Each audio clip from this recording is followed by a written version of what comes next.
that we can start. Good morning to everybody. And this first session of this morning is on capital in nature. The title of the argument is particularly tricky, in my opinion. And we have to thank, of course, Paul Guillibert for his speech in exploring living beings for a new theory on substantive of nature by capital. Paul is a researcher in environmental philosophy at the Centre National de Recherche Scientifique et Panthéon-Sorbonne University. His research focuses on Marxist politic ecology. He's the author of two books, if I'm not wrong, Terre et Capital pour un communisme du vivant, and Exploiter le vivant, une écologie politique du travail. So his speech today is based on his research, basically, and in this theme that should particularly interesting for political ecology, of course. And we also have three discussants here. And so Irina, Aguiari, then Scuola Normale, Superiore, that is working on, if I'm not wrong, on the grassroots process of food, commoning and its transformation, transformative potential to design approximately food systems from below. And we also have Viviana Asara from the University of Ferrara, who worked particularly on ecological and prefigurative movements like Indignados in Spain. This is one of his, of course, interests. And then, last but not least, we have Emanuele Leonardi from the University of Bologna that particularly focused, for example, on the commodification of natural settings in market context. Probably the very well-known is his works on the emission trading. And so we have lots of available speakers, discussants, and very interesting introduction and discussion with Paul. So I think that we can start. So Paul, the floor is yours. Hello, everyone. I'm really happy to be here. So I'm really grateful to all the organizers and technical teams for the organization of this seminar. I just start with like a little story because 2 years ago I was with in Pisa for politics, ecologies, ontologies annual workshop, summer school, yeah. And we had I was a discussant of Stefania Barca, and I have the idea that maybe there are some kind of exploitation of living beings, non-human living beings. And we had a short but intense discussion with Maura Benegiamo and Luigi Pellizzoni. And they, both of them, told me, you know, we don't think we could speak about exploitation of animals such as you do, because it's not the same thing to exploit humans and animals. Especially in a Marxist way of thinking exploitation. So since 2 years, I thought about it, and I came back 2 years later with more arguments. I'm not sure that's a good one, but I have more arguments on this topic. So I would like to start with a question that animates many debates in political ecology and animal studies.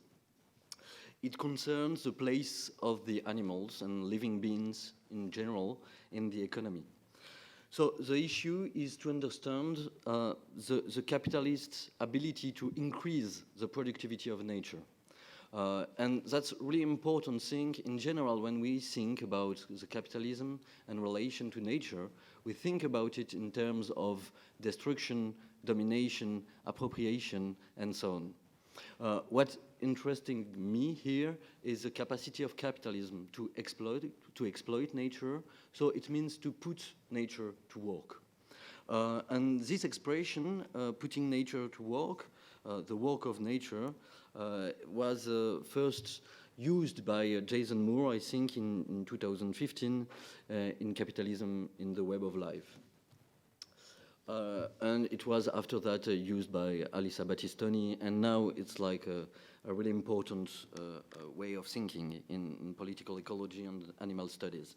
But however, this expression raises a number of definitional problems that will be the subject of the topic in the presentation today. First, The first problem is the fact that the question if we could say that animals are eventually walking. That speaking of putting to work implies that non-human entity actually walk in a sense similar to that which can be used to describe human activities. Secondly, the second question is what are the theoretical implications of extending the category of work to non-humans? Should we conclude, that's the main part, I think, should we conclude that animals are exploited or even alienated in the same way as humans are? And finally, what does this tell us about capitalism and nature if capitalism was to be redefined as a system who promotes, increase the productivity of nature and not only to destruct nature? So very quickly, from a methodological point of view, this is a philosophical intervention, and I think what is important in philosophy, in social philosophy and environment especially, is to clarify concepts. I think the only good thing with philosophy is to clarify concepts and elucidate the meaning of the words we use in ordinary language and science. So I use a Wittgensteinian definition of philosophy here, coming from the Tractatus Logico-Philosophicus, and based on the idea that maybe philosophy shouldn't create new concepts all the time, but define clearly what are the meaning of the word we use. So I will go shortly in three moments. First moment, the work of non-human animals. Do they walk, the animals? Second moment, exploitation and alienation of non-human animals. So are they exploited? And a third moment, towards a theory of natural mode of subsumption by capital. And in conclusion, I will ask another question which seems important to me. Is there a multi-species working class? Or to say it in other terms, are animals part of the working class? So I begin with the first part. Do the animals walk? Do they walk? So let's start with a general definition of labor. I use labor and work as synonym here. Philosophers Frank Fischbach and Emanuele propose defining work as an activity that mobilizes techniques sequentially in a given order to generate new realities adapted to social needs. So at first glance, according to this definition, there is nothing to prevent us from speaking of work to describe the activities performed by some animals in human context, and I specify in human context, it's important. But work also entails other dimensions which are important. For instance, human work presupposes a capacity of individuals to force themselves to work, to get to work. This allows for Fischbach and Renaud a distinction between work and play, different modes of activity. For instance, a pianist does not exactly the same thing when playing their instrument and when practicing their instrument. So you can have like different mode of activities in the constraint, in the discipline you have to make an effort to work. So the dimension of effort, of hardship, refers to the discipline an individual is able to put to himself. But also, and that's an important part when thinking about animal work, it refers to the psychic defenses, all the psychological and psychic defenses put in place to combat suffering by individuals. So therefore, for humans, a general definition of work would refer to at least six essential elements. It's a technical activity carried out in stages in a certain order, which produces new realities to satisfy social needs during certain moments with a certain effort, a form of discipline, whether autonomous or imposed, and which engages cognitive, psychological, and bodily dispositions. So, does this definition of work apply to non-human animals? First, as you see, this is really a Marxist philosophical definition of labor. Both the Marxist dimension with the productive activity, technical productive activity, and also a philosophical definition, because as you see, it's really abstract.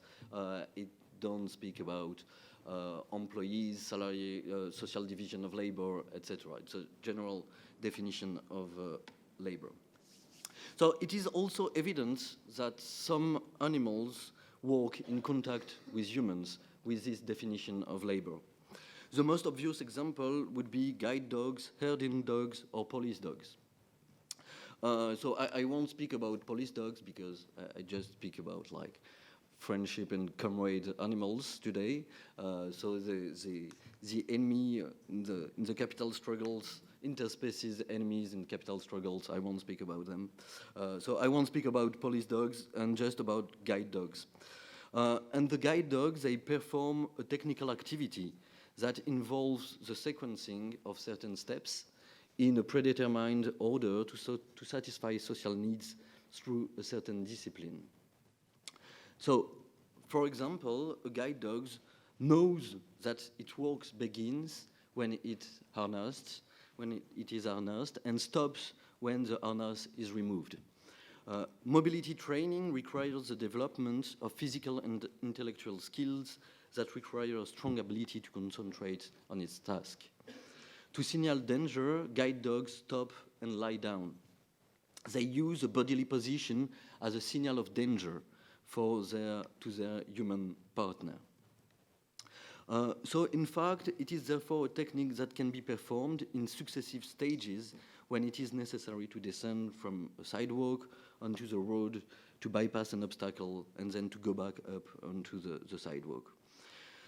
So, during their training, these dogs are developing some really interesting abilities, intellectual abilities. For instance, to generalize common objects which are presented in the formation of the dogs, to generalize it in life, in actual life. So if they see an obstacle, they have to identify this as an obstacle, which is not the same as the one they used to be in the formation. So this is another really interesting point. They have to integrate in their body schema, the body of the human with them they are working. They have to know, for instance, that the place where they can squeeze through, it is not necessarily a place through which the human can necessarily pass, which is a really interesting fact. So if we briefly resume all of this, we can see that guide dogs, for instance, meet all work criteria. Using a position to signal a danger, so a technical activity with stages, break down a trip into different stages, for instance. They produce and satisfy social needs with care work. They use a certain discipline, and they have cognitive, psychological, bodily disposition. For instance, generalization, induction, processes of abstraction. But so these animals are really special animals. It's like really specific task. In general, the way capitalism uses animals is not based on such activities, but on farm activities, in farming. So what about animals in farming? In farming, the processes of putting animals to work demonstrate an ambivalence that is difficult to clarify. And as Donna puts it, working dogs are tools that are part of the farm's capital stock, and they are laborers who produce surplus value by giving more than they get in a market-driven economic system, in a market-oriented economic system. They are workers who produce surplus value by giving more than they receive. So I will leave aside for the moment the question of value in this definition, whether or not they produce surplus value, and I will concentrate on the hesitation, as always with Donna Haraway, between two different definitions of animals. Animals as workers on one side, and animals as instruments in the other. So there are a working animal definition and the animal as an instrument, as a tool. Even Donna Haraway presents dogs selected and improved for their working capacity as biotechnologies integrated into a market-oriented agricultural system. It is true that these animals are selected and sometimes genetically modified to meet human needs. Therefore, it seems that we can clarify the terms of their relationship to the labor process based on Marx's distinction between object, means, and activity of labor. What I could say really quickly is that Donna Haraway has represent another way to make philosophy as the one I was presenting at the beginning. A lot of creation of concepts, like a capacity to invent a lot of concepts. But in this invention, we lose sometimes the clarity of the meaning of the words we are using. So I'm doing exactly the inverse. We can define the place of animals' work in capitalism using this distinction between object, means, and activity of labor. So we could say that from the capitalist perspective, working dogs are pure means of labor.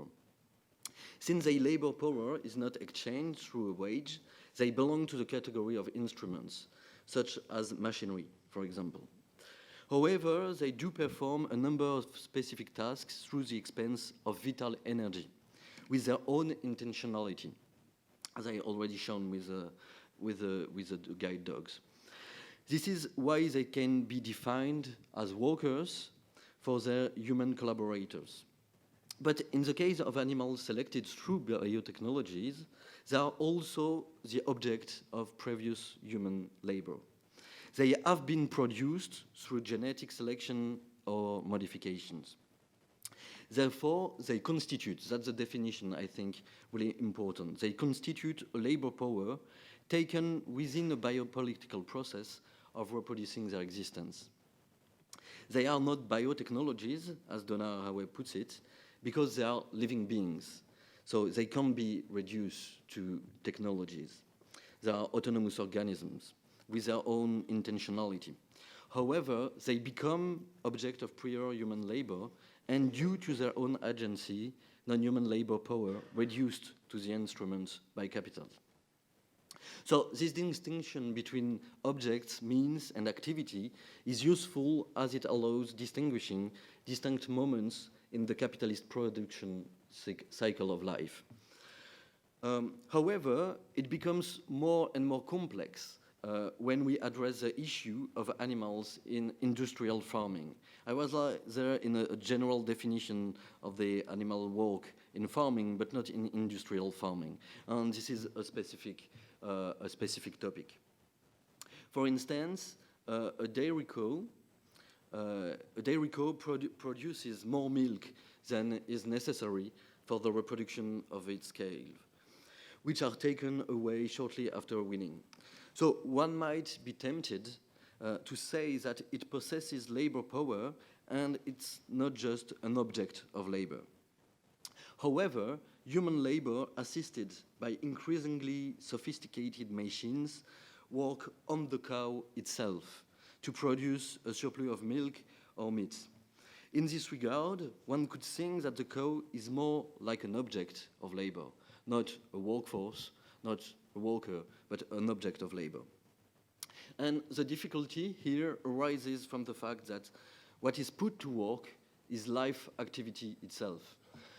It's not the activity of the cow, the activity of the animals doing a specific task, but it's life activity, the self-capacity of reproduction, which are put to work. Capacity to make milk, to make meat, to produce with their own organic forces of reproduction, to speak as Stefania Barca. So in the case of cows, it is their bodily reproductive capacity that is exploited by the agro-industrial machine. However, and that's an important article I really appreciate by Jocelyne Porcher and Tiffen Schmidt. Do cows collaborate with labor? And they show, Jocelyne Porcher and Tiffen Schmidt, they show that the cows can actually walk in the farm. In less mechanized livestock setting, for instance, in the Pyrenees, where Jocelyne Porcher and Tiffen Schmidt make the inquiry, there are no procedures to reach the milking machine. So the cows had to manage together how to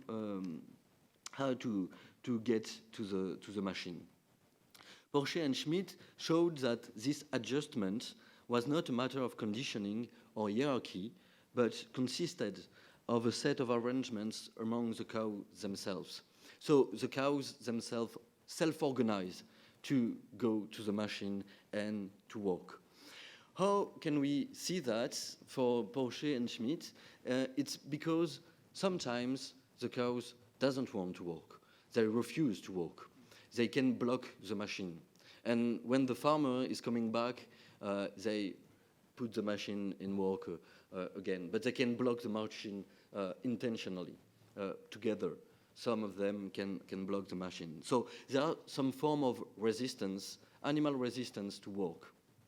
And it can be seen, of course, in this farm, but it can also be seen everywhere in nature, this capacity of some animals to resist, to revolt against the capitalist way of putting nature to work. So the interesting thing here is that for Porcher and Schmidt, technologies strive to prevent cows from walking.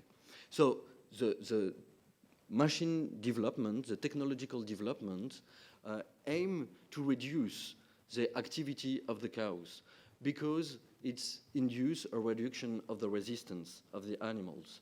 So the capitalist development of technology is based on this farm, on the idea that we need to reduce the capacity of activity of the animals in order to reduce the capacity of resistance. And to do so, we have to transform all the animals in just productive forces, reproductive forces, not as laborers, workers, and so on. So we could say here that biocapitalism puts to work the generative forces of all living bodies. Living beings are dispossessed of their bodies and their generative power enlisted in the logic of valorization. So let me continue with the second main question of my presentation. Can we then speak about exploitation of animals, and can we then speak about even alienation of some animals in industrial farming?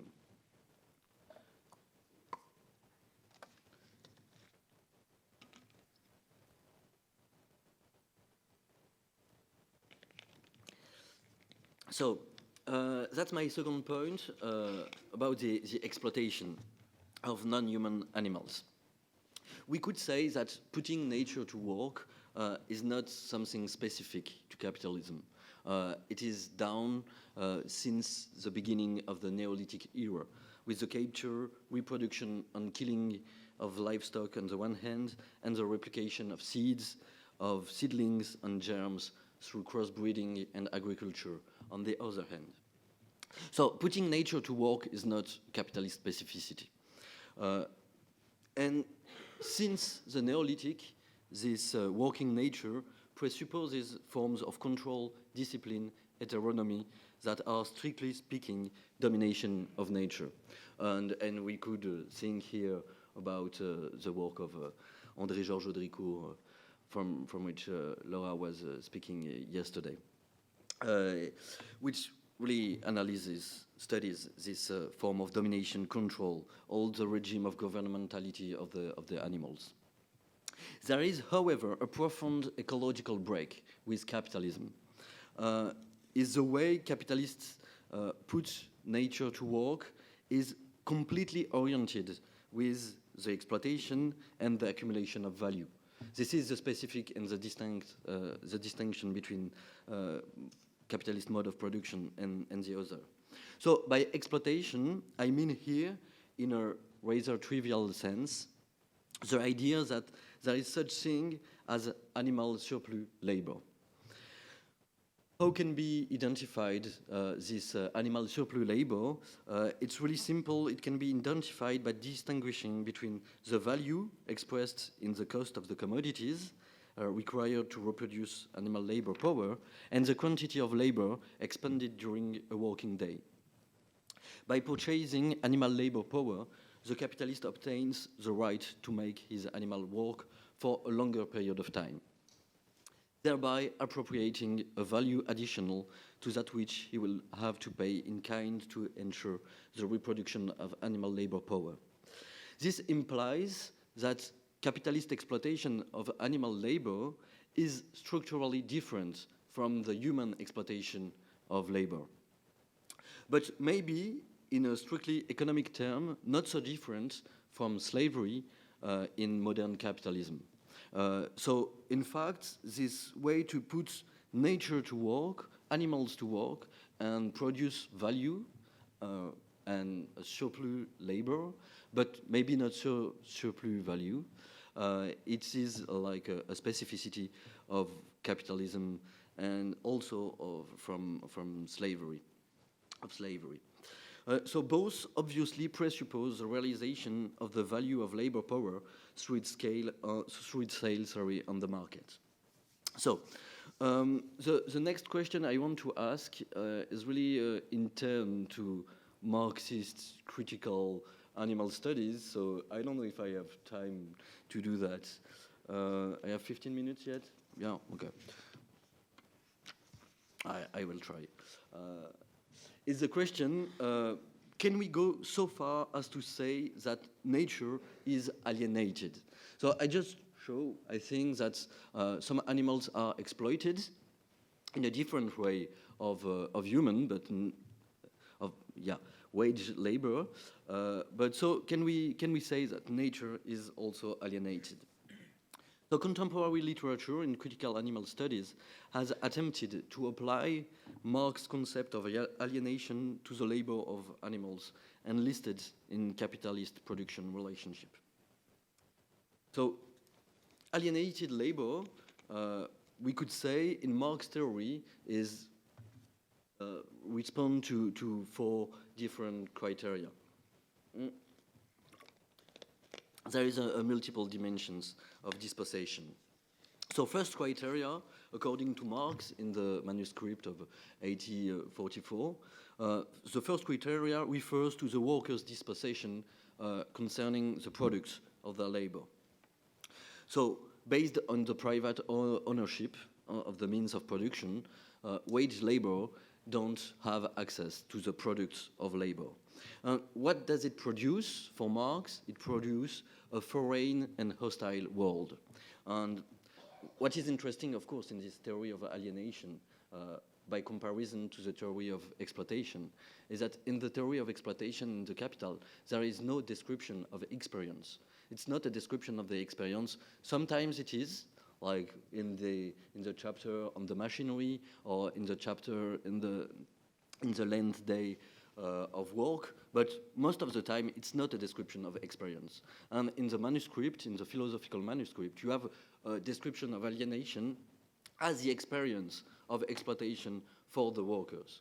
We could say as a phenomenology of suffering for the workers. Sorry. So secondly, the second criterion is that the labor process itself appears as a torment for the worker who feels miserable and unhappy, because their labor is not voluntary but coerced and forced. Thirdly, the worker is separated from other human beings with whom they only maintain relationship of servitude, competition, or pure instrumentalization. There is therefore a mutual alienation of humanity in the capitalist labor process. And lastly, the worker is dispossessed of their species being, their capacity and powers as species. This is the main important point of discussion, of course, in critical animal studies. The fact to know if we could say that animal workers are dispossessed of their species being. Because for Marx, species being refers to the spiritual nature, human essence, own body, and external nature, the relation of human with the logos, with the question of how it can represent itself the world. So one of the first attempts to apply this criteria to animal work came from Barbara Noske in a book called Humans and Other Animals. And what she said is that, of course, animals in industrial farming are alienated because they are alienated from their bodies and offspring, they are alienated from their bodily function, they are alienated from the society of members of their species, and they are also alienated from their life activity. I am losing my voice.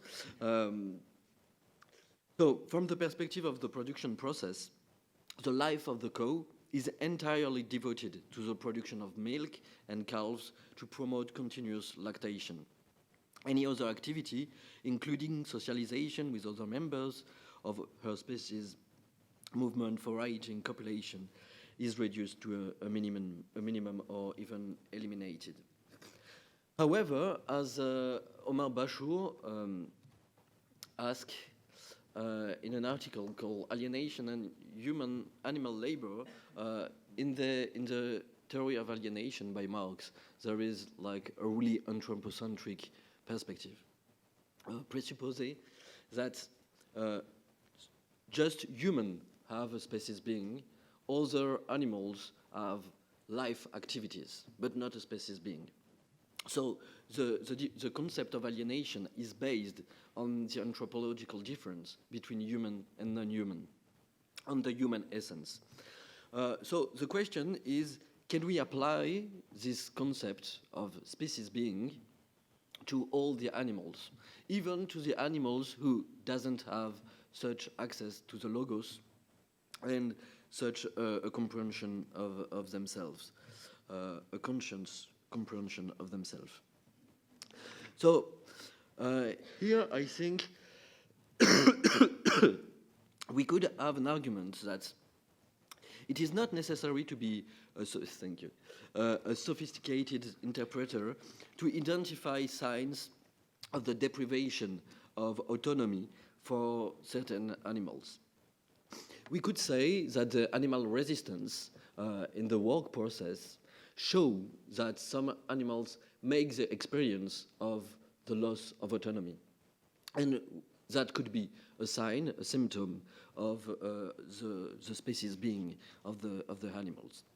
And Marx himself spoke of it in Capital concerning the draught horse, which was considered the worst labor force by capitalists because, I quote Marx, a horse has a mind of its own. So even Marx itself has already the idea that some resistance of the animals could show that they have some experience of dispossession, of alienation. So what we could say is that alienation only presupposes an experience of dispossession. It means a form of consciousness, even minimal, of the loss of autonomy. And one of the signs of this consciousness is the resistance provoked by being put to work.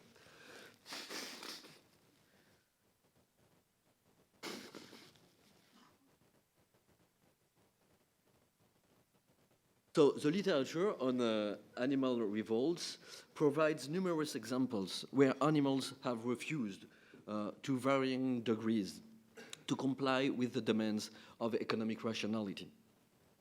From the sheepdog that abandons its mistress because she kept bothering him, to horses that refuse to perform the work assigned to them.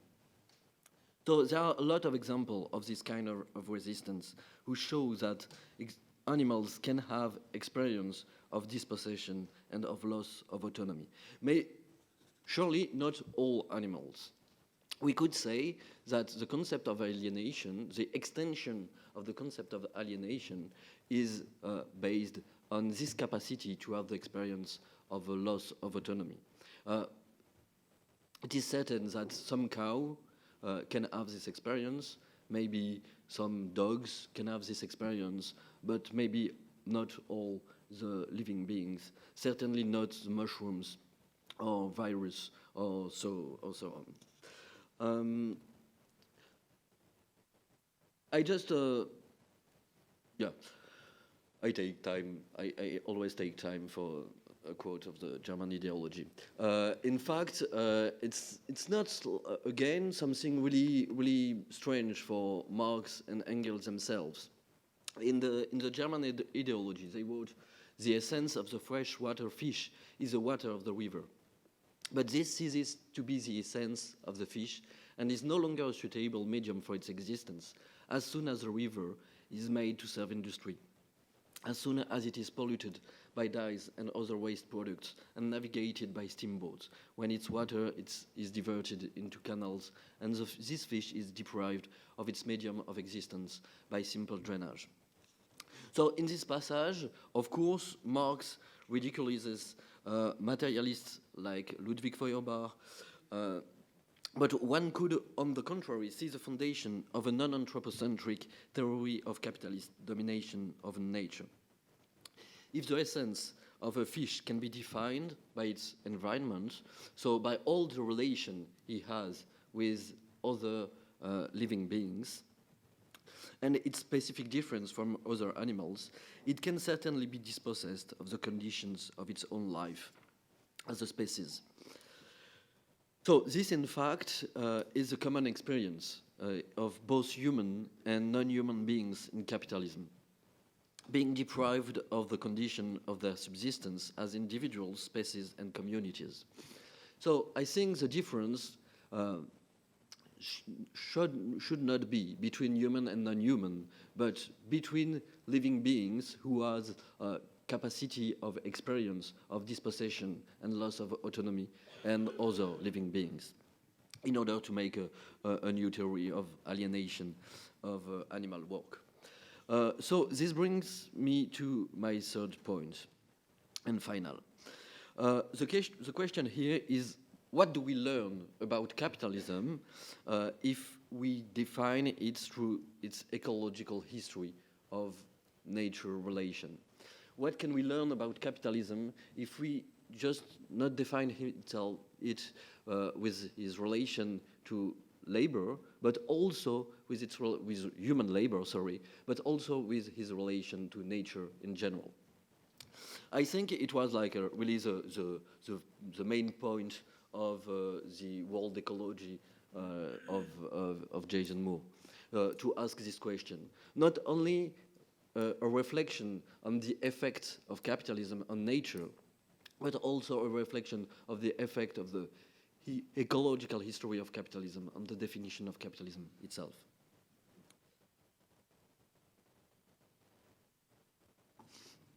So I think, yeah, it was like just a quote of some really interesting book about animal resistance, an amazing title of fame, Amir Schwein und Zeit, Tiere, Politik und Revolt, and one of the best book, I think, about French political ecology of the last year, Nous ne sommes pas seuls, from Léna Ballot and Antoine Chopeau, who really reflect about the resistance, animal resistance to capitalism.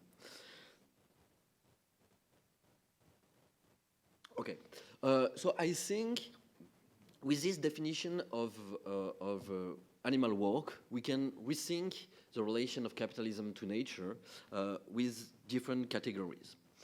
First, we can classify productive uses of nature into two distinct categories: the appropriation of nature on one hand, and the putting to work of living beings and ecologies on the other. And that are really two different ways for capitalism to be in relation with nature. Why? Because appropriation seizes what already exists. It does not take a product of human labor or nature labor, but the result of a prior natural process.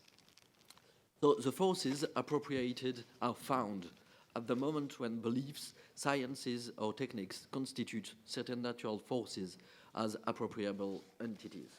Sorry. In this regard, we could say that deforestation in the Amazon, or the extraction of fossil resources are considered as paradigmatic examples of the capitalist mode of appropriating nature, which is extractivism. So extractivism, we could say, refers to the typical capitalist mode of appropriating nature. Founded on the rent generated by the exploitation of a surface or a soil, it is characterized by an extraction rate of natural resources exceeding the ecological renewal rate. So the free appropriation of natural forces accumulated in the biosphere through the activities of non-human entities or through history of a coevolution. This is the main thing of the appropriation of nature. But human appropriation marks the end of non-human activities of co-production of naturalness. However, not all nature appropriation is necessarily extractivist. So I think that we have to keep in mind that we can put nature in non-extractivist way, such as hunter-gatherer societies developed many appropriation practices through collection or predation, which are not extractivist. So anthropological literature shows that these appropriation practices are rarely free. They often involve material or symbolic reciprocity. What is taken must be given back. The metabolism of societies and their environment is guaranteed by social relationships that ensure the reproduction of the condition of a continuous exchange of matter, energy, and spirits. So, social appropriation of nature is distinct, and that is the other point, is distinct from putting nature to work. Putting nature to work, it means enlisted the natural activities other than human in social relation of production. It's not taking things, it's putting things to work, seeds, animals, etc. And this is a dimension of biocapitalism, which is really different from the extractivist logic of capital. So we could okay. This enlistment of nature in human production is the prevailing arrangement of the Holocene since the Neolithic Revolution, as I already said. So what is specific with capitalism is the fact that this way of putting nature is oriented with the value accumulation, oriented with towards the market. By comparison, I took an example of Philippe Descola because we were really critics of Philippe Descola yesterday, but he did some good anthropology sometimes, so we can use it. No, it's a joke. In the gardens of the Ashua communities, studied by Philippe Descola, women's maintenance of a world that is both material and spiritual guarantees the reproduction of the condition of the growth of the plants.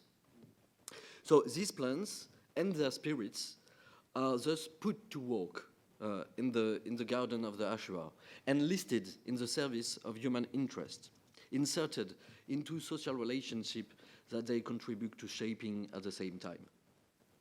So just as social appropriation of nature can be predatory or not, depending on whether it respects the conditions of ecosocial reproduction of life, putting to work can be sustainable or alienated, extractivist or not. So I really like tables and schemes. So we could, I tried to make this big table of the productive uses of nature. So on one side, we have like the appropriation of natural forces, and on the other side, the fact that we can put nature to work. And on both sides, it can be done while respecting ecosocial reproduction or without respecting ecosocial reproduction. So on one side, it's extractivism, and on the other side, it's exploitation and alienation. So also, I think we could, based on this theory of exploitation of nature, we can distinguish between three modes of subsumption of nature by capital, a formal one, a real one, and a total subsumption of life. Since I'm running out of time, I just... Okay, no. Since I have a lot of times, okay, great. I can describe a little bit this definition of subsumption of nature by capital. So as you know, in Capital, in one chapter of Capital, Marx distinguished three forms of subsumption of labor by capital. The formal one is the fact that capitalists can use the work of ancient mode of production, of ancient process of production, without transforming it.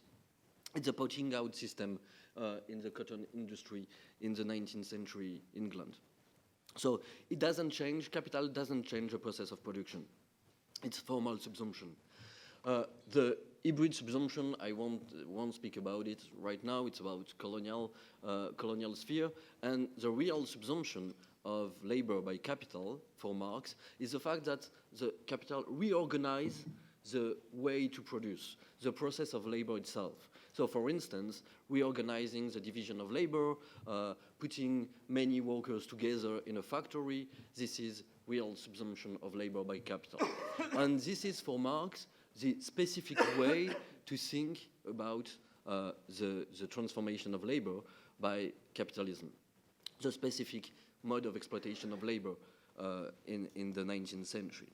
So I tried to think about it not in the subsumption of labor by capital, but in the subsumption of nature by capital. What does it mean to think that maybe in the exploitation of nature, capital uses nature in different ways? So here, in fact, I follow an intuition of environmental historian Andreas Malm, who distinguishes subsumption of nature and destruction of nature. But subsumption may not be the appropriate category here. Dominica's land was not really subsumed by capital. It was not integrated into the process of accumulation as the plantation was. Its resources were not diverted and reorganized for profit. It was not domesticated. It was simply destroyed. So it seems weird to quote this passage of Malm because he's saying it's not subsumption. But what is interesting in this quotation is the fact that he say, okay, with capitalism you can have destruction of nature. But in fact, with all political system in history, you can have destruction of nature. You can destroy a field in order to destroy the society near from you. It's not new with capitalism. It was always the case. So colonial capitalism did that, destroying ecologies, for instance, in Dominicas. But also in other places, capitalism, colonial capitalism, reorganizes the ecosystem, the ecologies, completely reorganizing. If we think about the island of Madeira, for instance, it was like small island, the first place with colonial plantation and slavery. The colonial capitalism came there, destroy all the forests, make new plantation of sugarcane, and just plantation of sugarcane, bring some slave from Africa, and this is the beginning of colonial capitalist relation to exploitation of nature. So it is maybe one of the first time where we used only one culture, sugarcane, just one culture, no rotation of any culture. It's the beginning of the monoculture, industrial intensive activities of capitalism. So we have there not a way to destroy nature. Of course, at the end, nature is destroyed, completely destroyed. But it's a destruction not by extractivism, appropriation, or pure destruction. Is a destruction which results from a way to put nature to work in order to increase the productivity of nature until it lost all its reproductive capacities. So the ecosystem lost the reproductive capacities by the intensification of productive process in biocapitalism. So this is the way we could speak about a distinction between formal subsumption and real subsumption of nature. To take an example of formal subsumption of nature by capital from Ballot et Chopeau in Nous ne sommes pas seuls, when a company discharges nitrates into a river, it does not externalize negativities, as economists would say. But in fact, so it's not an externalization of waste, not only. It's also an internalization as subcontractors, as they said, transforming an entire ecosystem into a recycling plant.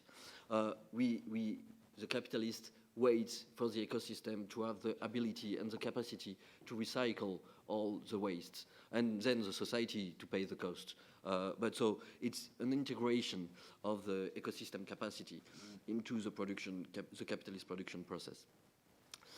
For the real subsumption of nature by capital, refer to the transformation of the process of generating naturalness themselves. The colonial plantation would fall into this category. It's like the main example of that. But in fact, I don't know the Italian landscape so much, but when you travel in France, what you can see, it's like nature everywhere is putting to work. It's like an industrial farming everywhere. There is almost no places with naturalness, wildness, etc. It's like all the French nature is putting to work in an industrial way. So this is the real subsumption of nature. And in the terms of Anna Tsing, the anthropologist Anna Tsing, this kind of real subsumption of nature is producing a proliferation of anthropocenic disaster. The fact that new plants, new viruses are coming, developing with this subsumption of nature. And I propose finally a total subsumption of nature, of life, not formal, not real, but a total subsumption of life, to think about biotechnologies, patents, and genetics as a way to transform nature as another scale, in the scale of the genetics itself.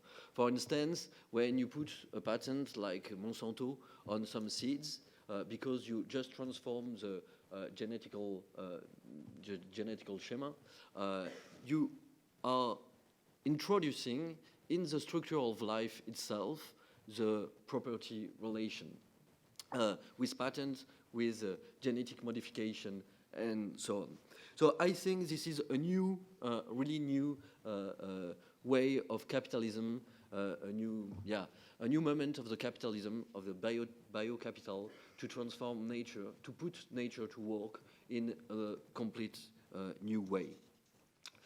For instance, the development of plants and animal biotechnology is only economically viable if it yields a profit to the companies that invented them.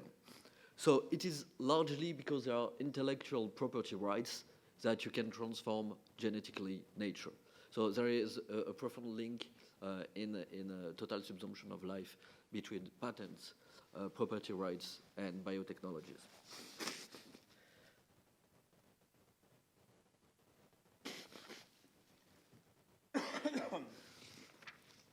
So just to conclude, so I think with this, we could say post-human materiality, decentered materiality, nature is a materiality conceived as both human and non-human. So of course there is an ontological presupposition here that the difference between human and non-human is not the best difference to understand work relation. It could play a role, but it's not the basis of, it should not be the basis of all the reflection on labor.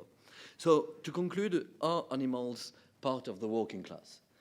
If we say that they are working, they are exploited, and sometimes alienated, they are putting to work by biocapitalism, could we say that the animals are part of the working class? Or, as Jason Moore put it, could we speak about a biotariat? I would say a multi-species working class. We could find a really interesting proposition from Lena Ballo in an article called Alliances to Recompose the Politics Within and Against the Ecology of Capital. And the fact, which is really interesting, I think, with Lena Ballo, is to propose to use the operaist distinction between technical composition of the working class and political composition of the working class to redefine an ecological composition of the working class. What does it mean?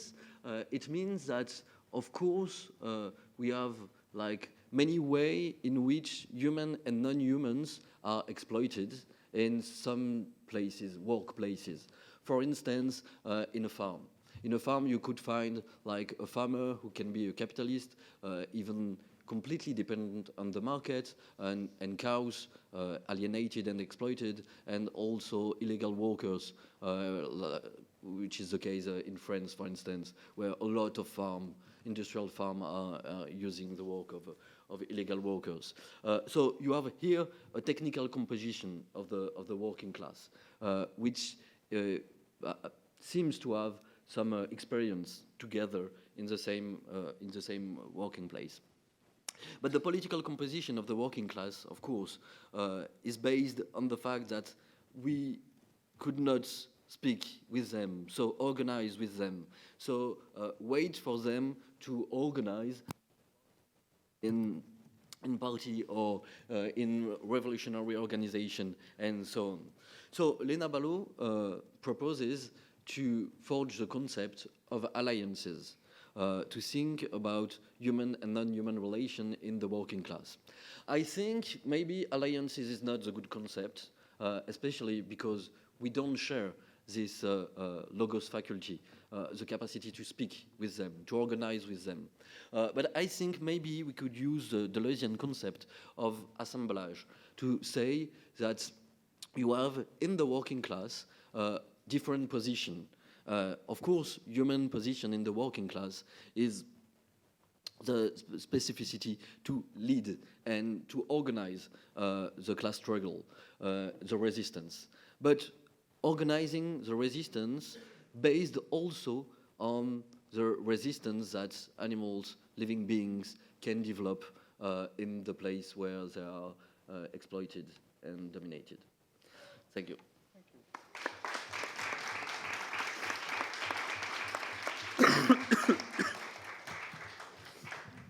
So thank you, Paul, for this inspiring and complicated, actually, speech that surely will have now interesting discussion with this valuable discussant here. So I put immediately the floor to Irina Aguiari for his reply. Thank you, Ivano. Welcome, everyone, and Let me start on a personal note. I would really like to thank Luigi Pellizzoni for inviting me to serve as a discussant, and especially because the POE summer school was the first summer school that I have ever attended in my PhD program. It was in the summer of 2020, online. And you know, now almost at the end of my PhD, to be here as a discussant is quite a romantic trajectory for me. So I was very happy about it. And thank you, Paul, for the chapter you shared. It was indeed very dense. And I hope I can share some insightful suggestions and comments for everybody to discuss.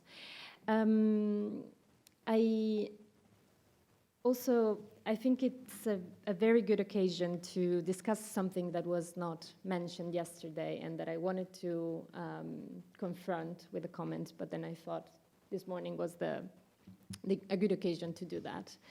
And that was that among the absences in the book and in the discussion that we shared yesterday was animals, species, and anti-speciesism.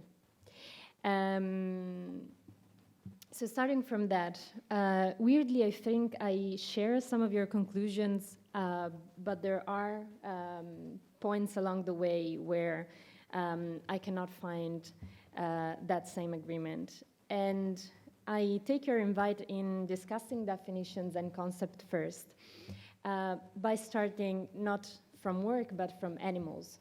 And that is, can we speak of animals as a coherent whole, as a category that does not change in place and time,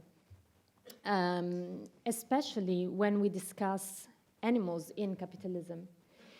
The risk of using animals this way, I think, is that of concealing the specificity of how animals are exploited in capitalism. So I agree with you that they are indeed exploited, but when we simply take human concepts, in this case Marxist concepts of exploitation, of subsumption, of alienation, and we simply move them, shift them to describe animal conditions in capitalism, then I think we're doing very much what Derrida does in, therefore, the animal that therefore I am.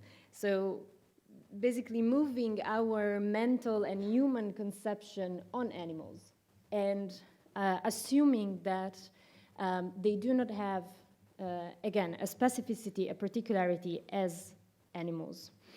And I think this is, especially when we also want to discuss nature at large. Again, here I think the discussion is more, there are more references in the literature as well about how natures are different and how they change and stuff. But again, I really think animals have, should have a peculiar, a reserved discussion in that analysis, and should not be treated as soil, as plants, as atmospheric agents, because their exploitation works along different lines, and those are the lines of speciesist oppression.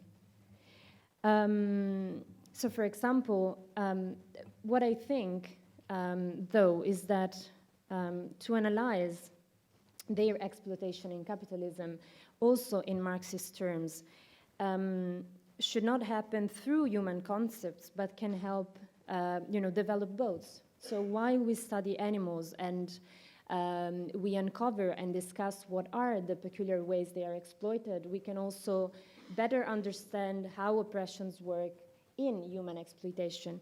So, for example, in the case of cows, what I was thinking is that it is evident for me how we can look at that exploitation and see the ways it resembles, it mimes gender oppressions and racial oppressions.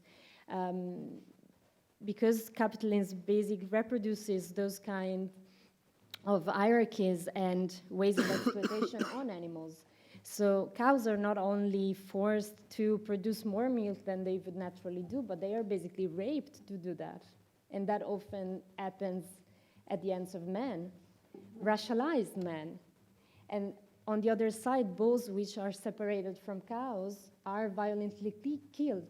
And that kind of violence, I think, really follows the same patterns that we see in human exploitations, the ways in which bodies are differently used to produce different results and to establish different hierarchies.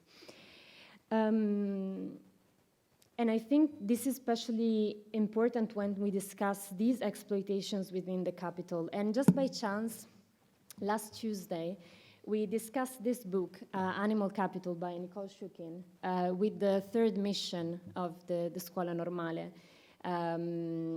This book is now in our library. It has been recently translated in Italian and edited by Tamu. And what Nicole Shukin says in that book is that animal capital is basically a tautology, because to say capital and to say animals is the same thing, because animals have been an intrinsic part of capital productivity since ever. The fact that,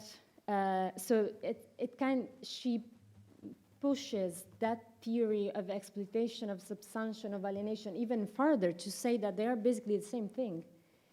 So for example, she quotes a lot of examples of the fact that the assembly line, the Fordist assembly line was actually inspired by slaughterhouses and the ways they worked.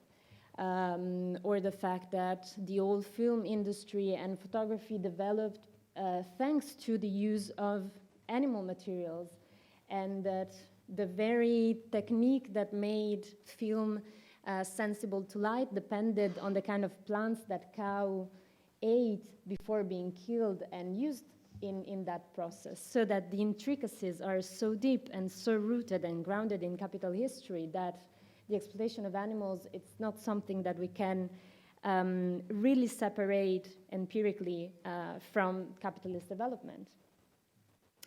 And that takes me to the last comment that I wanted to share today, that is related to, where I started, so to the fact that we cannot use animals as always the same concept, is to historicize how animal exploitation has changed through capitalism. Because I think that as well makes, implies a lot of differences with respect to the discussion you proposed on exploitation and alienation. And again, that to look at that not through only human concepts help understand better capitalist development itself. So the fact that, for example, in the very first slaughterhouses, meat was just an externality, and no one would use meat the ways we do today. So how that exploitation changed, how that contributes to the theories you were advancing. And in general, I think, I was wondering, how does all the theoretical framework that you proposed work, for example, with slaughterhouses and animals that are killed?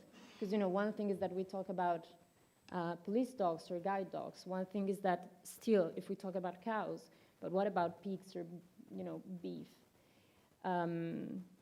Because I think they're kind of the contradiction of extending human concepts to animals really produces a clash.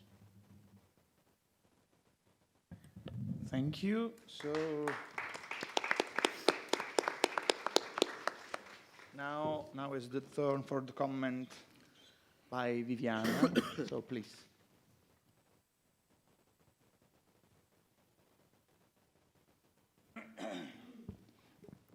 Okay, thanks a lot, Irina, for the comments. Actually, one point, one of my comments overlaps with yours, one of your points. And thanks a lot, Paul, for your insightful presentation and for the opportunity to read your work.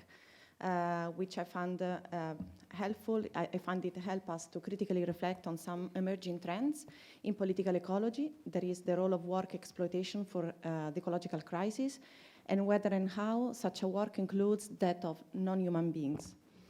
First of all, I would like to make a disclaimer similar to Laura's excusation on Petita yesterday.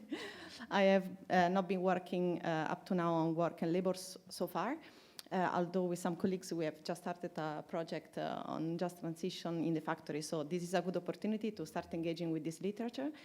So please excuse me if the comments are a bit confusing. Okay, two phenomena. On the one hand, the ontological turn with its questioning and rejection of traditional binaries of modern thinking, such as the Cartesian dualism and ontological split between mind and body, thought and matter. And on the other hand, the neoliberal turn with its intensification of nature exploitation through market-led valorization have gradually led to a new conception, the idea that is becoming quite widespread, the idea that non-human entities perform work which is exploited in the current capitalist setting, that is the possibility of non-human labor. Jason Moore's work, which you acknowledge at the very beginning of your reflection of the chapter, which is a chapter of your book, no? In his world ecology framework, in a way took for granted the very fact that non-humans perform work, without, however, explaining such an ontological shift vis-à-vis the Marxist orthodox understandings.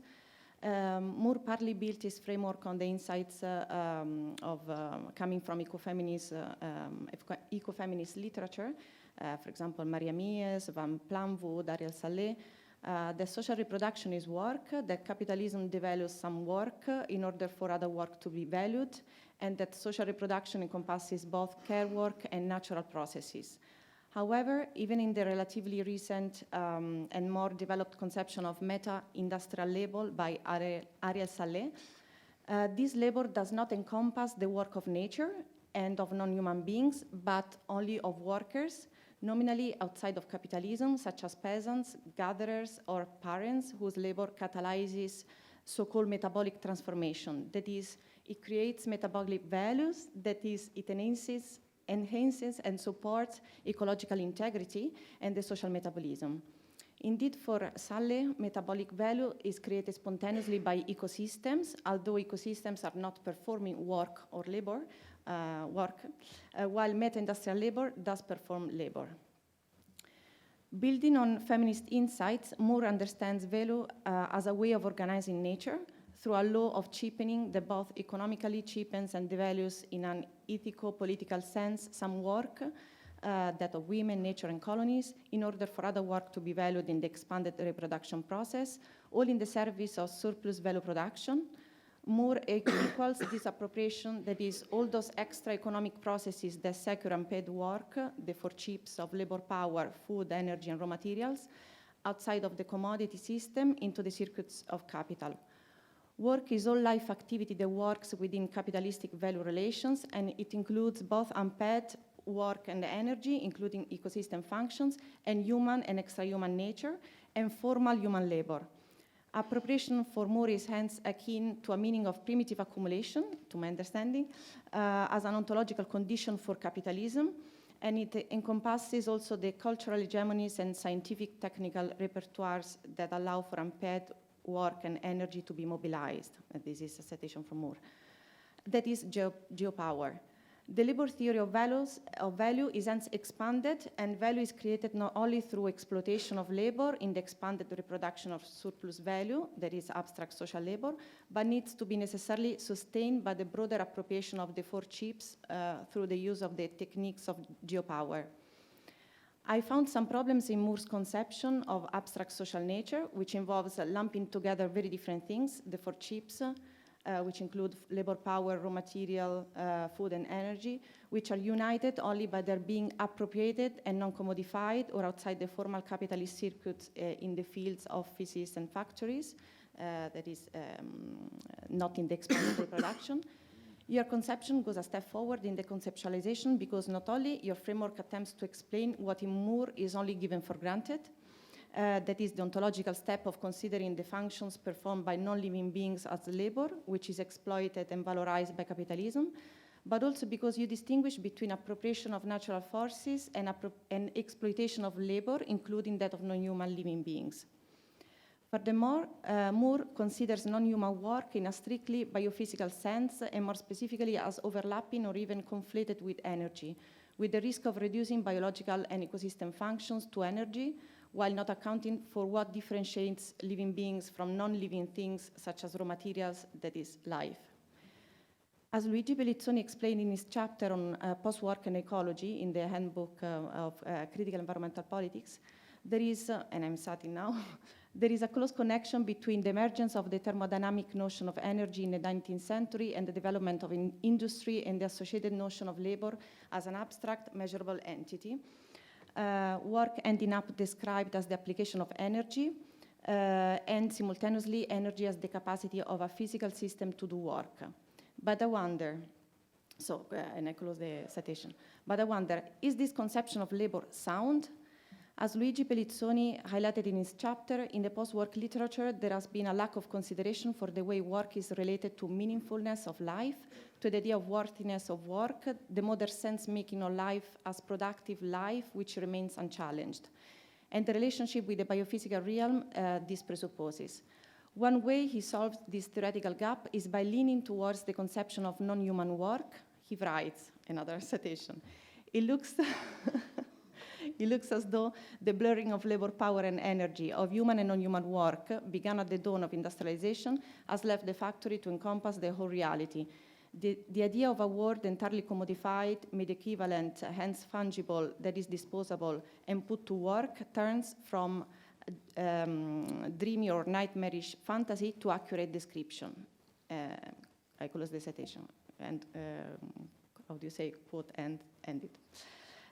This very reality is what convinces both you and Luigi to get rid of what you call the anthropological difference. That is, you both put into question the claim that a purposeful, self-conscious transformation of materiality is what distinguishes humans from other living beings. In this understanding, there is an ambivalent connection with Marxist thought. On the one hand, this understanding of work can only occur by means of a Marxist assumption that considers value as something only resulting from a process involving work. On the other hand, this is done by means of expanding the Marxist framework, which originally considers as labor only the work of humans in the expanded reproduction. Indeed, according to orthodox Marxist understandings, what you call putting to work and thus exploited labor of non-humans would be intended as rent. Like, for example, I'm thinking of the debate between Swingadon and Callis, no? In Capitalism, Nature, Socialism. While I was not completely convinced by Moore's analysis, which did not explain the logical steps leading to the expanded conception of work, I have much appreciated your analysis and logical steps to support the thesis of non-human labor, so I'm now a bit hesitant, I have to say, on the issue of the desirability of a conception of non-human work. Well, I certainly espouse the political implication of this, that is a critique of the intensification of non-human exploitation by means of biocapitalism. I have some doubts and concerns on whether this would create some challenges and further problems. One is the point already raised, for example, by Irina. No? So you raised the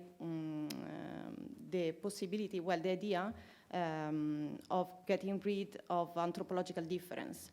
But the risk that I see is the anthropomorphization of non-humans. If we use and apply the category of work to non-humans, aren't we resolving the divide between nature and society by superimposing and applying human categories and activities to the non-human world? Then another point is the distinction between coercive labor of non-humans, what you call the violent enlistment of animals in human production, and which is then labor, and on the other hand, subsistence activities, which are not labeled as work, when non-human living are not being coerced. So you make this distinction between what is coercion, so humans putting non-living beings to work, and the subsistence activities that are not coerced by living beings, which is not labor then, is not work. I find this a somewhat weak ontological distinction, however. Although you don't include the social division of labor in the definition of work, which you give at the beginning, you later use this criteria, the social division of labor, to rule out the possibility of work for subsistence activities. What about, however, the lack of social division for coerced labor? Why is coerced labor of non-humans considered to be labor despite the lack of social division of labor? I don't know whether this is a bit confusing. Another point is the distinction between formal, real, and total subsumption.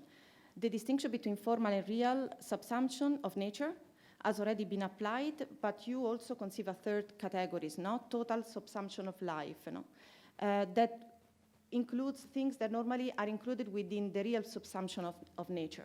So I was wondering why you decide to have this threefold distinction. And finally, you refer to the concept of extractivism, and I was wondering whether the concept of extraction by Sandro Mezzadra, which is a sort of more expanded concept of extractivism, grasping the functioning of contemporary capitalism, might also be useful for your framework. Thanks a lot. Thanks, Viviana. Now, last but not least, Emanuele, please. Third time you say last but not least, I start to suspect that actually it is the least, and I would be right, to be honest. Thanks a lot, Paul. I enjoyed your talk, your book very much, and I'm happy POE 6 is going this way, and I'm going to ruin it right now. No, just joking. But, I mean, if you want, I do concede you that you have argued for we should use the expression exploitation of living beings and animals in particular after the discussion with Luigi and Maura. So I would like to add arguments to why I disagree. Okay, so I will just expand that. Although I want to be clear in saying that I am sympathetic with both the starting point of your work, and I totally agree about the conclusion of your work. So, like, in the end, which is we can choose alliance, assemblage, agencement, it's in French, or convergence, for example. That would be my preference. So the idea is, politically speaking, we are all okay, I suppose, I am okay with the idea of let's end bad human mistreatment of animals. Does calling what animals do, exploitation, help in doing this? And my answer is no. Okay, so like, it's a category issue. And just to specify further, I agree with Irina. The point is, if you assume the point of view of animals, you are no longer within Marxism. Okay, like, I totally buy your stuff, but I don't think Marxism can do that. And being a Marxist like you, knowing that there is a limitation to what we can do, I would say, like, let's do well what Marxism can do, and then discuss and find alliances, convergences, or agencement with what is outside of Marxism. And of course, I may be wrong. This is just to discuss.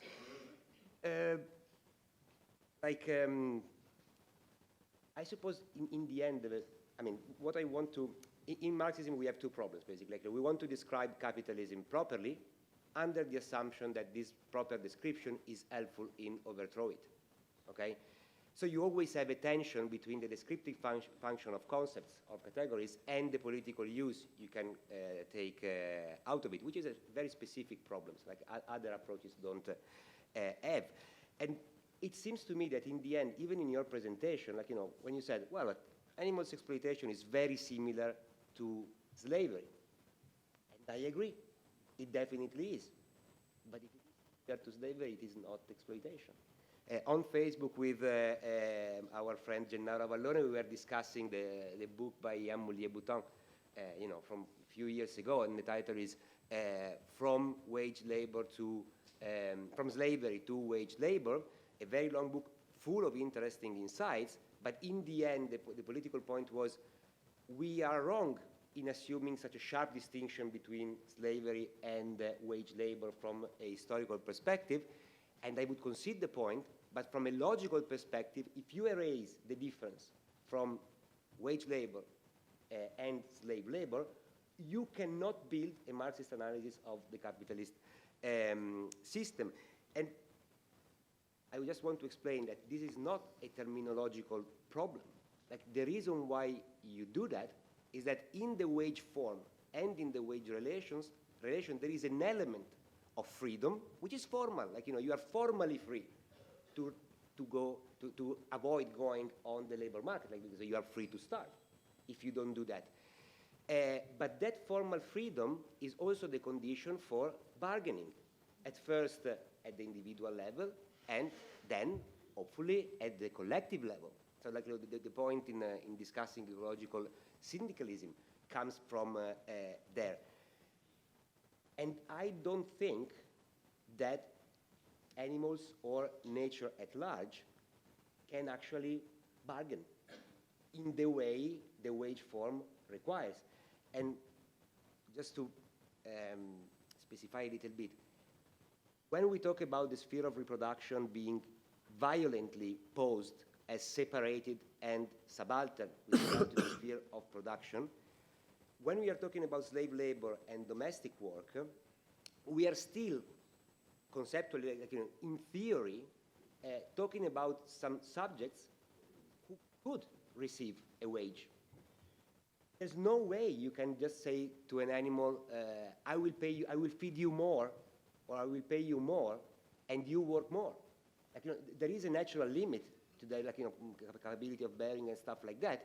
But other than that, it's just like either you decide not to mistreat, or once you mistreat, you have degrees of mistreatment, which are politically decided, but I would say among humans.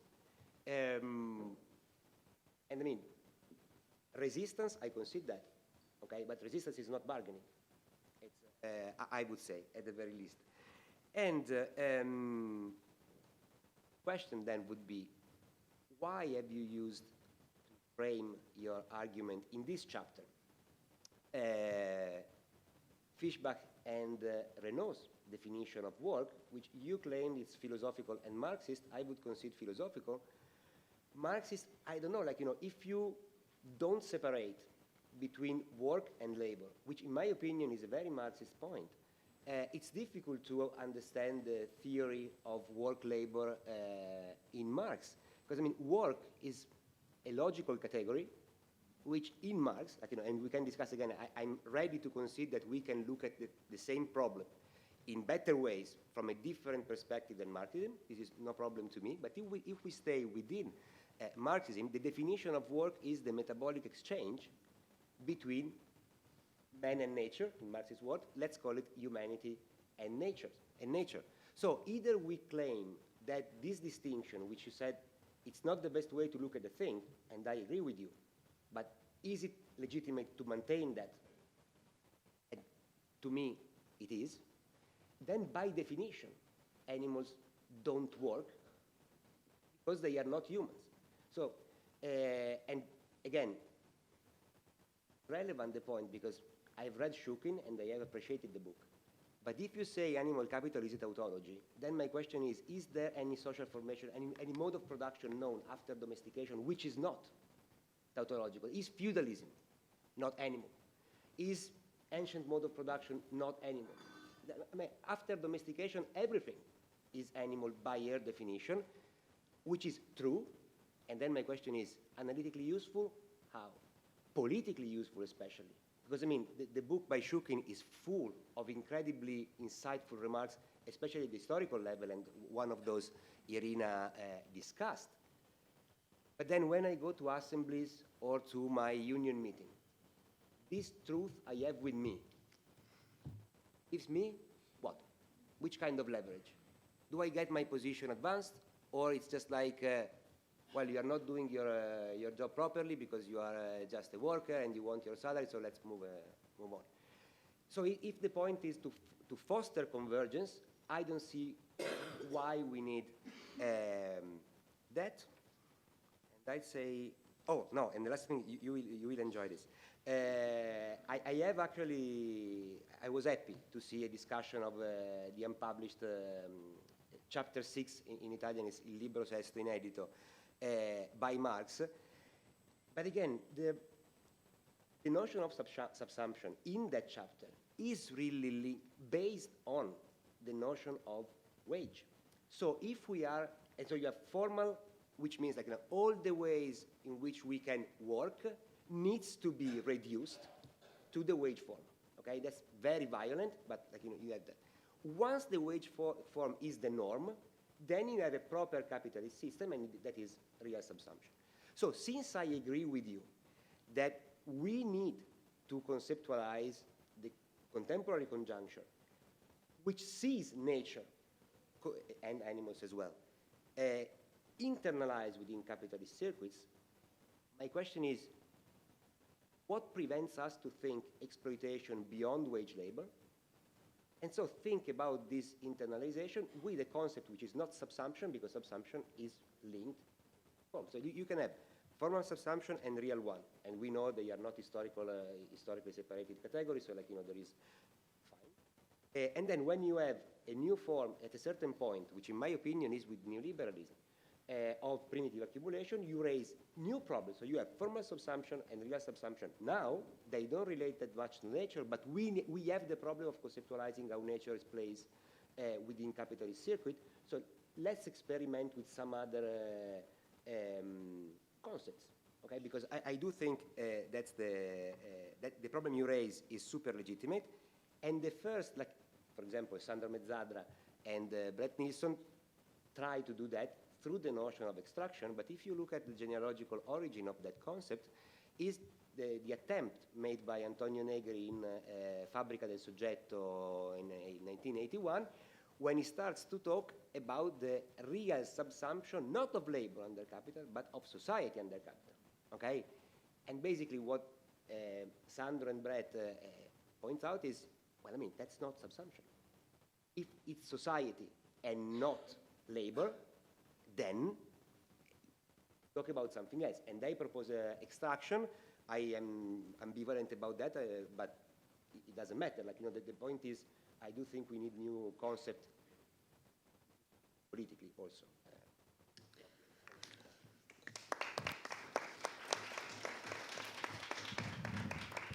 So, Paul, now you can, of course, replay.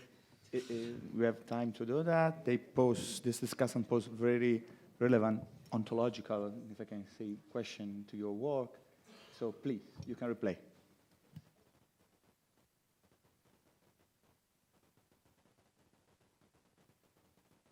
After. As you wish.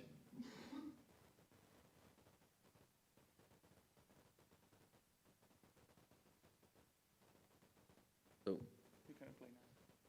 Okay, I don't say thank you, but no, thank you very much for this like amazing comments and like really hard and precise. So it will be really difficult to answer everything and also to answer at all, maybe, because I think you all pointed some difficulties in the chapter and in the reflection. So I will try. On the category of animals, I have always this discussion with people coming from an anti-specist perspective, or people with like a tradition, a formation in anti-specist reflection. But in fact, what seems to me weird is that precisely, I don't want to mobilize the category of animal as a central category. And in fact, I almost, in the chapter, I think maybe not in English, but in French, never mobilize the concept of animals as such, but always some specific animals and living beings or nature, but I don't use like animals as such. Why I do that? Because precisely I think the anthropological difference is what should be overcome, and so I don't mobilize this category of anthropological difference and animal in general as a category for all the living beings who are not human, which are not humans, which I think is a really bad category. In fact, it's like philosophy said that for like a long time. But so I think we have to think about relational interspecies differences, And so it's always the way I mobilize the concept of differences, is to say you can't see general difference between species like that. Even the biological category of species is like really criticized right now. So, but what you can see in beginning with some activities, you can see that it's mobilized different kind of capacity from different species. And that's all the point. And I think it's an argument of Kendra Coulter, the philosopher Kendra Coulter, I use in the book, which is between a horse, a wild horse, and a horse completely dominated, dressed for I don't know, running. It's not the same animal. And I think even it's a good argument, even in the same species, biological species, you can say that the relation constructed different animals inside a species. This is why also I think that Marx could be useful in this like really interactionist definition of the self. This is why in the German ideology, Marx said the essence of the river fish is the entire relations he had, which is, of course, the Feuerbach thesis application to nature. There is no human essence, there is just the social historical relation which define human sometimes. So I think we could extend this argument to the living beings, the non-human living beings. I don't know if it's a good answer to your question. On the gender oppression, racial oppression, and the history of form of domination, I completely agree. For example, I don't know if you know the work of Benedetta Piazzesi, and that's a really important work. But I think what she's doing is like historicizing the mode of governmentality of animals, and that's not my topic, my field, and so I think as a philosopher, it's another question we should ask, but I completely agree with the different mode of animal governmentality. And to the end, about the capitalist development and the pigs and the beef, I'm not sure it changes anything, because when you have a theory of exploitation, I don't know, but when you have a theory of exploitation of animal work, it works for all the forms of exploitation. And I think here an important point is, as Moulier-Bouton make the point also in the book on labor, wage labor and slavery, is that there is in capitalism, in one mode of production, different forms of exploitation. And that's the point.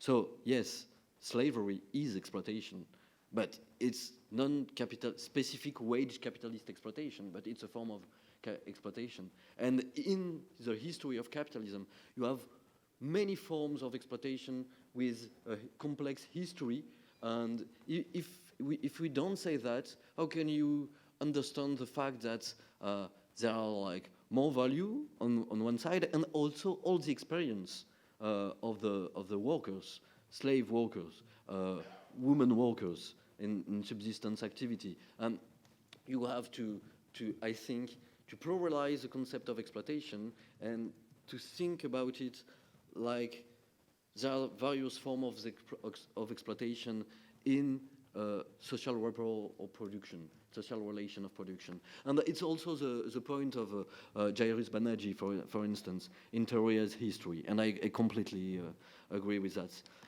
with this definition. And also the point of Emanuele Renaud, the fact that like social relation of production, capitalists can bring together. In fact, this is capitalism, to bring together like many forms of exploitation, and I think animals is one of them. Thank you so much, Irina. I don't know.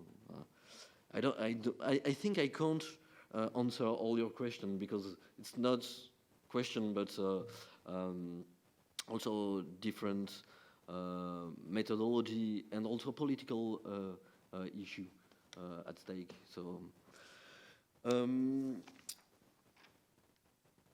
on the, should I try to answer everything? I don't know. So on the anthropomorphization of nature, so because I think it's a link. Yes, maybe there are some anthropomorphization of nature, but it's a problem. It can be a problem for two reasons. If the anthropomorphization is false, it means if the capacity you gave to non-human nature aren't there.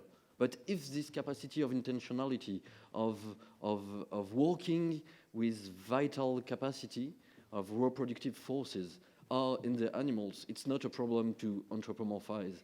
And I think it's like a really important point of the ethology, feminist ethology since the 70s. The fact that anthropomorphization is only a problem if the capacity you gave to non-human are not there. But if they are there, it's just a way, a methodological way to think about capacity we don't see in other way. So, yeah. And in fact, why talking about work for animals, it's anthropomorphization of animals who are anthropomorphized, I don't know how to say, because they are integrated in human social relations. It's not like a theoretical discourse. You say like philosophers can see animals as human. No, in fact, like when you put some animal to work, some living beings to work, in fact, they are in human social relation. So it's not like a theoretical anthropomorphization. I don't know if I'm clear, but it's a real one. It's not like wild animals, like domestic animals are in a way more human than wild animals because they are in interaction with humans. And so that's why I wouldn't speak about work for wild animals, because I think it's like a specificity of a social division of labor. You can't speak about work if there is not a social division of labor, and so I think there is not social division of labor in the wild. On the concept of operation of capital by Sandro Mezzadra and extractivism. Yeah, it's really complicated for me. I agree on the fact that maybe the concept of subsumption presupposes, it presupposes in Marx wage, okay. And so maybe it's not a good concept. But if you use extraction, such as Mezzadra, you can't distinguish the way you make animals working in industrial farm, which is specific, and deforestation, which is extraction, another way of extraction. So it's always complicated, but I think we need to have to pluralize the way we think capitalism acts with nature. So again, thank you so much for your question, remarks. I don't think I answer very much to all your question. And so to Emanuele, yeah, I think, and I will conclude with that, but the definition of Marx with metabolism, the way in which humans control their relation to nature, the labor, yeah, you could completely say that about a lot of activities of animals, the way in which they are. In fact, no. In this short passage of Marx, he says exactly that there is work and production of animals, but instinct form. So the difference is not work and not work. It's not production and not production. The difference for Marx is different kind of production and work. And I think but it's I mean, it's an interpretation, but in fact, it's the discussion since, I don't know, the work of Ted Benton and so on such things. But I think it's really a mistake, because Marx say animals are working in the manuscript of 1844 and also in the Capital. But he says it's an instinctive, natural form of labor. So he doesn't say human work and non-human don't work. He says human work in a specific way, and that's the point. And I think so. I completely agree with your point about the difference between wage labor and slavery. But again, I think it's important to have like different conception of different forms of exploitation inside capitalism, and animal exploitation is many forms of this one. Thank you so much for all your question, comments, and really hard comments and questions. We are not finished, so we have many questions from the audience, of course, now.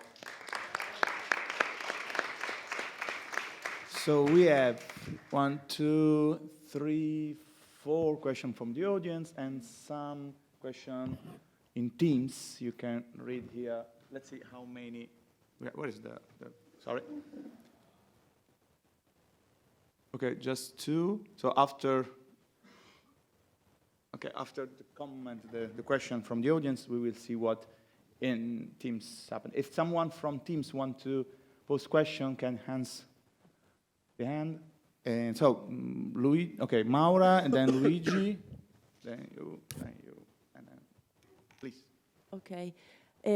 Thank you, Paul, for your very insightful, very useful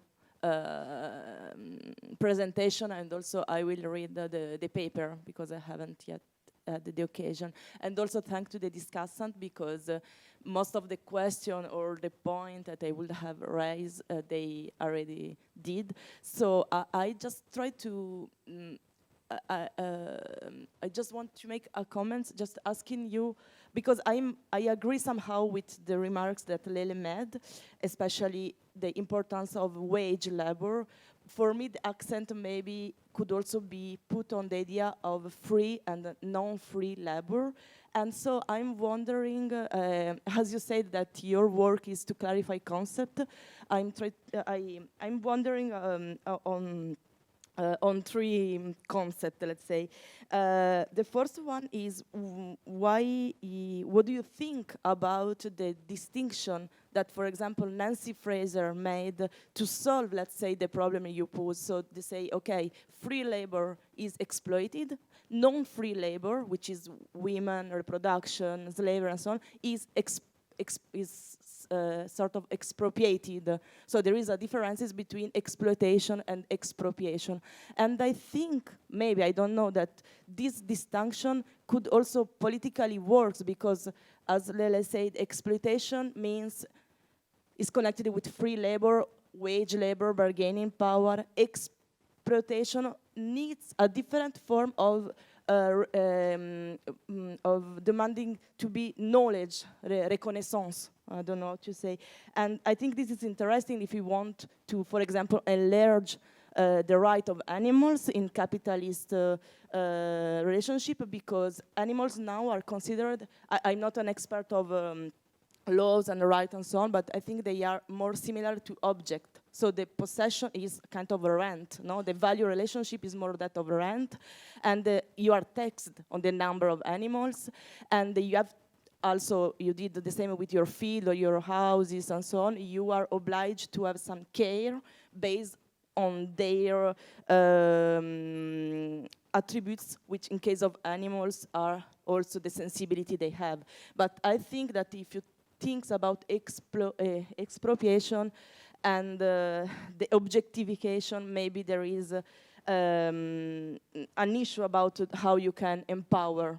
And also, I think is interesting for on a Marxist point of view, because I think that the focus on expropriation enable, from a feminist point of view, for example, to enlarge, to shedding light on the role of this kind of non-free labor in the process of valorization and accumulation. So I just wondering why you don't go on that way, but you already answered. There's just some points. The other point is with the concept of subsumption, because you really, it was interesting when you say there is a kind of subsumption when a plantation, how a plantation is a kind of subsumption nature. And I'm thinking on another concept, which is that of terraforming by Amitav Ghosh, which also I think is very productive in the way to say there is a kind of transform, because also when you destroy or don't destroy, you are change the ecosystem somehow.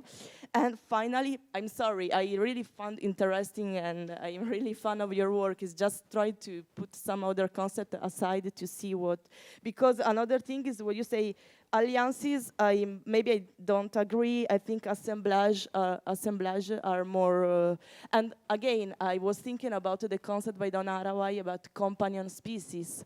And also I think this could be an interesting concept because it may make us able to spoke about non-companion species which exist and which we exterminate because, for example, with Luigi we were working on a kind of dystopian biotechnologies which is supposed to kill all mosquitoes.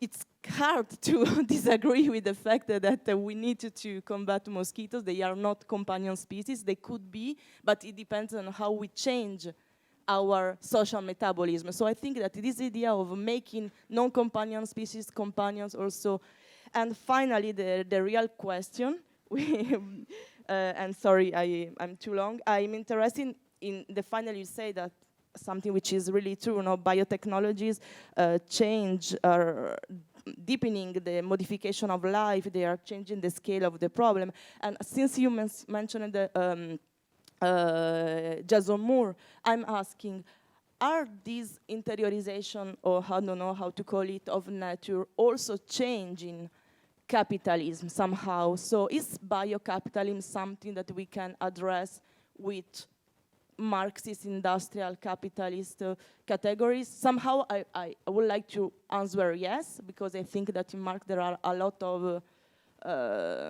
insight for reading this, but I don't know. My question is. Yes, thank you very much. Really great discussion. Thank you very much. I'm very happy that we had this opportunity to continue a discussion that started some years ago, and also for the comments. They are all interesting. There are really many things to say, but I try to condense in two main points. One is about, it is already around the question, if and what is gained or lost in enlarging or in broadening or going over the standard Marxist understanding of work and labor. So, for example, concerning ecosystem services, there is a big concern from Marxist scholars whether the notion of rent should be kept strictly or rather looking at enlarging the notion of profit. And the main concern is that in this way you lose something that can be beneficial for the cause of workers. So if you enlarge too much the notion of labor, then this is something that detracts from the possibility of labor struggles, putting it in the very basic. I tend to believe that indeed we have to enlarge it, so I take side with you rather than Lele, as Lele knows, but simply because we have to also to historicize Marx. And Marx was developing his wonderful categories while looking at a certain historical situation about capitalism, which was also the notion of labor, work and labor. There are very interesting writings that show that the notion of work and labor is connected to a certain notion of energy and a certain view of how the forces, natural forces, are conveyed into production. So it's a very historical view. So the question is now capitalism so different that we need to enlarge? I think so, and as you said, you also think so, basically. So in that sense, I agree. So also the idea of freedom I mean, possibly this is not now exactly the main point, rather than the process of drawing all reality into a certain form, something more akin to Adorno's identity thinking, just the point. So I don't know if freedom of labor relation is any longer to interpret. So this is what I agree with, but possibly you don't take your argument far enough, in a sense, because what I'm not convinced is about not that so much a problem with the notion of subsumption, because you can either use it or not use it, but the notion of total subsumption, because the distinction you make is between, let's say, traditional biotechnologies and genetic biotechnologies, which, in a sense, they just intensify the traditional biotechs, but what you suggested, that it is an ontological modification of that. But then the big corporation will tell you, no, it is just the opposite, because you are just doing what nature always does. So it's the other way around. It's not a problem at all. My question is, because also in the end you use the notion of subsumption concerning GMOs, but then this does not apply strictly to animals. So there is a kind of contradiction, or tiny contradiction, in making an argument about the GMOs, but then developing your argument only concerning animals, a certain categories of animals, because GMOs includes also plants. So this is something on which I would like to know more. But the real problem for me is that this big intensification goes both in the direction of real subsumption and in the direction of formal subsumption, like ecosystem services, payment for ecosystem services, where you don't touch anything, you just reinterpret something as a commodity. So, in the end, for me, the new point of capitalism is the total indifference to the source of value, whether formal subsumption, real subsumption, whether from the living, whether from the non-living, the total blurring of this distinction into a kind of indistinctiveness from which labor value is extracted. So possibly the step that we should do, I don't know how to make it, but looking ahead, is to elaborate this blurring of all the ontological categories that we use, that we still use, to show that the real source of value is the claim that anything is a commodity from the outset. You just recognize it as a commodity. So I would like to know what you think about this, if you're pushing a little bit further, in a sense, the argument about subsumption. Thank you very much. Thank you, Paul, for your thought-provoking contribution. My comments and question regards the very issue of living. We experience something like a proliferation of livingness. Everything out there is living, everything is life, including apparently with a more and more dominant role, algorithmic life that lives forever. I'm thinking of uploading human life into machine that lives forever. So the human makes itself into the non-human and vice versa, and we experience unlimited, undetermined, open-ended loops between the human, transhuman, and non-human. And this idea of open-ended life has a deep implication also on the conceptualization of natural life, or livingness of the natures.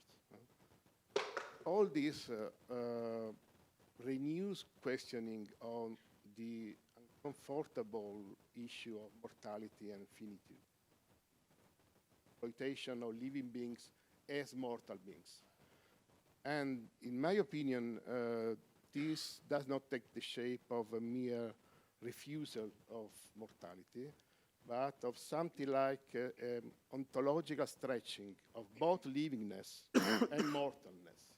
And the latter concerns like a processual understanding of death and mortality that has to do with the proliferation of simulations of mortality.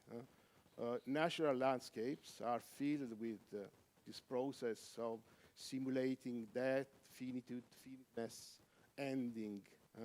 And in the same vein, the expert on artificial intelligence try to provide machine with something as mortality. We build mortal machine, providing them with the simulation of mortality. All this may have some little implication on some categories of political ecology, urgency, and the nexus between urgency and finitude, for example. But what I was wondering, what does it mean for your approach, your critical approach to political ecology concerning exploitation? I mean, does all this risk to hide processes of exploitation and somehow immunize critique? Let me be a little brutal and provocative. There are, in some more or less prospective backgrounds of some very questionable way of thinking, the following question: does it make sense to talk about exploitation of the living when the point is that everything lives forever and dies forever, meaning that mortality becomes just an indefinite transition from one simulation of mortality to another?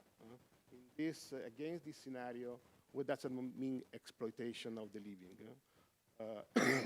So my question is, all this stretching of livingness and mortalness as implication of thinking on the exploitation of living?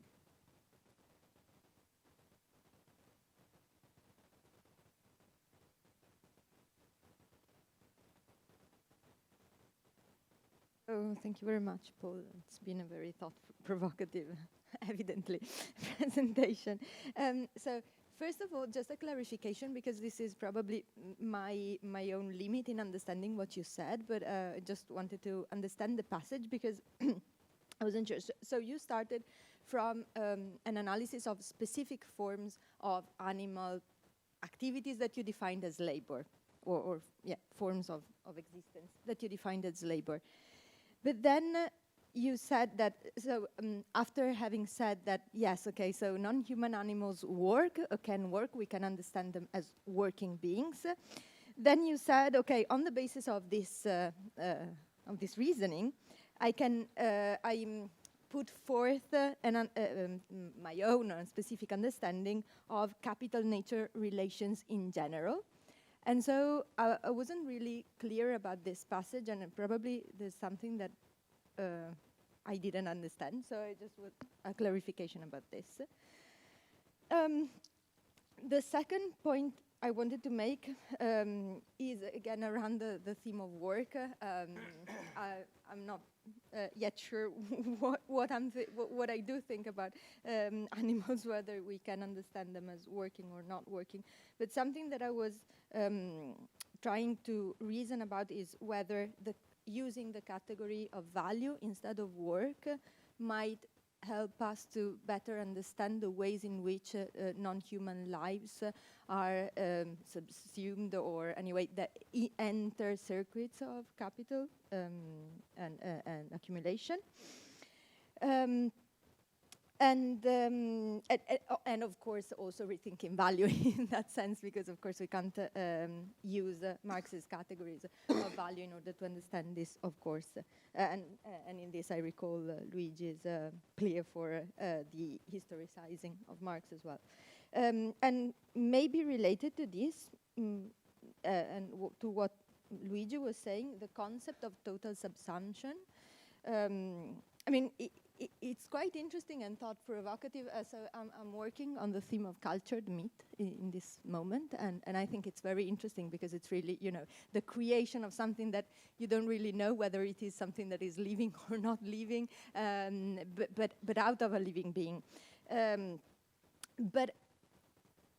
So in some sense, this would look to me like a good example of a total subsumption, but at the same time, there is, you know, a cow's body from which the raw material for doing that is taken. So I'm wondering how far the concept of total subsumption really describes these new processes and whether it tends to somehow abstract or push into the background the living beings, which also have a kind of power of resistance by existing themselves. And so how also this impacts on how we can understand resistances. And anyway, even if it's not resistance, it's irreducibility. So how life can be and is always irreducible to capital. The last point that I wanted to make is about the theme of anthropomorphization, which has already been touched about, and I don't want to go again into that. I have my own perplexities, especially around, for example, the issue of alienation, like using the concept of alienation. Because, yes, analytically you can say that it can apply. I do see your point, but at the same time, how far a category that emerges within our own experience can reflect the experience of the animal. This is something I wonder about. But my point was more about the concept that you put forth of assemblage or agencement, and it's a bit of a provocation, but the concept of agencement in Deleuze is very closely related to the concept of becoming, and becoming is a mutual uprooting. So really putting ourselves in the condition of becoming with an animal would probably mean also uprooting ourselves as anthropos, and therefore I would say that it would put much into question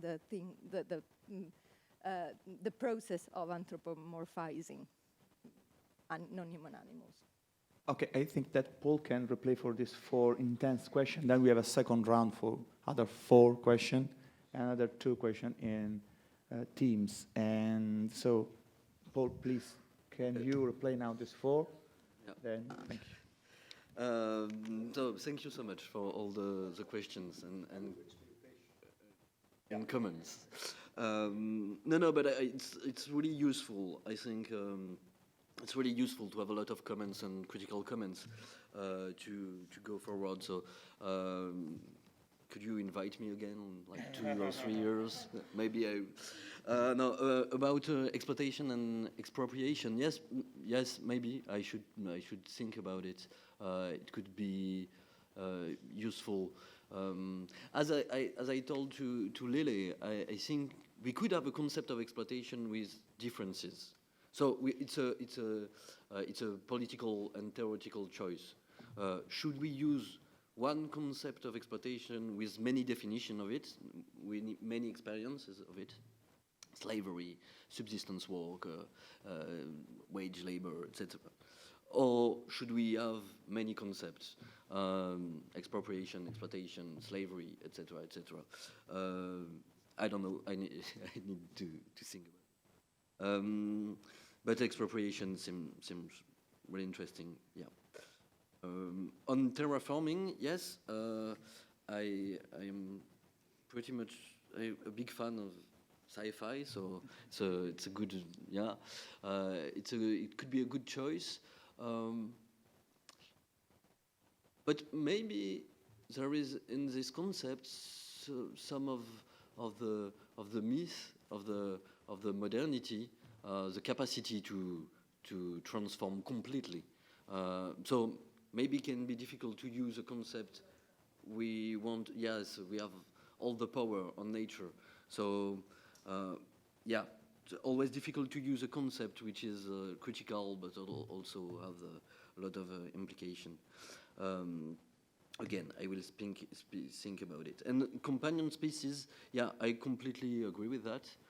In fact, it's why I speak about multi-species working class. It's based on Donna Haraway's work, but with the idea that Haraway mobilizes this concept always with the concept of justice. It's interspecies justice. And I think this the concept of justice is really too abstract, too vague, so I use like the idea of companion spaces work, but not with the ideas of justice, I think. Maybe on the question, because the question of biocapitalism came many times, and the question of total subsumption of life. I don't know why I choose total this way, but I think there is like a complete reorganization of life at all scales of the organization of matter, which is different. I mean, it's an intensification of trends which were already there, but it's also completely different for two reasons. It's the scale of the matter, transforming the matter at this scale. It's invisible. It's beyond all experience, and this changes, I think, everything. You can't distinguish between something which is biotechnologically, genetically transformed, and something which is not genetically transformed. So you can't have, for many things, for seeds, for example, so you can't have an experience of this transformation. So something is taken up in the experience itself.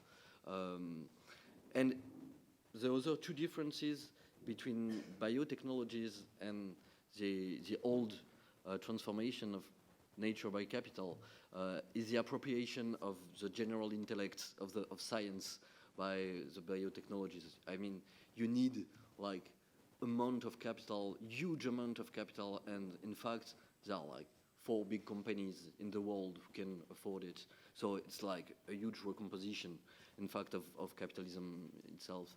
And the last one is the fact that there is a difference between material property and intellectual property. And all the biotechnologies are built on intellectual property. There is no genetic modification if there is no patent. And so you have this dimension, really recent, in fact, in capitalism. It's the end of the 90s, and the Marrakesh Convention. So the fact that, property rights, intellectual property rights, are at the base of this transformation, biotechnological transformation of nature, which is really different from the way you can use a field, for example.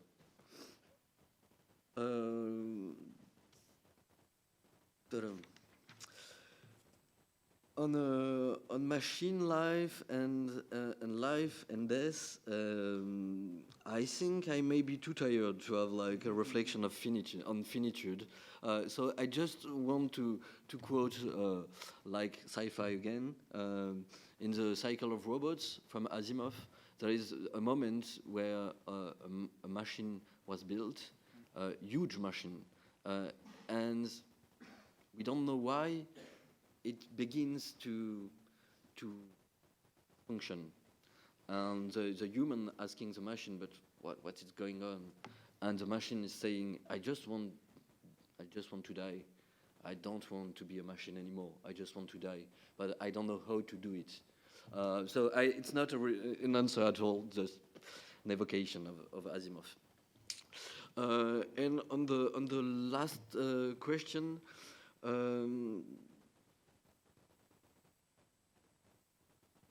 about the link between work and capitalism, I don't know, maybe sometime.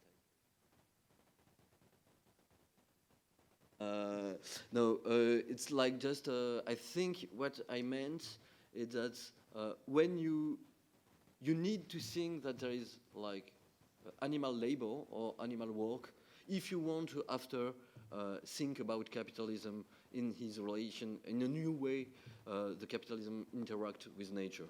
It was just like a beginning. It's like no deductive relation. And about agencement, and also it can answer the question of Lele earlier. Agencement, and yes, it's true. By Deleuze, agencement, it's always linked to a beginning and a way to transform itself by the relation to other minor people, minor elements, and so on. But it's exactly the way in which, in France in particular, the political movements are mobilizing the living beings to say we have to compose other relation with living beings, which maybe anthropomorphize a little bit animals and living beings, but also reveal some part of animality in humanity. And we have to build on this kind of desire, animality, other relation to our bodies, to ourselves, to our environment. So I think you can't think about the anthropomorphization of nature without thinking about the animalization of humanity. So that's, I think, the utility of the concept of agencement.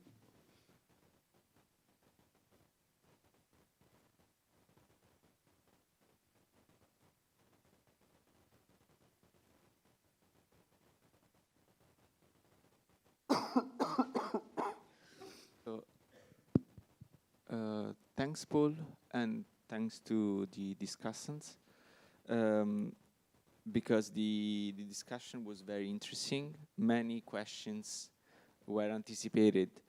I'm talking about mine questions. I want to ask now, according to Marx's theory, capitalism subjects nature because it has to improve not the productivity of nature, but the productivity of the labor force.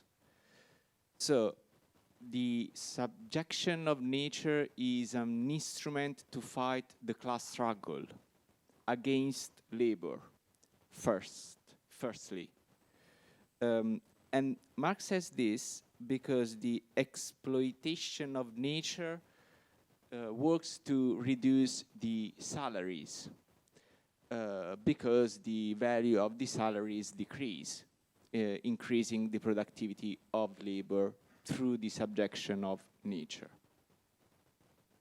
And this is why, at the same time, capitalism is interested in mobilizing the activity of nature. I say this, and I want to ask, this is the background of my question, because from this, Marx understands that there is a contradiction between useful value and value, according to which capitalism can increase the production of useful value without being able to valorize all this production. And this is the contradiction of capitalism, which is an inner contradiction coming from the inside of capitalism itself. I think that maybe if you don't make this distinction clear, you lose the inner contradiction, which is the dialectical contradiction of capitalism in Marxian theory. And losing this, maybe you go outside the Marxian frame, which is a dialectical frame.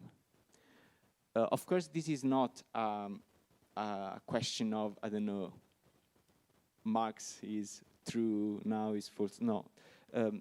It works to understand the actual crisis and the way you understand the current crisis today, which in my opinion is precisely this contradiction between the capability of capitalism to mobilize to production of useful value everything, but it is not able to valorize it because it doesn't pass through the wage labor, which is the only way capitalism can valorize in Marxian terms the production.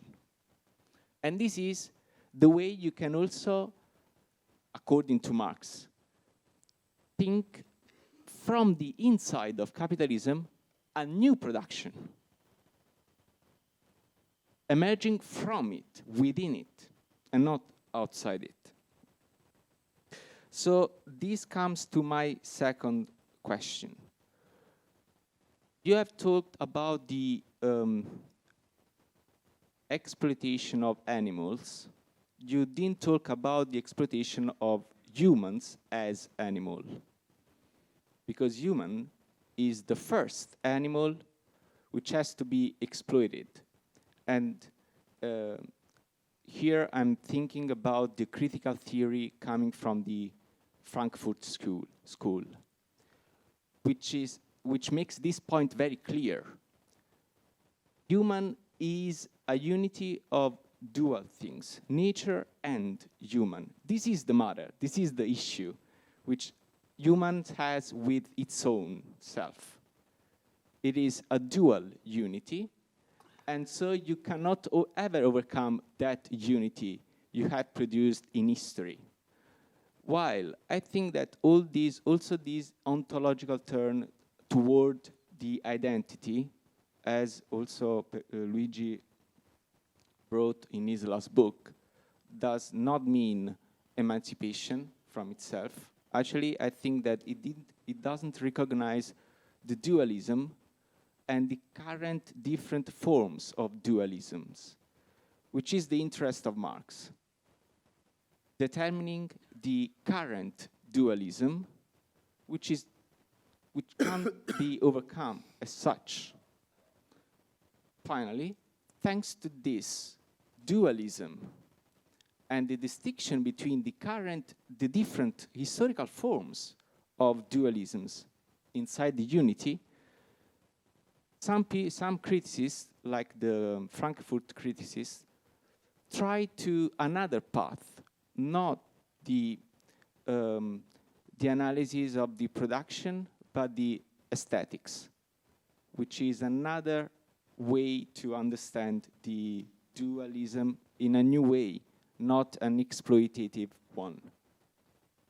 So my third question is about the role of other things respect to work, like aesthetics, art, to understand the activity of nature as subject, which is not a human subject, but a different one. Okay.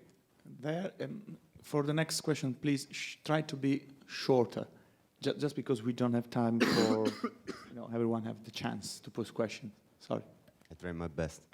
So start for saying that thank you for everybody, because I think it's really impressive discussion. I think it's one of the crucial topics that we have to discuss.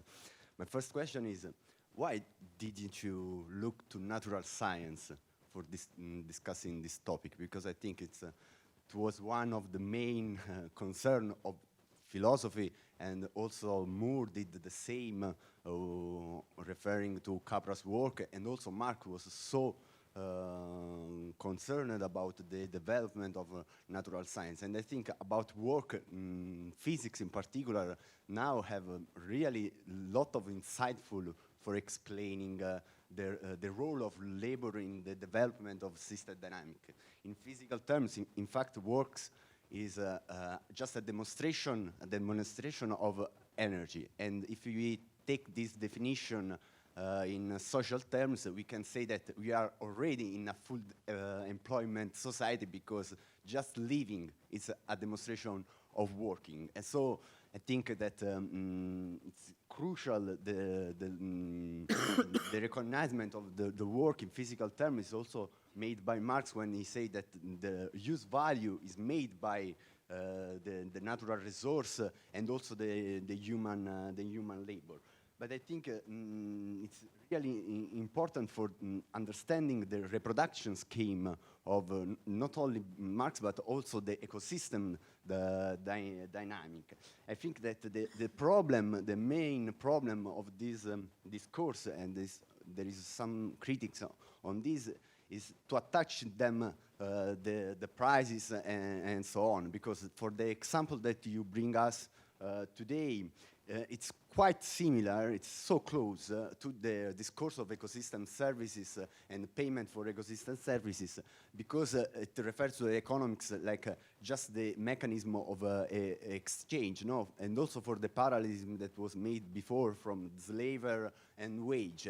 The capitalistic answer to the slavery was also to give them the wage because it was more profitable, more convenient, because if you are the slave, if you have slave, you have to guarantee them the reproduction. But if you give them the wage, it's their duty to reproduction. And now we are in the same, I think, in the same problem.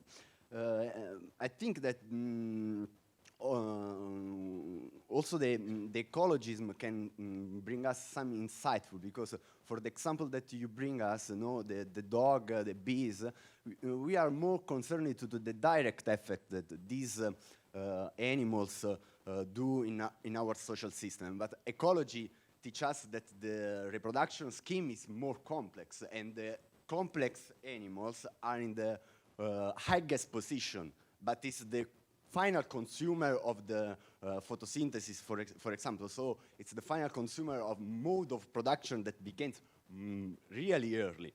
In another meaning, I think also our reproduction of our body, early than the women work, it's made by the work of abiotic, from a microbiotic level. So we have to take this perspective, I think, in understanding the role of ecological work. So I think it's so interesting to understand. I think this, for the political implication, to understand this as a space of struggle, to understand the work, the energy available in our planet, to combine the biological work and the social work, because I think the contradiction now is this: is the social work goes against the biological reproduction. The concept also made by Maturana and Varela in the autopoiesis, because if we understand this contradiction, if capitalism is capable of reproduction without guarantee the reproduction of the individuals, we are considering an ending system. But if you are considering that the reproduction of each individual in each living form, it means that we can build some alliance, some assemblage, I think. So, I don't know if I'm clear. It's not so.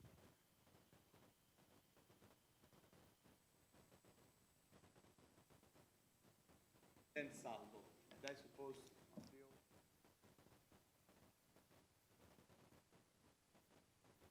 Super short. First of all, I'm very, very happy that we spoke today here of animal work, animal suffering, animal exploitation, let's call anti-speciesism, because it was not obvious a few years ago, and I think it's important. So thank you very much to everybody, also to the organizer. I am quite familiar with all the debates that you had, and let me say that Marxists can complicate things that say more simply, but no, they make more interesting and complex. However, just a clarification and a political question. The clarification is a question so for you, Paul. If I understood correctly, at a certain point you said that the correct distinction is not human, non-human, but the awareness of the dispossession. And you claim that, for example, viruses and mushroom are not aware of this dispossession. Can you try to convince me of this assumption? Because I'm not. The political question, so we spoke a lot about ontology, ecology, but I want to bring back the discussion to politics. I agree with Lele, and this surprised me somehow. It's not always the same. I mean, I get the point about slavery. I agree with your point. At the same time, so the fact of saying what the peculiarity is the wage exploitation, it was also used as an argument for some social movements to consider animal liberation and anti-speciesism a Serie B struggle, no? Second-class struggle. So the point is, okay, let's call alliance, assemblage, I don't know. But in very practical terms, what should social movements, so both the animal liberation movements and the antagonist movement, anti-capitalist movements, do in terms of the animal issue? For example, just very, very brief, these are the same argument that you raised and that I agree with, was used to postpone animal issues. For example, in one case that I remind quite well, related to the Sardinian shepherd a few years ago, if you remember. So the argument was, okay, there is an exploitation, let's call it, to simplify, also of the animals, but now the most important thing is the exploitation of the shepherds, and then maybe we can also think about of these other issues. So in very, very practical political terms, what is your strategy?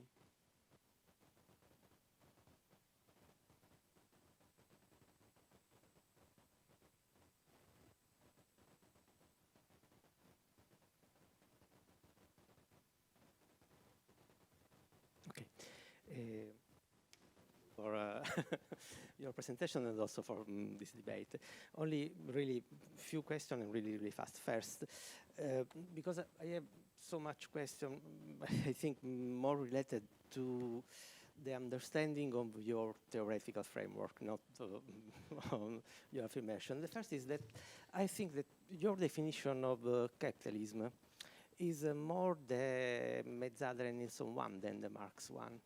So a process, a system, a social system based on the idea of the unlimited accumulation. And more than also Harvey, quite different from the Marx definition. The second is that when you talk about technical, political, ecological composition, okay, I think that I'm not going to talk about an orthodox way, but when you, in the time, when you have the superimposition of technical and political composition, there is the revolution. And when, so in this framework, where is the place of the ecological composition? The third is the term nature. Because for Haraway, according to Haraway, nature is a political project. According to Moore, nature is a class project. Why you use the term? And the fourth, last one, I really avoid the problem of subsumption, autonomy and autonomy. Why? The difference, as said Irina, no? Why we don't talk about human and non-human animals? And maintaining because I think that is more a problem of narrative of capital. In this sense, for example, the process you described, the selection and extermination, for example, acts. The problems rely in the narrative because they act in the same way on human and non-human during all the process of capitalist modernity. Okay, just to read the question posed by Elisa Bertuzzo in Teams, it said that the category of nature is not the constructor, or at least questioned. Understand it is not the focus of your task, since you set off to provide a terminological distinction from a Marxist perspective, which is very needed. It was part of the discussion of yesterday that binary thinking, including the nature-culture dichotomy, needs to be challenged. How far can Marxist anti-capitalist thinking benefit from keeping that dichotomy, In how far could it be, on the contrary, detrimental? It seems to me that a true ecological reading and thinking with Marx today should not only recognize the agency of non-human beings, but make room for a non-mechanistic understanding of coexistence, co-production, engendering without losing the critical perspective, critical of power. Okay, the floor is completely yours. Okay, thanks again. I try to be short, but I begin with the definition of nature, because it was a question. First, I don't think Marx never was a dualist in ontology. I think Marx was a naturalist, which is really different, such as Hegel, and he is not Cartesian on this position. What does it mean? It means that there is a totality, and this is why in the manuscript of 1844 he's always defining nature, as in the Grundrisse, always defining nature as organic nature and non-organic nature. So there is no dualism, here is a monism. And this is why we can use nature, I think, and I will say that it's legitimate to speak about nature for many reasons. The first one is that it's used and comprehensive for many people to show something that exists without human intervention. And that's reality. Like, there are many things which exist without human intervention. You can call it in another way than nature if you want, but that's things which exist without human intervention. Which doesn't mean, we can also think about a holistic concept of nature, and so humans are part of this nature. And so it's the slogan of the Lazade de Notre-Dame-des-Landes, who was, we are not defending nature, we are nature defending itself. So we could completely be using the concept of nature without being dualistic, and without formulating a separation between nature and culture as like two ontologies. I think this way of thinking, built by Jason Moore and a lot of other people like Donahue and so on, and Latour also, is completely false. We can speak about nature without being dualistic, not as separating big ontologies. So I speak about it in the last book called Terre et Capital, and we defend with a friend the concept of historical naturalism, the fact that nature exists by itself, but also in ecological, in social history. So that's for the question of nature.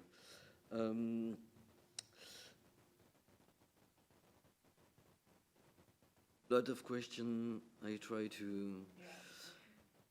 Maybe I conclude on the question of strategy and aesthetics. On the question of strategy, I think this is the reason why we should speak about exploitation of non-human beings, because it indicates the way we can fight and a strategy. Different goals. That's why I think, for instance, we need to strike back against capital exploitation of human and non-human before the domination of nature, for instance, in general. So it's also what a lot of movements in France are trying to do right now. For instance, les soulèvements de la terre, They are putting all this question of living beings and of articulation between human and non-humans in struggles, but in struggles against capital, against like some projects defended by capital. So I think this is the really vague and abstract strategy. And maybe on the last point about aesthetics, about the utility of aesthetics, yeah, of course, to understand the subjectivity of nature, yeah, of course, it's like a central issue, and I think we don't. The artists already begin to do that, to understand the kind of agentivity, of subjectivity that are in natural relations and in nature and in ecosystems. Yeah. So I will stop there. Thank you so much for all your comments and remarks and critiques and so on. Okay. So thank you to you, of course. Thank you for this. And just Lele, would you like to say something? I mean, 1 second. We have met, I think, at POE first with Nicolas. I never saw him nodding while I was talking, so I want to celebrate a second this by being frank in replying to what we do, like, you know. First, when it comes to human slavery, in my opinion, the only political position possible is abolitionism, okay? I don't think that's the same with animals, like even vegetarian or vegan. My grand-grandfather was a peasant. He brought me with him how we used to do agriculture. It was, you know, subsistence farming, not big money or stuff like that. And I can tell you that in agricultural farming, there is killing of beings, okay? So my strategy would be, like, you know, so in general would be reduction, not, I mean, abolition of the slave relation, but the fact that animals can be killed in the practice. It doesn't seem to me completely, like, you know, I'm still, I agree with Maura that we can try to make mosquitoes a companion species. I don't think we'd succeed. But I'm happy to be proven wrong. So let's go to very practical things. As an individual, I try to stick with networks of political farming, let's say, Germino clandestino and stuff like that, which for sure, and I eat less meat and less dairy, something like that, and it's something that, individually speaking, I try to do in the optic of reduction. And politically speaking, my main point is, given what I said before, trying to create within the struggles I participate in too, union struggles or social movement struggles, the conditions, politically building the conditions for what I suppose is animals' interests with our class interests, okay? In my opinion, it's difficult to think about a perfect alignment, but an approximate one, and that's, in my opinion, what gives these struggles the possibility of converge. But I am happy to go on with this discussion about strategy. I just wanted to be frank because, I mean, you know, I owed you. Thanks a lot.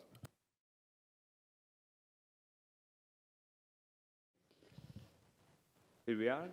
Good afternoon. We are going to start this second session of this second day of the POE workshop. I'm very happy to be here and to chair this session. We have we are so happy also to host Sylvaine Bulle.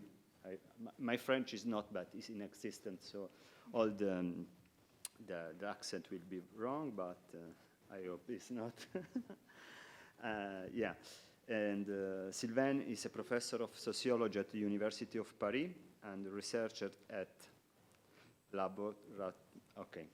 She studied at political anthropology at CNRS, and her theoretical research interests include ecological struggles, theory of conflict, social theory, critical theory, and pragmatism. Her last book concerned the political autonomy in relation with ecology, and the title is Irreducible, or something like that, but I'm sorry for this bad pronunciation. We have the opportunity to discuss this presentation of Sylvaine that is named Renewing Naturalism, Pragmatism and Neo-Materialism in Ecological Struggles. This is that I'm very close to, so I'm very, very happy to be. Unfortunately, I'm chairing, so I suppose not to be able to, to discuss a lot, but I try to be not so consistent with my role, and then we have three great discussants, I would say.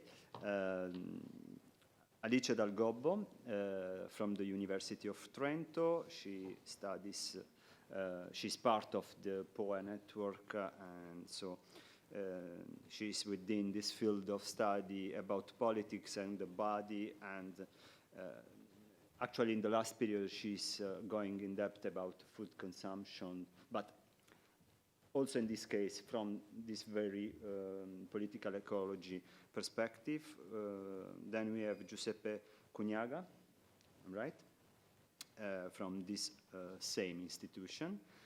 He's in the social movements, and I've seen that you study basically the relationship between individuals' practice and the relationship between, the collectivities that are claiming for,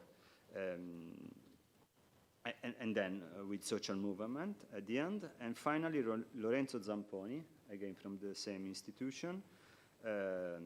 He's also in social movement studies, addressing both memory and type of mobilization, in particular also the non-mobilization strategies, if I'm not wrong, right? So I think that we can start with the presentation of Sylvaine, and we agree for 1 hour speech, but you can manage as is more comfortable with you. So let's start.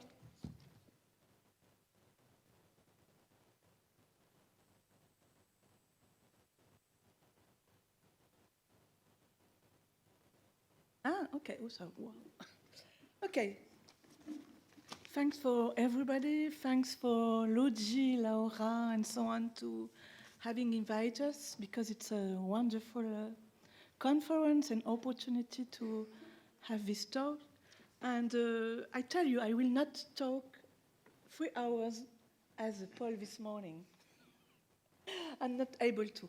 So, and my presentation is transversal to some points we discussed from yesterday. So I will start with cartography. It's this page of environmental thinking in France and the problem posed to the sociologist by the ontological shift. I'm not a philosopher, I'm a sociologist. I'm not an eco-Marxist, I'm a post-materialist and pragmatician. That's it. So it's the first point. The second point, I will have some comment about a sociological program which could be adapted to taking into account the agentivity demanded by environmental philosophy. And I will dwell on the case of my interpretation of the formula « c'est la nature qui se défend », its nature defending itself in the case of zone à défendre de Notre-Dame-des-Landes, zone to be defended, which is a very, very famous struggle in France, in Brittany, where I conduct an inquiry and survey during 3 years, not 3 hours. First point, the first and most important one concerns the deconstructivist approaches in academic literature which are piquing the interest of ordinary actors, so activist, artistic. This approach, I mean ontological term, which is a global term, include currents of thought belonging to the ontological term, which redefine the nature-culture divide. We talked about that yesterday and today. These fields of force may be endorsed by key authors and give rise to paradigms to revisit constructivism. constructivism. This is the case with generalized perspectivism, Descola, Latour, Haraway, Tsing, critical zones, Latour, hybrid beings, Haraway, involving non-humans and artifacts. This is also the case, and I'm very surprising, nobody mentioned this author. This is the case of Viveros de Castro with his cannibalistic metaphysics, overturning ontologies, and also Starhawk's imaginative powers based on connectionist thinkings. As a reminder, and to put it simply, these currents acknowledge the frailty of the great divide between humans and non-humans, like that between natures and culture. The pioneer of the field of anthropology is, as you know, Philippe Descola, who, starting with Amazonian people, has demonstrated the Western construction of the notion of nature.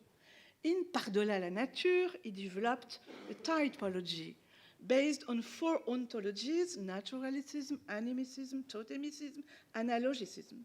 In his recomposition, Descola humanizes non-humans in a way by authorizing an extension of the state of culture to non-humans with all the attributes this implies, from intersubjectivity to mastery of technique, behavior, and so on.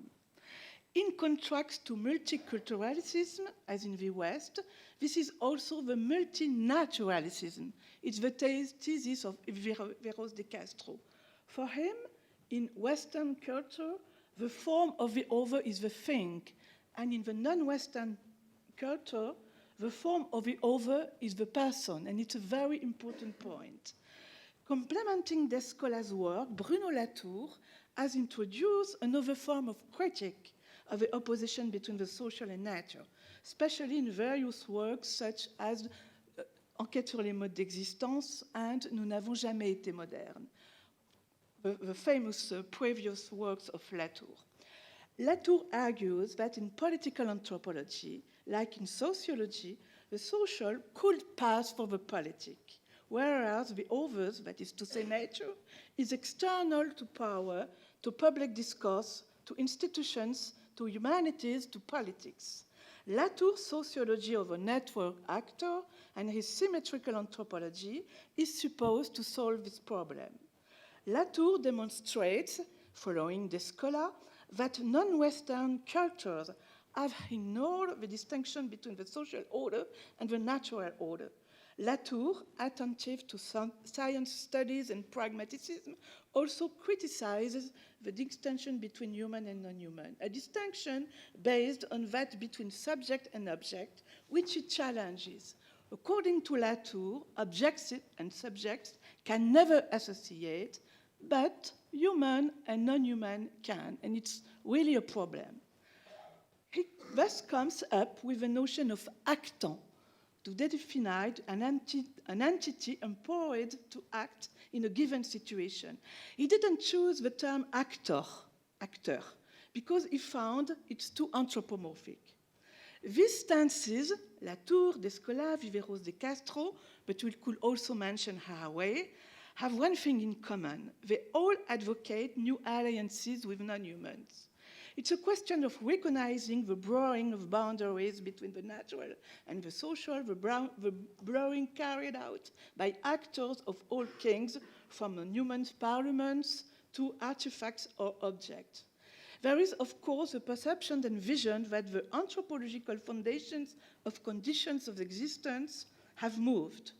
Besides, the climatic crisis must be stopped to the benefit of a relational dynamic in which the living becomes a structural component.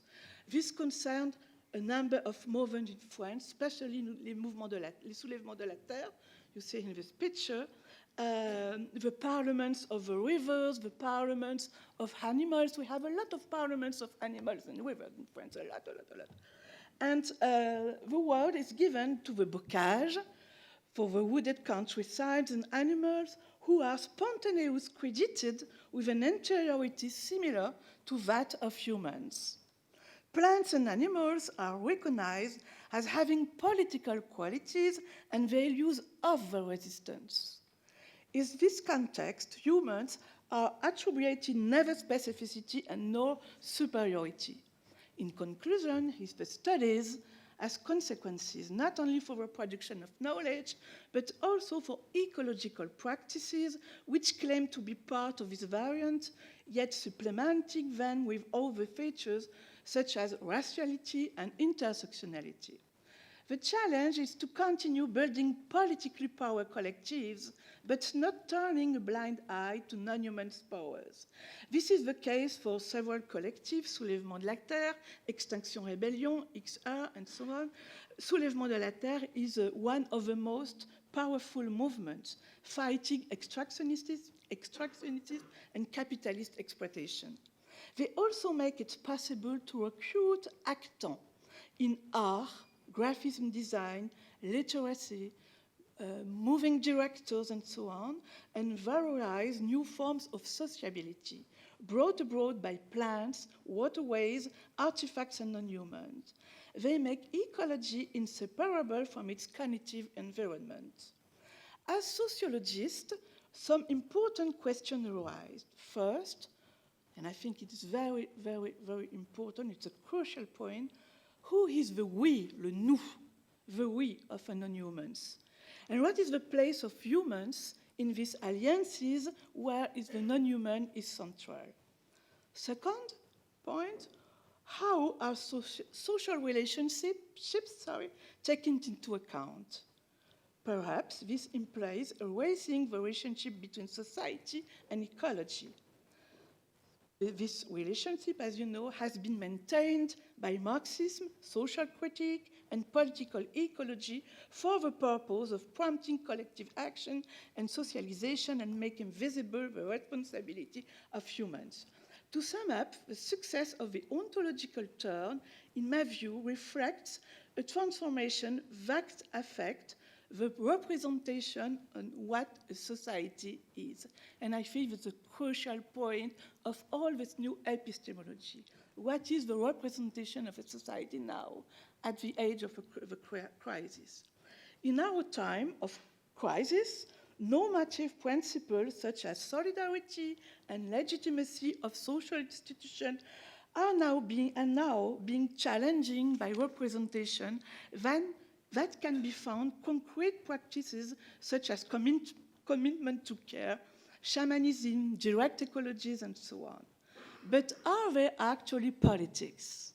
And how do they take into account emancipation, equality, and the future of our societies? In ecological, I don't know how to move to the next.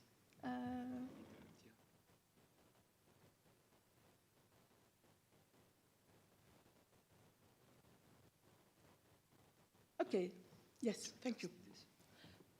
Well, okay. Briefly, in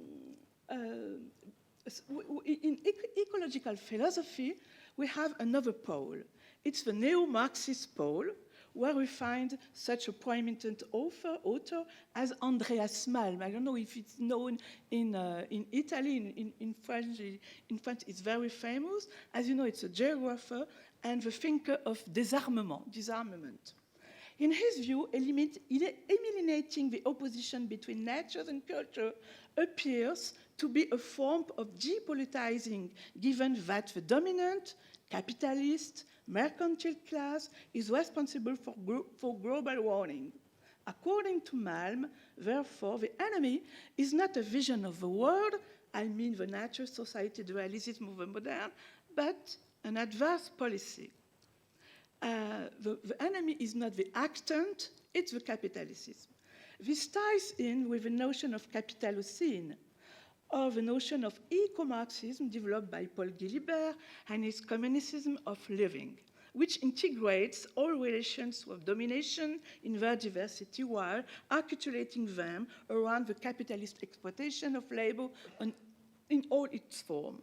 But for critics of the Marxist current, it's a mono-materialist vision, where there is only one reality, one world, one way of relating to others.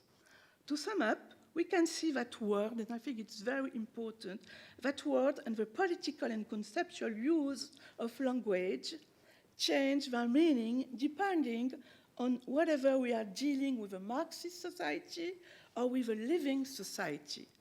In a Marxist society, emancipation remains the political objective, and emancipation, precisely negative emancipation, is achieved on a collective basis. In a society based on the living, attachments count. They must be discovered and cultivated. In the eco-Marxism, one is concerned by dependencies. In a living society, one is concerned by interdependencies with relational approaches that retain the form of dualism. And I think there is some intermediate paths between these two polarities. The first example is Latour, notion of class ecological class. His latest book, Memo sur la classe écologie, I don't know if it's translated in Italian, proposed a notion of an ecological class which do not follow in the footsteps of traditional social classes. He explicitly opposed the production-based Marxist current that dominates the academic and militant left. But Latour did not dismiss Marxism, focus on material condition. Indeed, for Latour, it's not the same materiality than in Marxism, which is at stake, since what is at stake is to profoundly transform politics, not by turning to emancipation, as in the case of Marxism, but by turning to attachment and relational thinking. Indeed, Latour promotes association between humans and things that can only be defined in relation to others. Therefore, they possess political and social qualities. La classe écologique, the earth class, does not imply a radical project, but rather the reconciliation of the world we live in with the world we live off. La classe écologique, the earth class, attains this by considering society as a whole and making the effort to analyze its internal and external interdependencies. This contributes to the world's habitability. Finally, the characteristic of the ecological class of Latour is to piece together heterogeneities, which oscillate from the peasant to the gardeners, to economic collective, I mean industries and so on, to being hypersensitive in the cause of climatic change. Briefly, another alternative is to articulate the theory of living being or network actor with a Marxist vision. For instance, it's the case of Chopeau and Ballot, also maybe Kohei Saiko. Chopeau and Ballot propose to shift from Marxian agent to Gaian agent. So it's intermediary, and reject social categories perceived obsolete. I will not develop here. But now we must come to the role of the sociology, the role that sociology ought to play. And it seems that sociology is deliberately overlooked by the ontological turn and perspective, hybridist and post-naturalist currents. Sociology, in fact, in France, and also I think in the rest of the world, is not so present in ecological issues. For instance, the dominant theories of social movement, mobilization, repertories, trajectories are insufficient to account for the ways in which the environment can be a source of unrest, which is not expressed in the public arenas, and it's very important. A lot of movements do not have any issues in the public scene. The fact that sociology is silent or ill-adapted to ecological issues is due to the fact that there is, regarding to me, pathologies of social critique. And to put it very quickly, the dissonance between theory and practice, or even between philosophy and empiricism, I think we discussed yesterday, and I think it's the point of post-operaism also. Another thing, sociology, and especially Bourdieu's sociology, has been a negative theory of emancipation, as the theory of Frankfurt School. Also, another observation, the last 20 years have shown that the critique has shifted from its objects and have new objects such as feminism, racial studies, and so on. Sociology also has moved from material forms, from the spheres of sensible, and it's also the case of philosophy. And I think it's a very important point. Philosophy has moved from the aesthetical object. No sociology, said Latour. So it's really a famous sentence of Latour, no sociology. Extending the social to science, to ecology, and to the terrestrial, le terrestre. But what is a sociology to be from now on? And I think the twofold question of ecology and criticism presuppose to have a pragmatic program that analogies the critic and moral sense of the ordinary actor and recognize the human subjectivity. In other words, to rearm social sciences and social critique, this one must be understood not in terms of social relations and production alone, but as extended to all material conditions of existence in a more existential meaning and phenomenological meaning. And given that, it's okay. Given that, we notice that, for instance, the social reality is profoundly modified by psychological structures, mode of action, presence, emotion, and so on. I would like to give 5 examples of programs that brings together social critique and ordinary critique, which re-establish the connection between thought, the social, matter, and the physical and biological worlds. In other words, the associated environments in a capitalist context, and which make it possible to read emancipation of certain beings or groups in critical context. First example, and I love this sociologist, is Hartmut Rosa. I think it is famous here also in Italy, with his notion of dissonance and resonance. As you know, dissonance was symptom of capitalism acceleration, and it's also the loss of anchorage. Dissonance is the negative face of capitalism. But Rosa developed also, opposite to the dissonance, the notion of resonance.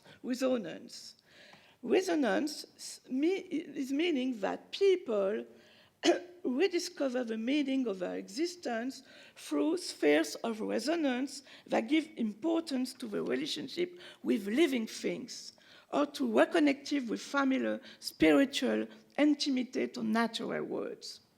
Second example, the forms of lives, a program Logi wrote about that, which allows us to move beyond the commodity forms. And I think it's very, very important. I think we will discuss this point in the discussion.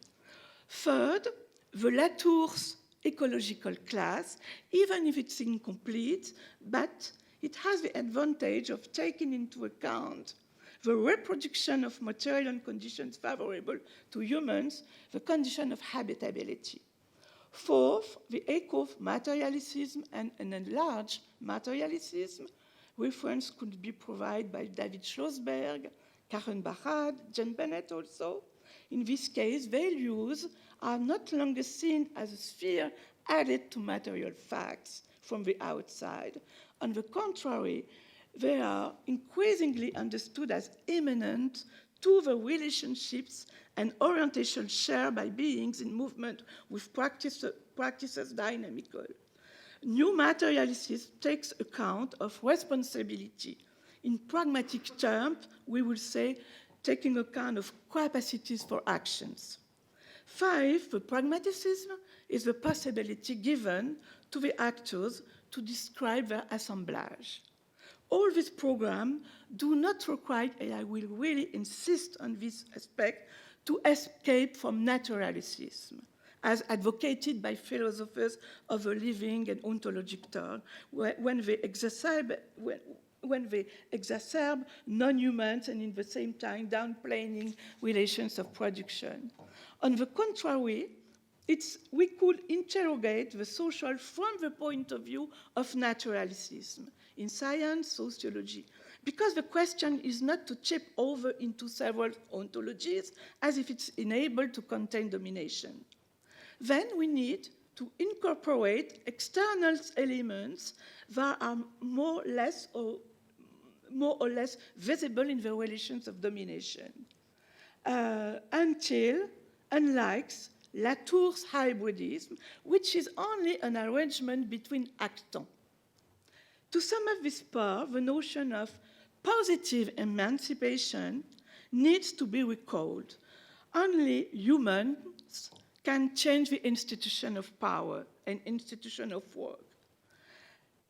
If it is necessary to reintegrate the living, the beliefs, the emotions, and so on, it is necessary on condition that we do not erase the social, the socius, and what founds relation,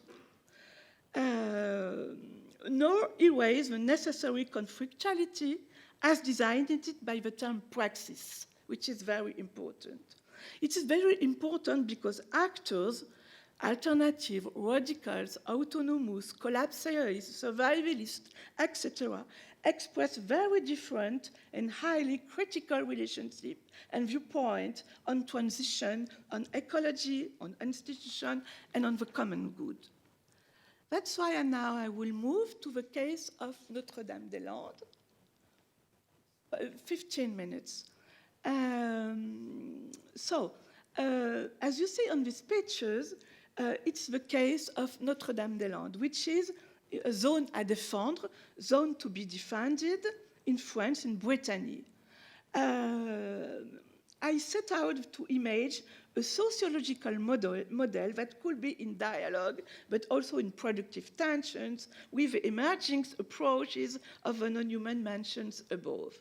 I will give some facts and some description and some methodological approach.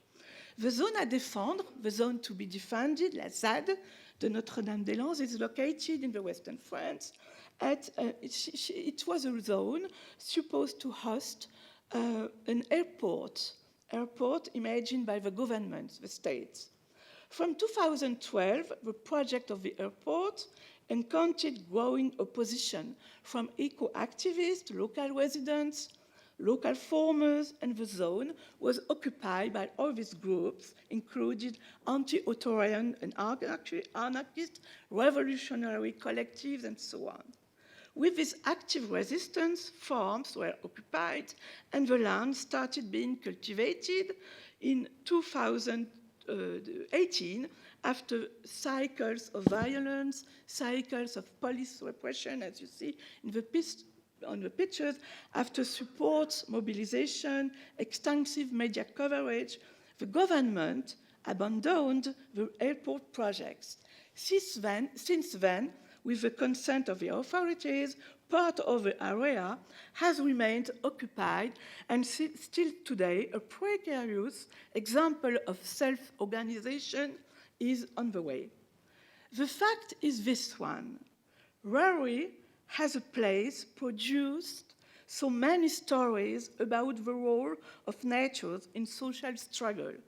Scholars such as Descola, Latour, Starkov, Shiva, movie directors, artists, poets, and so on, all have contributed with text to celebrate the ZAD. The Zadists, which is the occupants of the ZAD, have become central figures of a new epistemology, with emphasis on the plural relationship to the world. In the stories about the ZAD, you have some example on the left, Ethnographie des mondes à venir avec des Scuola and Pignocchi, Éloge des mauvaises herbes, and so on. We have a lot. It's a big mess. In the stories about the ZAD, multiple beings are summoned. Nous sommes la nature qui se défend, we have a nature defending itself. Be the territory, nous sommes le territoire. So the forest, or the population of newts, the newts are the tritons. I don't know what is the term in Italian, it's this one, the newts. The newts are recognized as characters invested with specific interests and values. For instance, shamans speak with the occupants, shamans speak with the newts during dreams and hallucinatory trances. All these creatures features in the drawing, the stories, and the song in the ZAD. Also, masks of newts and oaths, les chouettes, are used to express animism as lifestyle. Animism, a way of being in the world where everything is entangled on common soil. To peacefully manage coexistence on the same territory, the Zadists evoke the metaphor of diplomacy. In the Zadist story, the newts, les tritons, become creatures who clash with the police and force alliances with other beings. In this context, humans are never superior and special. Re-enchantment is key to produce artistic effects, but also to talk to anthropologists. The ZAD is presented as a sweet experiment and also as a marketing case. We would certainly describe such tenets, the scholar, Away, and so on, as a form of epistemological populism that pushes for the rehabilitation of non-scholarly and non-academic and for the native ways of thinking, where scholarships are excluded. In this respect, the ontological turn neglects the fact that the relations between humans and non-humans are not the same.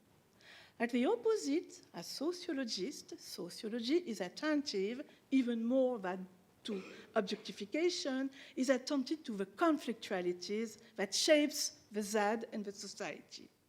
There is no chance that non-human spokesperson can take a human point of view, since they have no logos for joint politics. That's the point. This assimilation of non-human and human forget one point.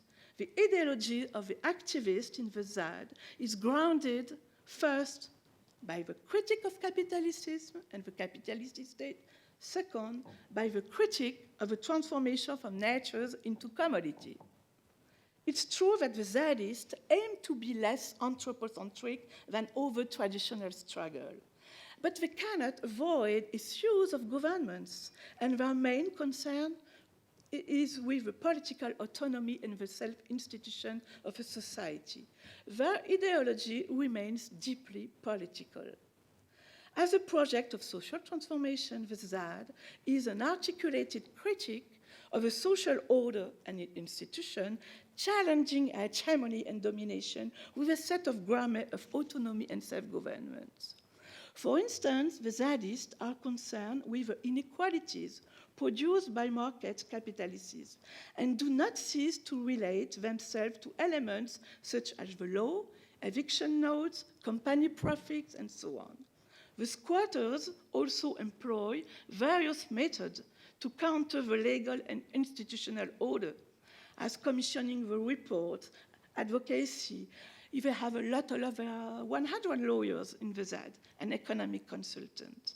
Also, a lot of conflicts, and I will develop this point, between groups emerge. Some are more interested in social ecology, others in revolutionary project or autonomy, and so on. To sum up, we cannot reduce them to a biotic community. And the ontological turn runs the risk of neglecting this aspect. There are political characteristics that make them distinctive. And the final question follows the previous one. Is the ontological turn compatible with political responsibility? Political ecology has raised this issue, and the same question is interesting also to be found at the heart of the ZAD collective, as they reclaim for themselves neo-Marxist revolutionary roots, anarchists, etc. The importance of these nuances within the ZAD must be appreciated, for instance, in the level of practical activities. In the ZAD, speech, emotions, and bodily practices and gestures, self-defense, and so on, must be seen as critical, and in the same time also being the support of ordinary activities such as agriculture, repair, maintenance work, care, bakery, and so on. That's the reason why we use the term of critical pragmatism to raise two issues in the representation of social realities by the activists. Pragmatism combines a first dimension, which is a metacritic of institutions, such as the state. The force of the state, as we have seen, is present in the ground through the legal framework, the eviction, the expropriation, and so on, through the police repression also. And the second dimension is in ordinary critique by the Zadist commitment. The territorial defense they perform is grounded, as we have noticed, in common attachment and joint action. Activities, including agriculture, mutual aid, are proposed as gesture, as critical gesture, and gesture for the resistance against institutional domination. Indeed, a struggle milieu such as that is characterized by critical gesture to disengage them from the states. It's the first point. And second point, to emphasize local communalities, communism. Let us consider two examples. First, the territory. Bocage, land, facilitates the gathering of actors with the same sensitivity, attached to the land and its biodiversity. We call occupation form occupation, the way to build new forms of life inside a contested land. In fact, the occupation form, the appropriation, mobilizes two phases. The first phase is the way to defend building, to defend the land against the police and the state. And the second phase is the way to build a living world, to build a milieu. These double phases, defensive and offensive, are indivisible. And it's a kind of new materialism here. A similar demonstration could be done for the role of objects, as you see in the center of the picture, manual or artifact. Devaluated objects here receive renewed appreciation. The Zadists stay clear of new objects, commercial objects, as much as possible, and accordingly learn new bodily skills with recrafting stuff. For instance, a bottle can be used to mix the ingredients for a cake or a cocktail. An empty gas tank can be made into a wood-fuel cooker or a dummy bomb to be displayed in the event of an eviction. Cardboard can be used on a food tray, an whole engine for a barricade. A garbage can lead a shield against the police, and so on. Gardening tools, as you saw in the pictures, can turn into weapons for a barricade defense. Tractors are used for road blockade, and so on. All these objects becomes part of a strategy of invisibility. A reused object is put in circulation and opens up to new stories, new practices, new experiences. In a sense, objects also function as mediating devices. And however, emphasis here is on human intervention, not a physical gesture, but a value enables a change of use by breaking away from industrial society. Contrary to an indistinct sacralization of natures, politicization here passes through a precise human handling of objects. The more objects that are brought, out of a consumerist orbit, the better are. We see here that human reappropriations become reflexive about their relationship to the industrial, commercial, and institutional world, not because of some actant aspect. Squatters themselves are not unequivocal about this, and they have a lot of difference between their relation to the milieu. I will give some last example. Briefly, we can see that we must take care to identify the actors and the term of their commitment in the ZAD to the cause. You have reformists who aim to slow capitalism down. You have radicals who want to break free from it at once. There are also primitivists, utopian, and so on. All the different these groups, revolutionary, anarchist, utopian, etc., have distinct ways to be connected with the milieu.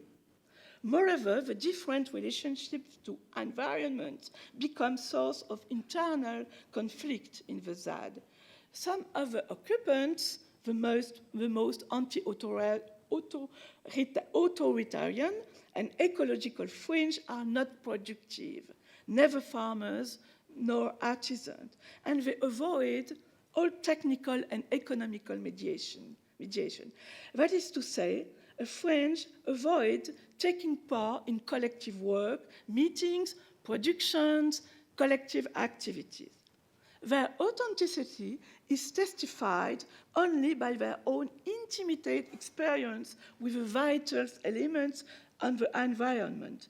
Their lifestyle is based on the appreciative valuation of scarcity, rareté, scarcity, do not depend on strategic interest nor upon functions in a struggle, but on an overall preservation effort. For instance, primitivists refuse to see neighborhoods and visitors. They refuse to see anarcho-tourism in the ZAD. They reject the use of recycled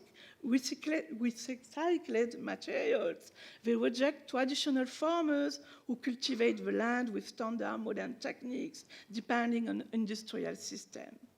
To sum up, behind the bannière, c'est la nature qui se défend, and under the bannière, weaving alliances with the living world, we find diverging interests. On one hand, we find activists who pay attention to the strategy and have not completely broken with the industrial and commodity world. They travel by car and carry on revenue-generating activities to finance the struggle. You see here the bakery on the left. In fact, they are capitalistic. Efficiency and realism of this group are present as a political weapons. In fact, capitalism becomes a political weapon by some of the activists described as post-situationist, revolutionary, and so on. But they are de facto merchant with nude masks, des marchands avec des masques. Since 2018, the cleavage, and I will stop here, between different collectives in the ZAD has become apparent. With the debate, and I think it is very, very important for all the struggle, endorsement or rejection of the productivity. To be productive or not to be productive in this struggle. And we see that the same figure of fighting nature can convey different strategies, alliances, degrees of authenticity. And it's a very important issue for the positive emancipation. It's also the same for the building and the dwelling, you know. As you see in these pictures, you have two kinds of dwelling. One is in movable huts, tipi and something like that. And the other one is bourgeois buildings. And it's particularly the case of the actual ZAD. And the activists now are living in the gentrified building. And so there are also frictions between heteronomy and autonomy, market and subsistence. Also, the question of subsistence is a very critical point, which need to be consolidated in relation to sustainability and so on. To sum up, two points or 3 points. One, the stimulated experience of the ZAD has shown the obstacles for imagining a self-institution of a society.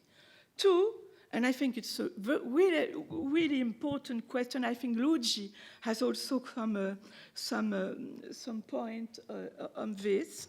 How to create some commonality, especially when you have to discuss the status of the land. The critical point at the ZAD now is the collective use of the land. What is the property? What is the institution of the land? What is the social institution of the land? Etc., etc. Third point, the construction of common words beyond the human being is not indifferent to economic determinations and societal arrangements, which intermingle with belief and imagination. 4 point. It's not enough to simply overlook the boundaries between body and mind, north and south, to push forward a territorial and environmental agenda. Social sciences cannot content itself with a simple Gaia ontology. One thing is very important. We have to go back to the intersections between the collective emancipation and intimacy, always as well as collective visions expressed locally or within a given environment. For instance, we have to ask about political legacies, rules of life, the notion of vulnerability, the denunciation of internal tyranny in the ZAD, the sources of oppressions, the alternative institution, the notion of no domination, the notion of absence of property, and so on. And I think it's very important to have to reach this goal of a new emancipation, and also to seek the new materialism. And we have to have in the mind that the materiality is always involved in a social critique. That's why we call for a critical pragmatism added to materialism or post-materialism, with the recognition that matter is not the passive reception of human agency. And briefly, 1 second, 2 points of summary. Ecology is political, not when it influences policies, but because it guarantees the coexistence of life forms between humans and non-humans. Secondly, ecology is not political because it is governmental and addresses decision-making scales. Third, it's political when it enables interaction to be woven at different scales, and not just when it introduces a change in device of visibility, as in the case of green capitalism and as in the case in ontological terms. And 4 points, how can we describe the social properties that enable us to describe subjects and distinguish them in terms of social belonging, disposition, and other reasons for action? It seems to me that the ecological question cannot replace the social question. We must reformulate it in order to understand the social interdependencies.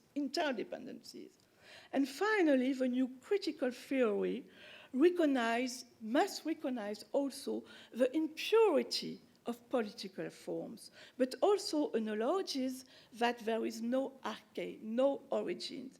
That is perhaps the most important contribution of the studies, recognizing that practices are already emancipated into the present, and we don't need to be inscribed in a historical trajectory, past, present, and future. That is to say, ecology makes the notion of utopian irrelevant. And another point is also the question of emotional capitalism that is facing this, that's facing the case of the ZAD. That's it. Thank you very much.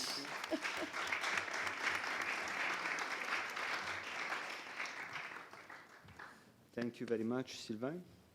I hope it was clear.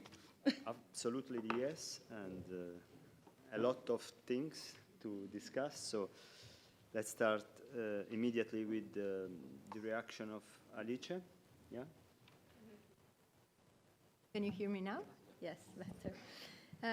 Yes, so first of all, thank you very much, Sylvaine. Of course, thank you also to Boy for having this space of discussion, which, as Dario was saying, is also something that is a space of discussion that is very dear to us. So thanks for being here and for sharing this with us.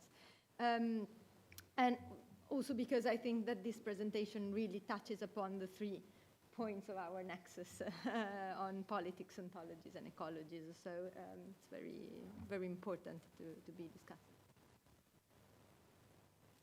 Okay. Okay. First of all, a disclaimer. The work by Sylvaine really kind of touched upon many of my reflections. I don't have a specific position, so I will actually raise some questions and some productive, hopefully productive points.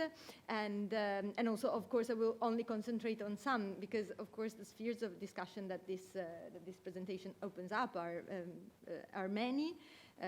From the ontological point to also methodological points around what it actually means to do ethnography in irreducible fields, and also how this really changes the very idea of sociology and of doing social sciences. So, and also another point that I think you mentioned, and it's probably very interesting to think upon, is the theme of autonomy in relation to ecological crisis. But just to make a step behind, I think that really this presentation, your work overall, seems to push us as social scientists to confront crisis, not merely as a topic of investigation, but rather as something that uproots established ways of doing not only research, but also the very matter of our own investigations, so also the social movements and practices. And this is because the present crisis of capitalism invests so many spheres, and yet it is kind of made unique somehow by its ecological facet, and how this really upsets the neat distinction, a neat and dominative distinction between man and nature, which is arguably one of the pillars of modern capitalist organization. And so it seems to imply a necessary uprooting and rearticulation of political praxis itself, contextualizing and enacting a wider transformation of the material conditions of existence, and contextually, of course, an epistemological questioning of established modes of doing research. And in this context, to quote you, Sylvaine, it's crucial to envision a more than human sociality that, especially in looking at socio-ecological movements, might be capable of rebuilding alliances between the human and the non-human. And also in a context in which, like that of ecological crisis, in which all that is natural, or that has been defined as such, that to me also means the embodied aspects of existence, really kind of forces or claims our political attention, and but at the same time the forms of established socio-ecological organizations seem incapable of supporting necessary transformations. So the points on which this work, I think, really kind of asks us to reflect is, first of all, the kind of more ontological question: what role material and non-human reality has in the transformation of socio-ecological regimes? Second, which is a more kind of epistemological or methodological question, what is the social scientific stance that best allows us to interpret these processes? And the last political and also ecological question is, where is agency located and how shall we interpret it?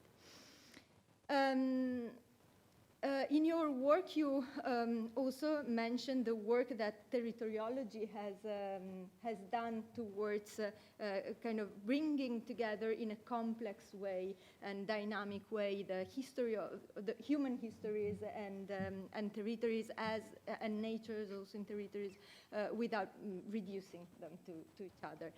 But yes, definitely the emergence of new materialisms has been especially disruptive in bringing back the question of nature and of materiality in a social and political organization. And definitely it has produced a tale about what the word is, and one that is allegedly able to give back recognition, value, and agency to an unhuman word that modernity has objectified in order to appropriate it and exploit it. And of course, bringing such a, what we might say, or might call a strong ontology into the study of the socio-ecological field would, in this case, not only enable an epistemological but also political shift that is able to develop practical arts of living on a damaged planet or in the ruins of capitalism, to quote Haraway and Singh. And so your contribution, according to my understanding of it, really locates within a vast field of more or less sympathetic critiques to this move. And I think that it really helps us to put it into perspective, questioning the idea of a straightforward pacification between the human and the non-human. Again, I think your critique really can be articulated on three levels, which are, again, ontological, epistemological, and political.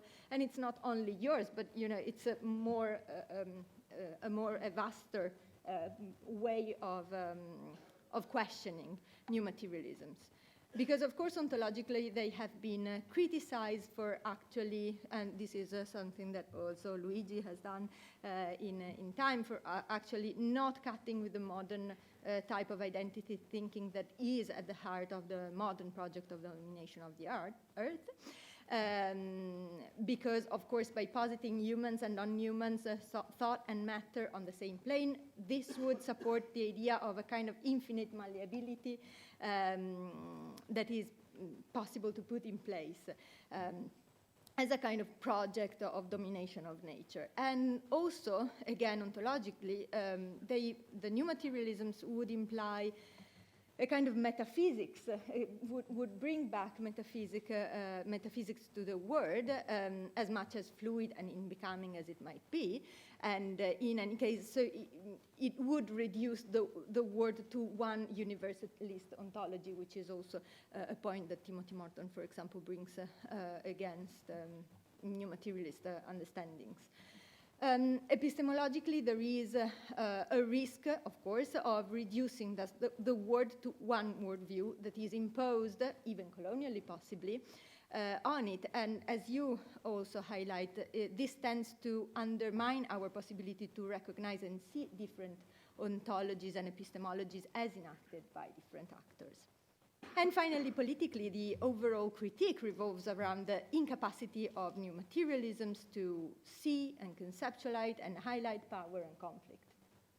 So, especially as they refer to wider systems of value and social relations. And so, the risk somehow is to develop a naive attention to contextual and emergent assemblages and frictions rather than on structural issues of power, as well as concrete practices of struggles that subjects enact. And this point has also to do with the point that we also touched upon this morning around the issue of historicism or dehistoricization. So the point is that one of the problems with the new materialisms that they tend to dehistoricize relations that and therefore not to see how this immanent plane of existence is shaped by social forces.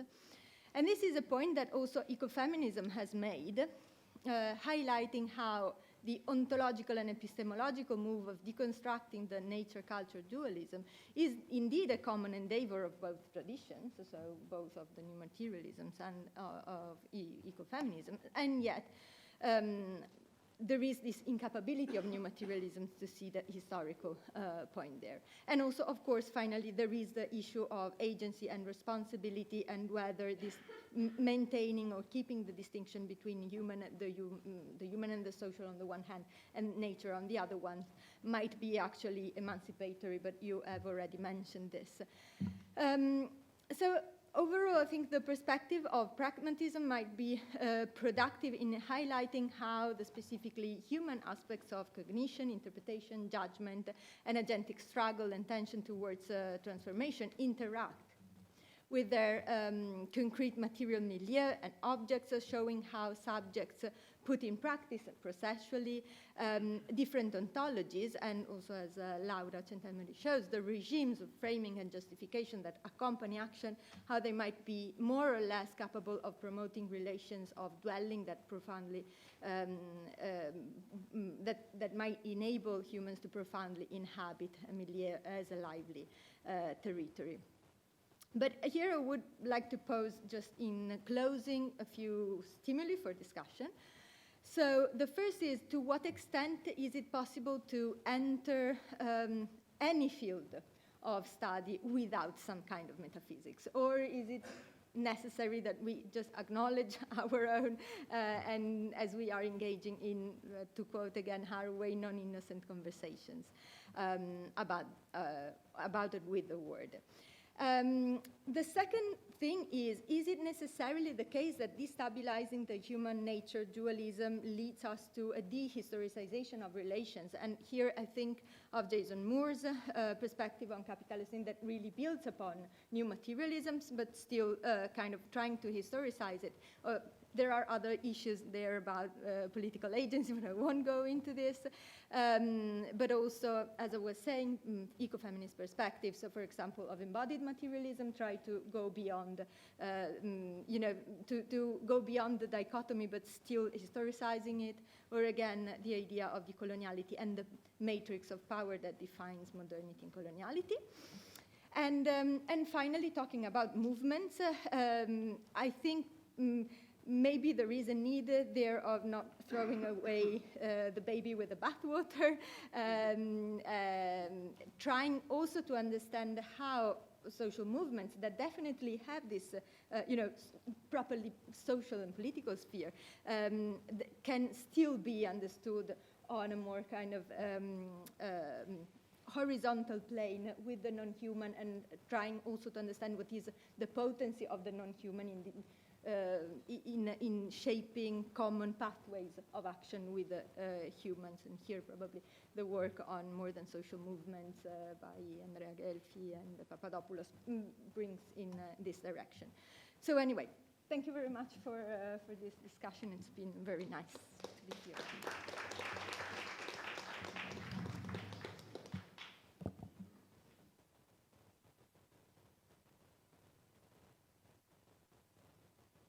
So we continue with the discussant in order to collect all the comments and the questions, and then Sylvaine reply to all of them.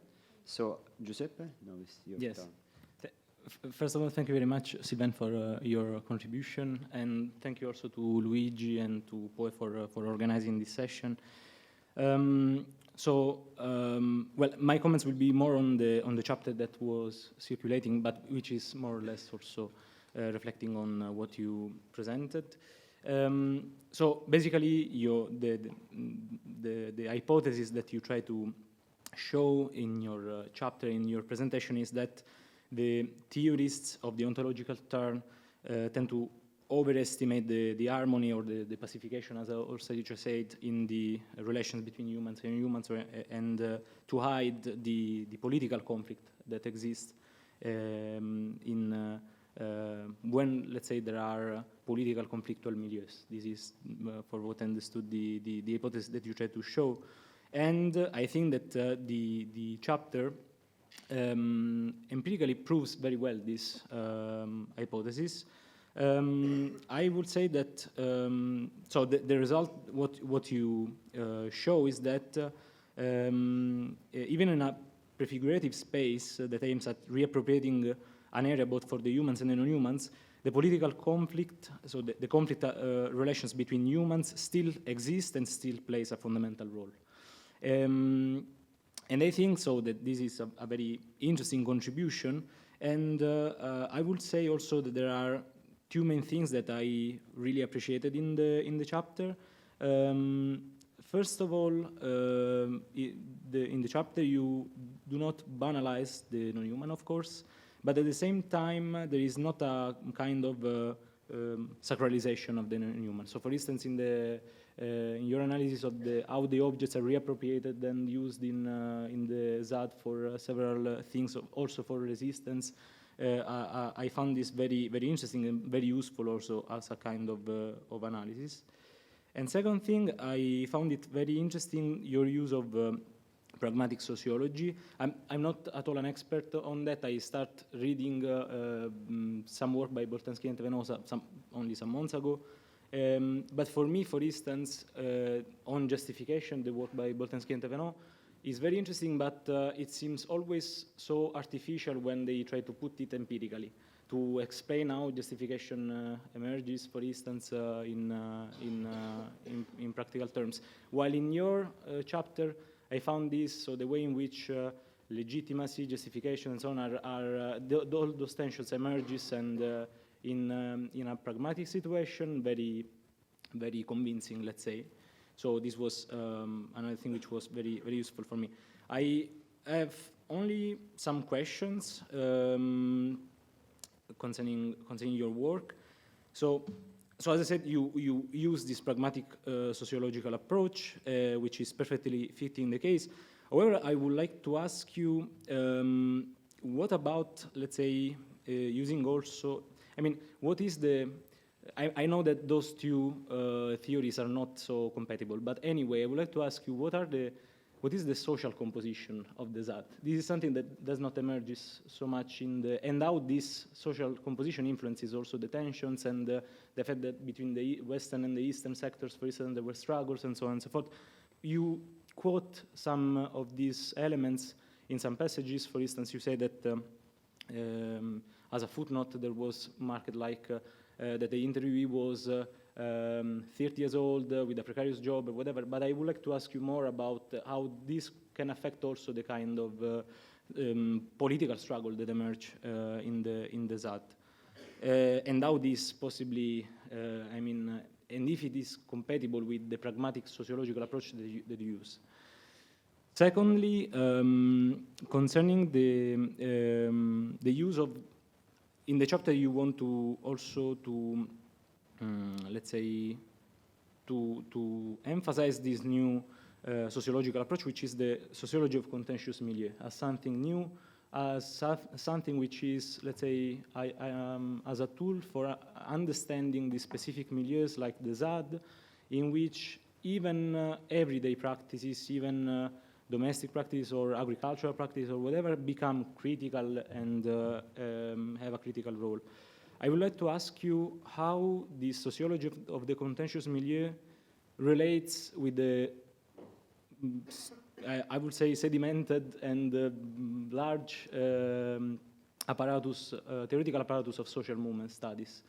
I think that you mentioned social movements in your presentation in a quite critical stance, and I would like to ask you, is the sociology of contentious milieu something external to social movement studies, challenging them, or is it something inside? I don't know if it is, I mean, a useful question at the end, but it is also to situate this concept in the theory. And then the other question that I would like to ask you, so I quote from the chapter that you circulated, page 15, when you say that you talk about tensions among the different groups, the Western and the Eastern sector, and you say that this proves that the composition of a common world is far from being a harmonious process. And this is interesting because, referring to the ZAD, I remember a small book that I have read some months ago by Philippe Subra on the geopolitics of the ZAD, let's say.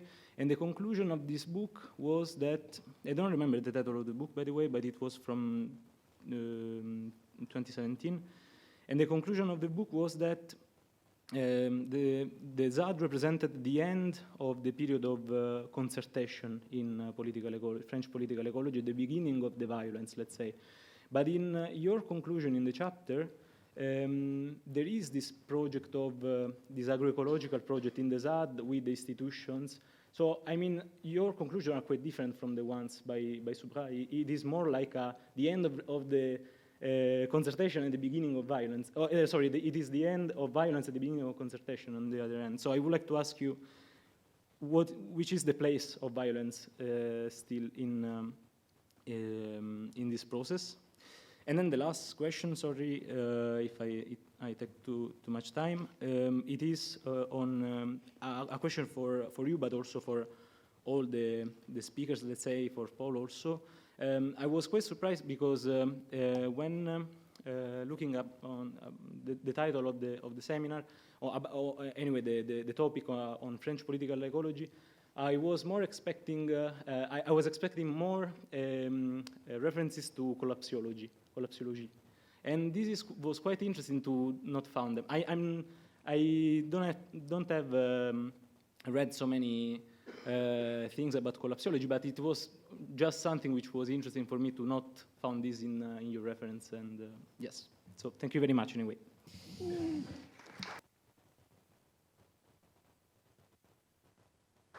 Okay, now it's time for Lorenzo to have his reaction. Yes. Well, thanks a lot. I think I'll be quicker than expected because there's not so much more to say after what Alice and Giuseppe already said. I will echo in particular some of the things that Giuseppe has pointed out because we came from a shared background in the study of collective action. And I have to say that both reading your chapter and listening to the presentation, I think I generally understand your double argument, okay, on the relationship between ontological turn and political conflict, which is, if I understood correctly, at the same time welcoming, okay, the attempt to overcome the boundaries between the natural and the social, while at the same time pointing out the weakness of a Gaian ontological view vis-a-vis political conflict, especially regarding political conflict. And I generally share this point of view, and I will share some of the things that came into my mind while reflecting on it, because definitely the fact that his weakness in portraying not only difference, diversity, but also conflict, okay? So the emergence of contention is something that can, I think, be put in dialogue with the study of social movements, because obviously it puts us facing the borders of the political. And I share your argument on the fact that it's very difficult to imagine political conflict in a purely ontological context, and also that it's very difficult to imagine political conflict that has humans as one of the actors together in a set of actors that do not share what in the I think in a very efficient way in the chapter you simply call logos, which is a very clear way of putting it. Obviously, this puts us in what are the boundaries of the political, what are the boundaries of political conflict. Something that in the study of social movements is very well known, but many people often choose to forget, is the existence not only on non-state-oriented collective action, and you were pointing out forms of life, sustainable materialism, and so on. I don't need to explain these here, okay? But also of non-strategically oriented collective action, which is something that I think goes together with your point, while at the same time problematizing it. And it shows, I think, why I agree with you on the weakness of this view vis-a-vis political conflict, but at the same time, I think it is a view that sheds some light on the limits of political conflict. We know, because we see, we witness it, we study and so on, the emergence of collective action as an expression of relations between actors and as a practice that is structured by such relation and in turn structures them, not only as the proposal of some claims vis-a-vis some authority or some power holder, okay? And are we able to see, and that's the question I would like to pose you, are we able to think about agency without strategy, okay? And are we able to think about action without agency, okay? This is really, I think, pushing the limits.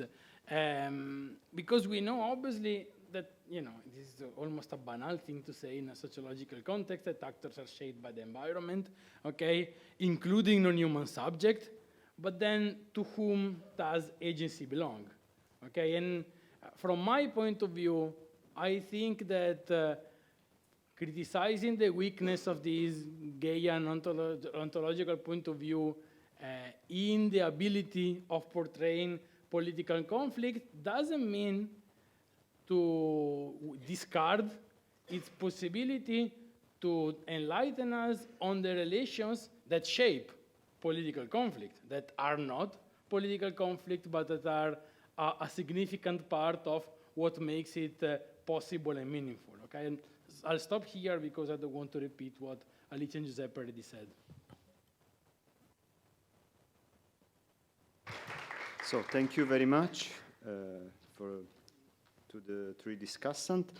I'm going to abuse of my power just saying that it seems that the issue is about what is politics, it seems to me.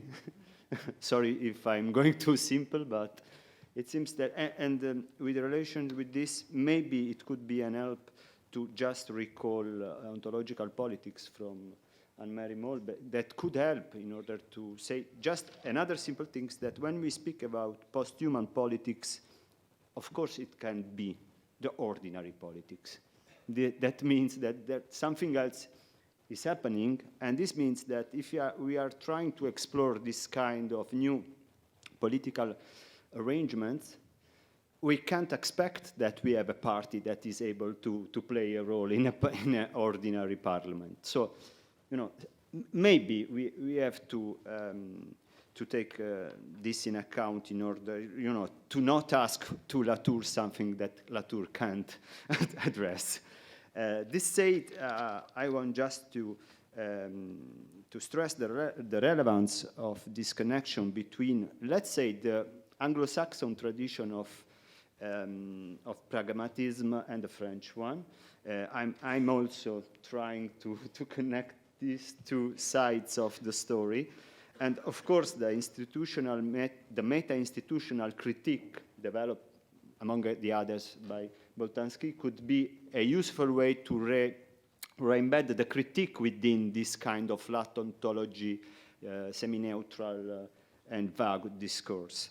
And this means that sometimes something happens between the experiences, the practice, and the general God, the common God, sorry. And that institutions could be inconsistent, could be in sufferance, the organization of the institution, and something could happen. So this connection between these two kinds of sensitivities could be very useful. And another thing, and then I stop with this very bad behavior from me, how sociology can can have a role like this. I'm struggling from my PhD with this issue, sometimes with very, very high risky, relationship. And I think that something happened in sociology, for example, with the experiments from Michel Callon. In that case, as we said, for what is politics, maybe we have also to think about what is responsibility in a post-human shape of the unit of analysis. So maybe also in this case we have to try to, to shift a little bit from what we usually think about responsibility and responsibility. Yeah, sorry for this. And now the floor is yours.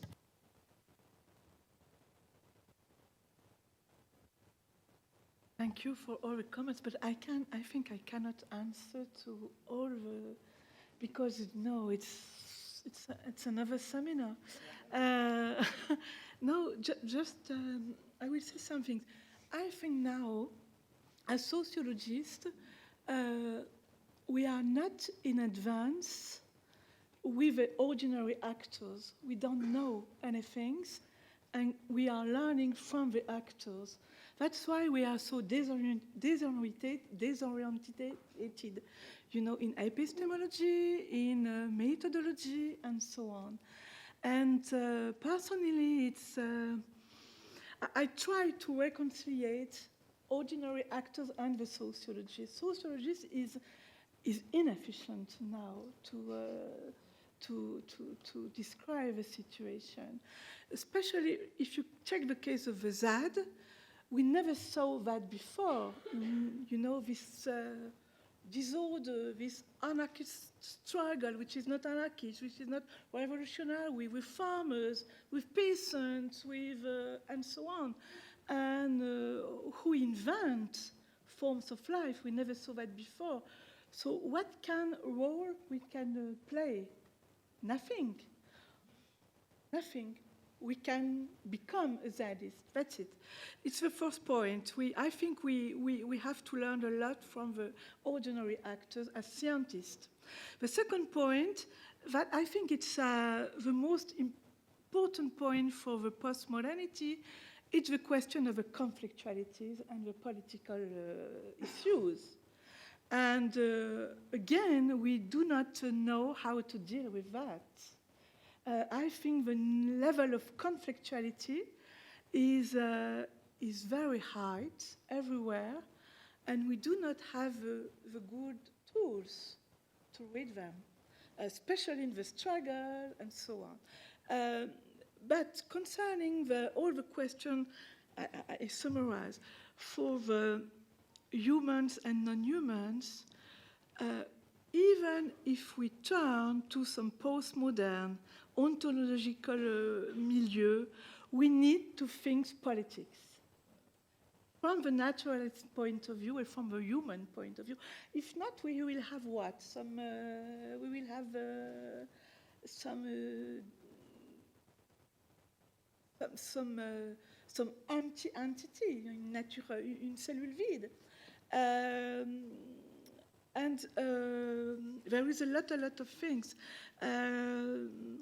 No, all the question you pose is regards this balance between the tools to analyze human, non-human, and so on, and the differentiations, the balance between different entities. And we do not have any solutions. I don't think so. We just can say that we are dominated by this ontological turn. Sociologists are excluded, and we must reappropriate the notions of materiality, the milieu, and so on, the object, and so on. I think also as sociologists, we have to find some alliances with artists and with the phenomenologists, which are very, very important.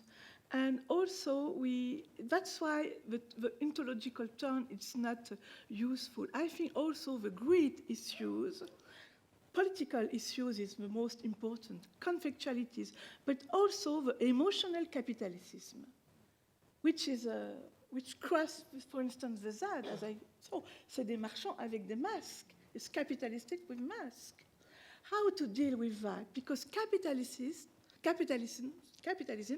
is appropriated, instrumentalized over forms, objects, design, aesthetical, and so emotions. And how can you struggle against that if you are an activist, if you have a militant, if you are a sociologist, and so on? And it's really the big issue we must concentrate on. Regarding some factual questions about the composition of the ZAD, yes, it's full of precarious peoples, also some intellectuals, students, people coming from the streets, punk, and so on. And I don't want to say that the classical sociology is not relevant. Again, we have to combine all the approaches. For instance, it's very interesting to have some classical sociology of the trajectories of the people to understand why they are here and so on.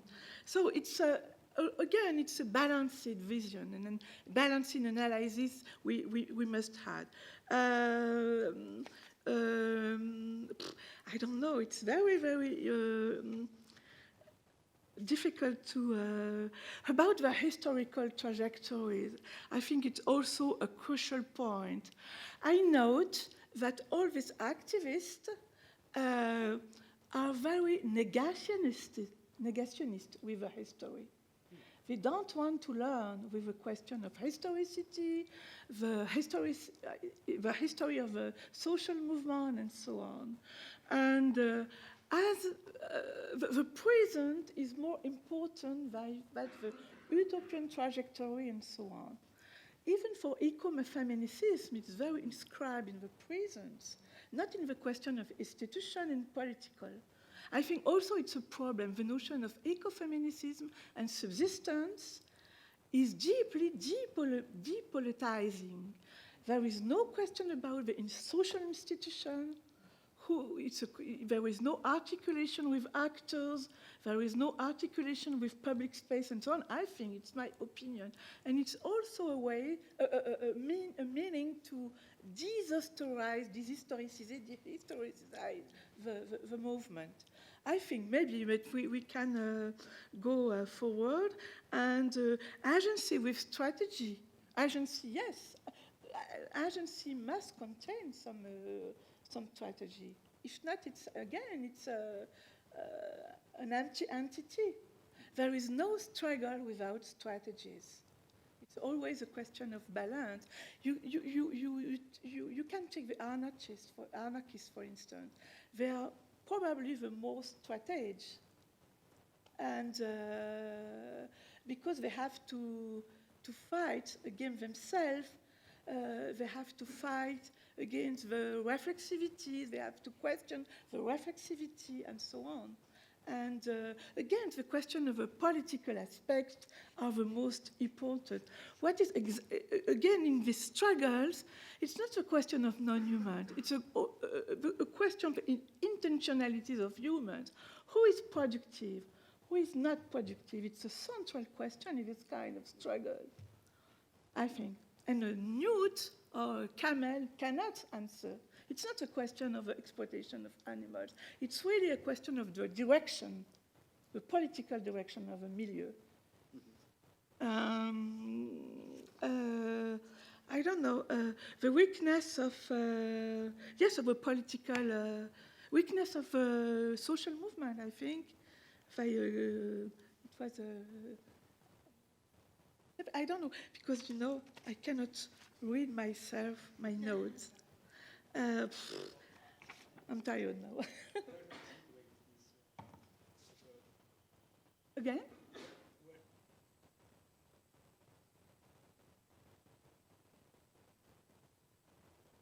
You mean in the case of a Z, if it is extreme? Where you collocate this kind of...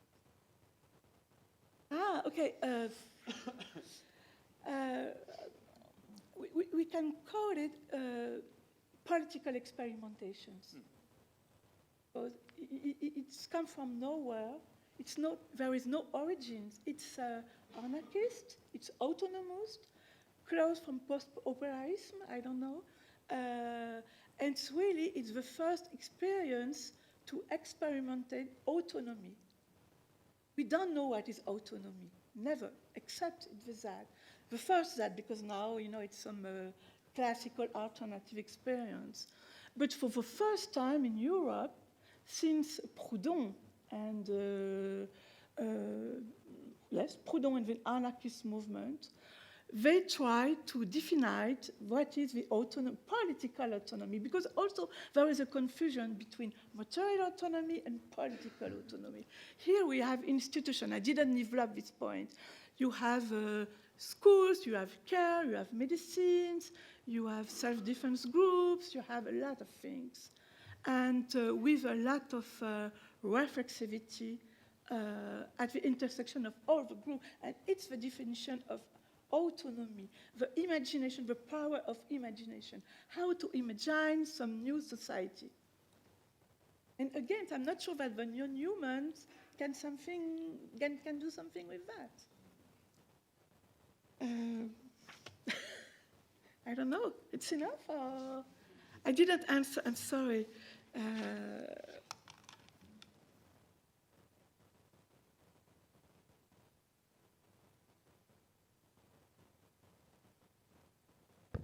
In the meanwhile, we can collect some other questions from the room. So I suppose that Andrea was asking for, the mic.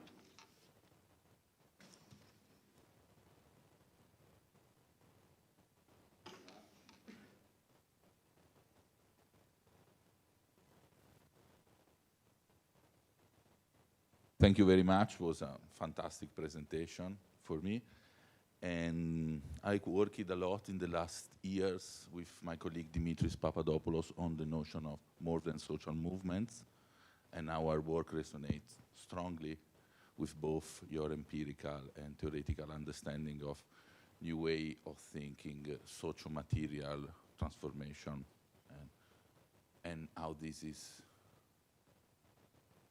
connected with a strategical understanding of transformation, which is the ordinary, the material, the material recombination, and so on. So my question is not about this, because I totally agree with this. I think these are the autonomy of the 21st century. Here we are. The autonomy of now is this. And this is also part of it's not the only, but they are part of the contemporary political composition of ecologies. No? So they are part of what we recognize as political behavior. They are not outside, they are not aesthetics also, but they are political. I mean, so I totally agree with the reusing of the notion of politics. And I totally agree that the strategies making forms of existence, material articulation, and so on and so forth. And it's a bit funny for me, but working a lot in the last year, stressing this dimension of intensities through agroecology and other examples, because I think there are many other examples beyond the question of the environmental questions.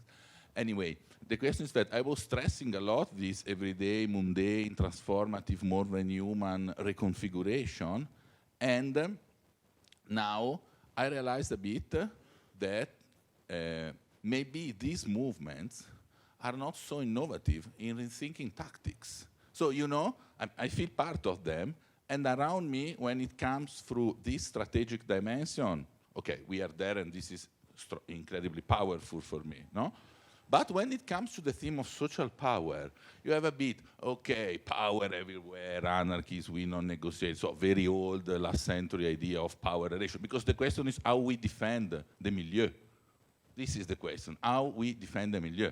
And I think that nor traditional anarchism, nor reformist idea that you delegate some claims of representative power, they are not working anymore. I mean, they are not working anymore. So I was wondering which kind of methodologies, sociological methodologies, we can develop in order to understand if new tendencies about the question of social negotiation of power, the link between this zone of exception and the broader political network, because we are within a broader political network. And you can say whatever in ethical terms, but you are affected by the broader political situation. I mean, the difference between just a moral thing and the idea that there are power relations and you have to stay with them. So the problem of institution of the commons, of counterpowers, how we can develop a forms of research that enable us to understand if these new movements are creating also other tactics for answering to these questions. Because it seems to me that the last century understanding of what is power, what is politics, what is the classical strategy, they're a bit, I mean, there, but are a bit more the heaviest of the last century than, oh, it's normal. Each movement innovates something and not something else. I mean, it's not.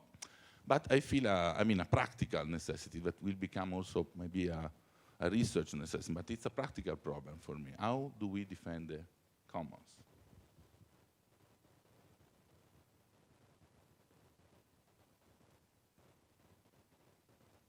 Thank you. Thanks so much, Sylvaine. Really great presentation, very inspiring. There will be many things and great also the comments, so many things already addressed. I have just a couple of points that really interest me to know your opinion. One is about, yes, the notion of form or life, occupation form. I also draw inspiration from you, actually, developing these ideas. And one thing that is not very often taken in consideration is the analogy or partial overlapping between formal life and milieu as such, quite simply. So milieu can be a way to express formal life, but within that there is a lot of unsaid or untold, which in my view regards the type of subjects we are talking of, what type of subjectivity.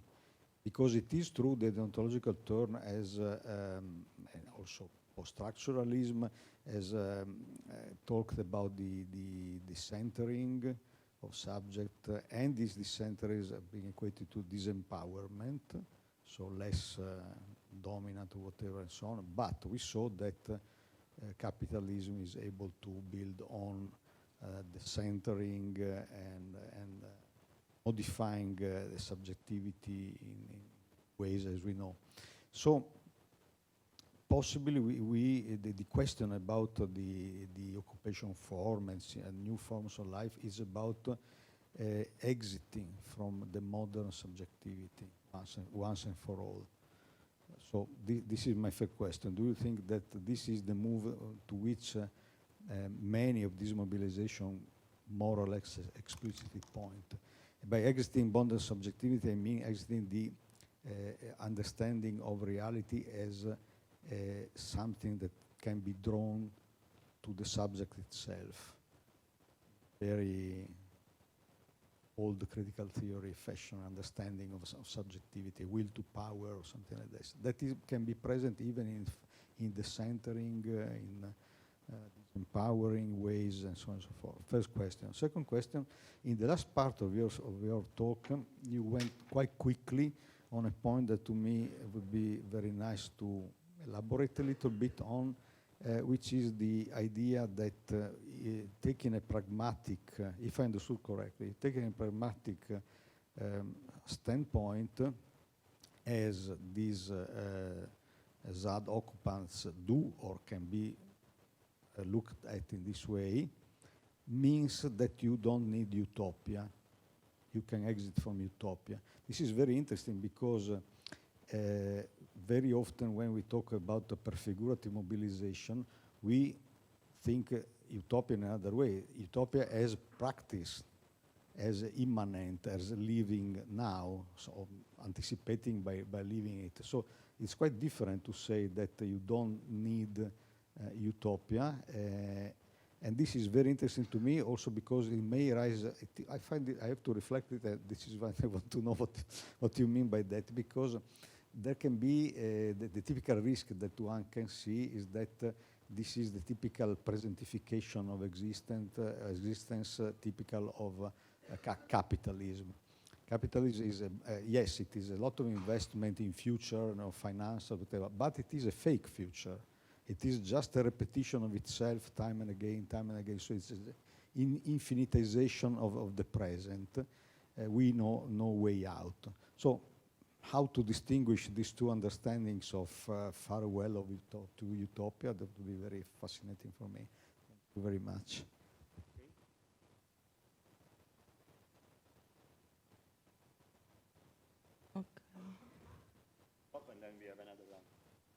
Okay, thank you, Sylvaine, for this intervention. I just wanted to rebound on what Andrea said about the issues of autonomy, because just try to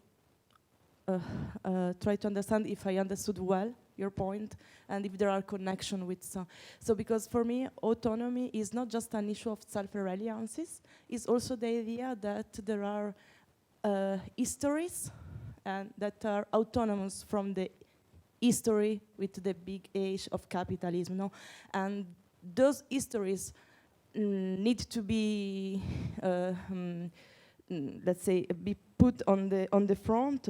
And somehow it seems to me that the way you propose to articulate the critique of political economy with political ecology is actually the idea to counteract materialism with materialities, let's say, and somehow maybe the Z could be a way to show off that what actually makes the possibility of life is not capitalism, but are other kind of relationship, and in that case demand to be recognized. So the puissance of occupying a territory is also to put this in the front. So I just wanted to understand if this is a point, and if it's the case, I'm very interested in it, because also for me, enable the dialogue between eco-Marxism somehow, or more the critique of the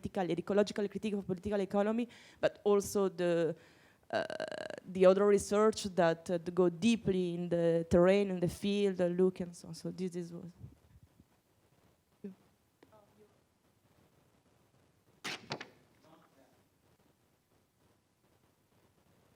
Yes.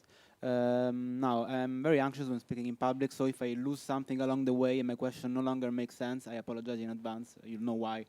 My question is about the use of the term ontology. The use of the term ontology in this context, because I've heard it quite a lot, and I admit I didn't know about the ontological term, so I quickly looked it up, and if I understand it correctly, you can interrupt me if I'm wrong, but basically it argues that there are the multiple worldviews which essentially postmodernism brought to the fore amount to a different, to an ontological difference. So it's a way to ontologize relativism in a sort of way. But my question is, first of all, in this context, would it not be more of a problem of I don't know, hermeneutics or epistemology rather than ontology? Now, I admit I'm not trained in philosophy, so I know just, the basics. But if I understand it, like ontology is the study of the substance of being, what is out there, the nature of what is out there, and yes, being essentially. So I don't understand very much. Like I don't think that the ontological turn is sound has very solid ground. And in this context,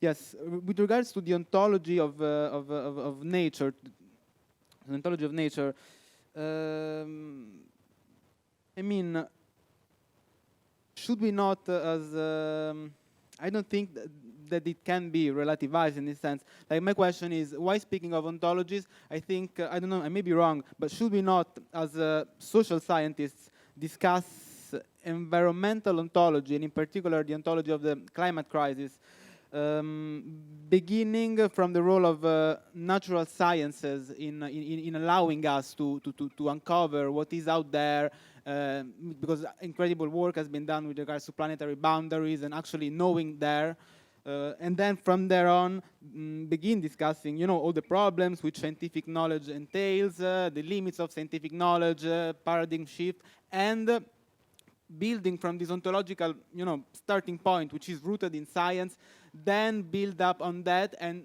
adding the social element, which is once we know the critical state of ecosystems, then we put in the social variable and discuss conflicts, human non-human alliances, what to do with this knowledge. But I don't know. I'm just a bit perplexed on the usage of the term ontology in this case, because from what I know of the term, I think that the starting point should be science, in the sense of you know, scientific knowledge, and then problematize it. But then again, I have a wrong understanding of the term ontology, and if I do, please correct me, because now I do not think very well when I'm nervous. So, but anyway.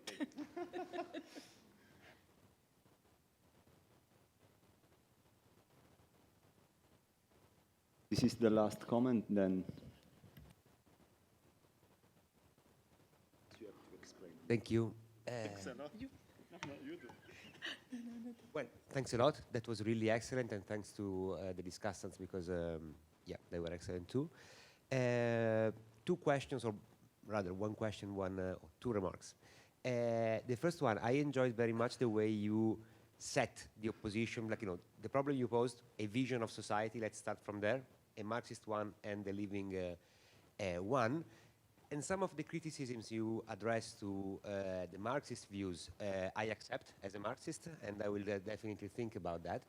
One, though, doesn't convince me, and it's the one, like, you know, dependencies, interdependencies. I actually do think that within eco-Marxism, if there is a common starting point, like, you know, everybody in the debate accepts, is that in order to understand the social stratification, like, you know, the differential in power and all inequalities and stuff like that, you have to start from the fact that capitalist development is today the only way social reproduction occurs, but in so doing, it is undermining ecological interdependencies. So that the working class wins is the best shot interdependencies have to keep existing. So, like, I do feel, as an eco-Marxist, a scholar which engages with interdependencies much more than traditionally. So, like, you know, this is a shift in Marxism that ecology, political ecology brings. But the rest was very valuable. So I'll think about that. The other one is I agree very much, and I am particularly happy that you posed this issue starting from the ZAD, when you said the ecological question cannot replace the social question. And that's why then, because I mean, that seems to me the definitive critique of the way Latour and Schutz pose the issue of the ecological class, because they pose it in a totally performative way. The ecological class is the class of people who say, well, the habitability of the planet is a problem. But this has many problems. One, for example, is that, so do we assume that children, up until they have an opinion about the habitability of the planet, don't experience class? Because, I mean, that sounds absurd. And in my opinion, it is. Somehow, this idea that there is no possible replacement, but there is articulation and will to think articulation, like, you know, it gives us a problematic which is not at all the one of the ecological class, but it is that of seeing and, you know, discussing how the ecological question interacts with class composition, class dynamics, and stuff like that. And I mean, especially in our the discussion about the genealogy of political ecology, l'enjeu, the stake of seeing working class struggle against noxiousness in the 60s and 70s as one of the roots is precisely to say, like, you know, the issue of class is there. It is not replaced by the ecological issue, but then we have a sociological problem in, like, you know, posing the, like, you know, how do they articulate each other? How do they interact? And of course, Marxists have a point to make, but other traditions have their point to make. But at least let's start that there cannot be replacement. there is a transformation. Thank you so much.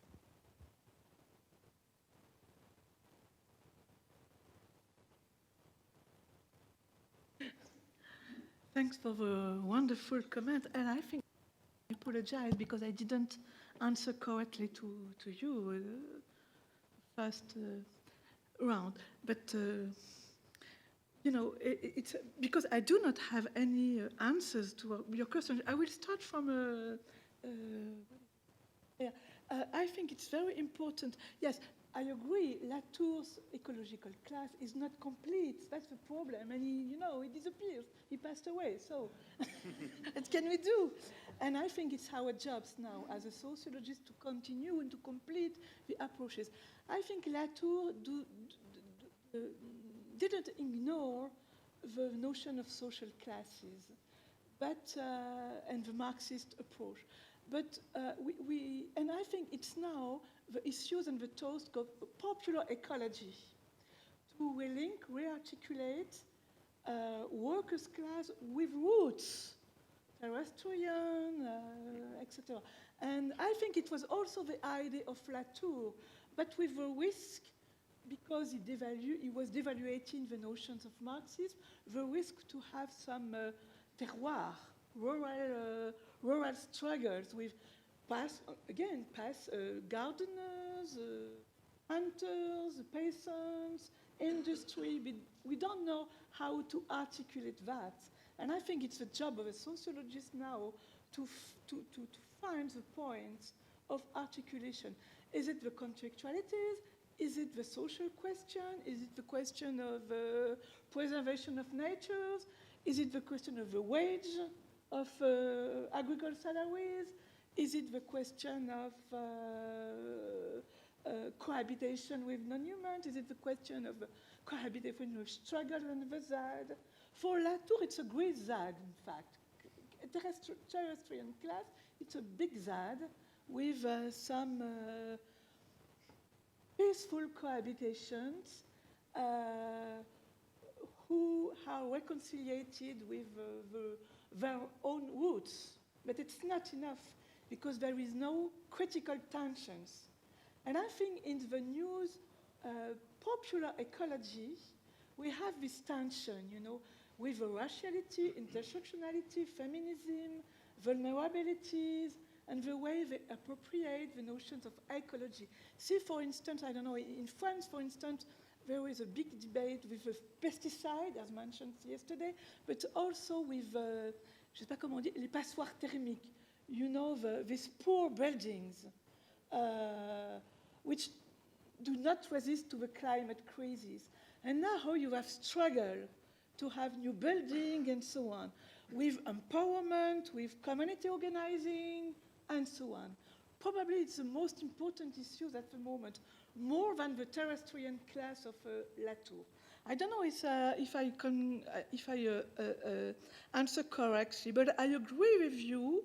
The class terrestre of Latour is performative because he still remains linked with the actor réseau. Everybody is at the same level. There is no graduation. That's the problem of Latour. There is no differentiation, social differentiation between the actors. A hunter is a hunter. A peasant is a peasant. It's not black, Christian, Muslim, and so on. It's a peasant. That's a problem. And I don't know if okay. And also the notion of social justice, which is absent in Latour reflection. And in this new currents of ecofeminism, popular ecology, there is some aim, there is some issues about that. After I switched to Laura of the notion about the notion of autonomy. I think, and it was a perfect definition of the first Zadist, not the Zadists who are still implanted here. They tried to abolish the social times. Something was very striking in the ZAD. They destroyed all the clocks. You do not have any calendar, you do not have any phones of course, but you do not have any clock. Because the clock is the symbol of social time, the time of heteronomy. And it's the same for the work, and it's also the destitution of dominant imagination. I think it will be the pure definition of autonomy to abolish the imagination of the heteronomy. But autonomy is nothing without heteronomy. It's the problem of the ZAD, because they are always depending on the external things. I don't know. I don't know if I answered correctly or if there was something else regarding the autonomy. I will come back later. Ontology, I cannot answer to that because it's just some paradigm euphemizations. It contains deconstructivism, primitivism, and so on. It's only a formula in a way. I'm not a philosopher, je ne suis pas une métaphysicienne.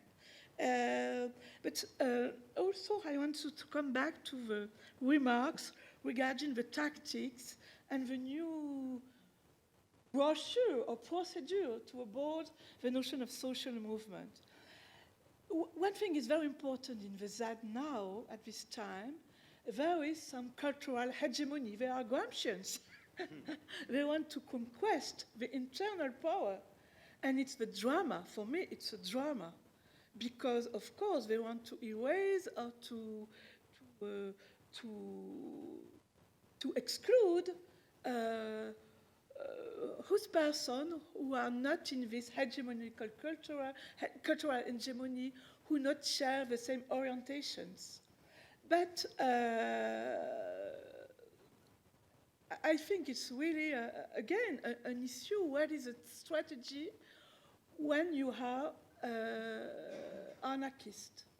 I think now the taboo in all these struggles, soulèvement de la terre, ZAD, Extinction Rebellion, and so on, and really, again, that's what the political question is so important, it's the question of non-dominations.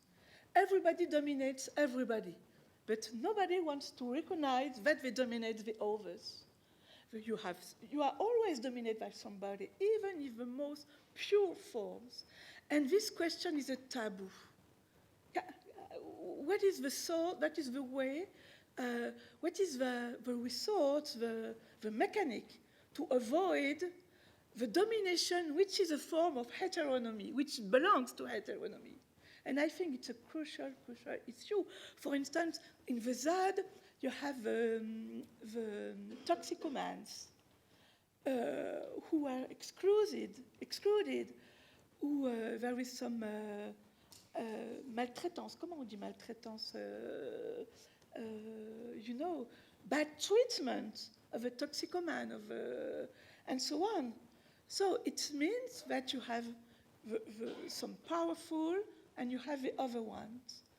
As they are the unrest of a community. They do not belong to the good autonomy. It's some, I don't know. So this question of hegemony, this question of domination belongs to the question of strategy. The strategy for whom? For the weak, for the strong, and so on. And now, if I answer to Luigi, I think, and also there was the question about which kind of sociology to practice. I think the most important is a comprehensive sociology, even to refer to Max Weber, but we have to understand the values and the normative approach of the group. Because one thing is very important, I never saw all this group, anarchist, revolutionary, post-situationist, ecologists, and radicals are very, very normative, more than in a liberal context of capitalists. They are very normative because they have grammars of autonomy, grammar for ownership, and they have also values and constraints to obtain this kind of autonomy. So I mean the most valuable sociology to practice is a comprehensive sociology. So I mean it's very important to combine what I call in pragmatism ordinary critique, how you deal, how to fabric, how do you elaborate some things, and meta-critique and normative critique. What is an institution? What is the capitalism? How is it translated in fact, in material, and so on? But it's very close to the comprehensive sociology. And concerning the forms of life, I agree with Agamben definitions of forms of life. The mind, it's not separated to the way to life. But forms of life is not styles of life. And in the ZAD, in the last period, we are close to the styles of life and not forms of life. And again, I think it's the main issue and it's a taboo. It's a question of emotional capitalism. Because you can have a bourgeois house and you can reclaim to be an anarchist and so on. You have a variable style of life, but you do not have some form of life which attempt to abolish all the styles of life belonging to the capitalism. And the notion of subjectivity also, it's a taboo and it's the main issue. I'm not sure the anarchist and Zadist wants to refine something as a subject, a social subject. But they want to conquest some original and authentic subjectivity. And what is the subjectivity in authentic subjectivity? I think Rancière has the good definitions. It's the part on sensitive. When you move an object, when you become a gardener, you were some graphist outside, and now you are a gardener and a peasant in the ZAD, you change the representation of a society, and you change the positions. You change the cartography of the places. You move the places. You move over the order of places. It's the exact definition of l'ordre des places. You change some your own function, and you change the order of places. And it's the definition of the subjectivity, because it's passing through the object and through the materialities. It's not a question of parties. It's not a question of La France. Insoumise is not the question of Mélenchon. It's the question to have a new function in the goal of changing the order of a place. I think it's the definition of a subjectivity. That's why the social movement and the sociology of social movement, it's so complicated to understand, because it's original. We do not have parties. We do not have direct democracy in this group. We have a multitude, as Negri said. We have a lot of fragments. We have a lot of sensibility, and everybody is gathered by something which is imagination. How can you count? How can you analyze this, something which is linked with imagination and the power of imagination? And conflictual imagination, that's very difficult for sociologists. And what else? Yes, utopias. Yeah, also it's very, very difficult point. In the philosophical tradition like Miguel Abansur, he opposed utopia and the concretude. Because utopian is linked to the future through the imagination. You can also, of course, it's a question of immanence, but immanence is linking with a historical trajectory, past, present, and futures. Or I think the ZAD, probably post-operaism, probably autonomous movement, is something we talked about that with Paul yesterday, something which is close to something I call le messianisme sécularisé, That's it. So we do not need to have some utopian and projections in some future. We do not have to deliver away from the future and from the past. We deliver away ourselves in the present. So it's not exactly the trajectory of utopian, because even if it's utopian is concrete, it's always linked to some horizon d'attente, as Adorno said, and so on. I think it's my... you cannot oppose imagination and the concrete. That's the extraordinarily powerful of the ZAD. Everything is compassed, everything is accumulated, past, present, future, concrete and phenomenological things, emotions and concrete, political critique and concrete. Everything is an object. So it's really amazing. It's very difficult to reproduce and very difficult to understand, and we need to have new tools for that. And all tools are to be invented.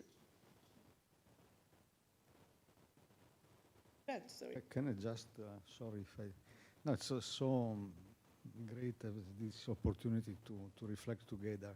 Now, about formal life and subjectivity, in my understanding, the two are strictly connected in the sense that precisely this shift towards lifestyle is an effect or part of the type of subjectivity that we take as subjectivity in general, but indeed it is very historical declension of subjectivity. And this is why the late Foucault was trying to look at ancient Greece, just to, this is my own interpretation, I can be totally wrong. He was trying to escape, in a sense, from the modern notion of subject and trying to find an inspiration from something totally different. He got a lot of criticism by experts, of course, because he was not a specialist in ancient philosophy. But this was the problem. So how to escape from the modern subject, that is the engine that transforms formal life experiences into lifestyle experiences. This is my understanding. Okay. This is the connection between the two. Right. And about the messianic, the secularized messianic, I totally agree with you. And I also think that this is a possible interpretation. But again, I see a problem with the eternal presentification of the mechanisms that I'm studying also in this period, like this forms of anticipation, like preemption or preparedness that we have been studying for a while, that try to project the future as there, but never to be realized. Yeah. It's a kind of tricky game. So presenting a catastrophist or eschatological future, like we will solve the world hunger, we will have energy for everybody, and we are almost close to that, but to arrive that we have to do this and that and that. And this is, of course, a way of governing. So it is also a presentification, but totally anti-emancipatory, because it's a way to capture people in eternal promise, regime of promise, without never fulfilling this promise. So it's it's a distorted or perverted utopianism that has how to disentangle this from this other way to escape the lure of utopia. It's a very fascinating question to me, at least. But I think also non-human turn, Haraway and so on, is eschatological, in fact. You know? They want to devour us of present and former humans. You know, it's something also that's very religious, in a way, no?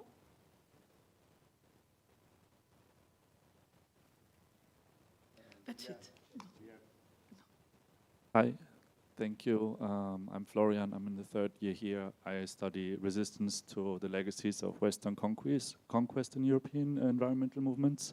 And I was wondering in what way you think, based on your observations of the ZAD and other movements in France, and the kind of thinking that you bring to the table, could this speak to like the riots in the banlieues?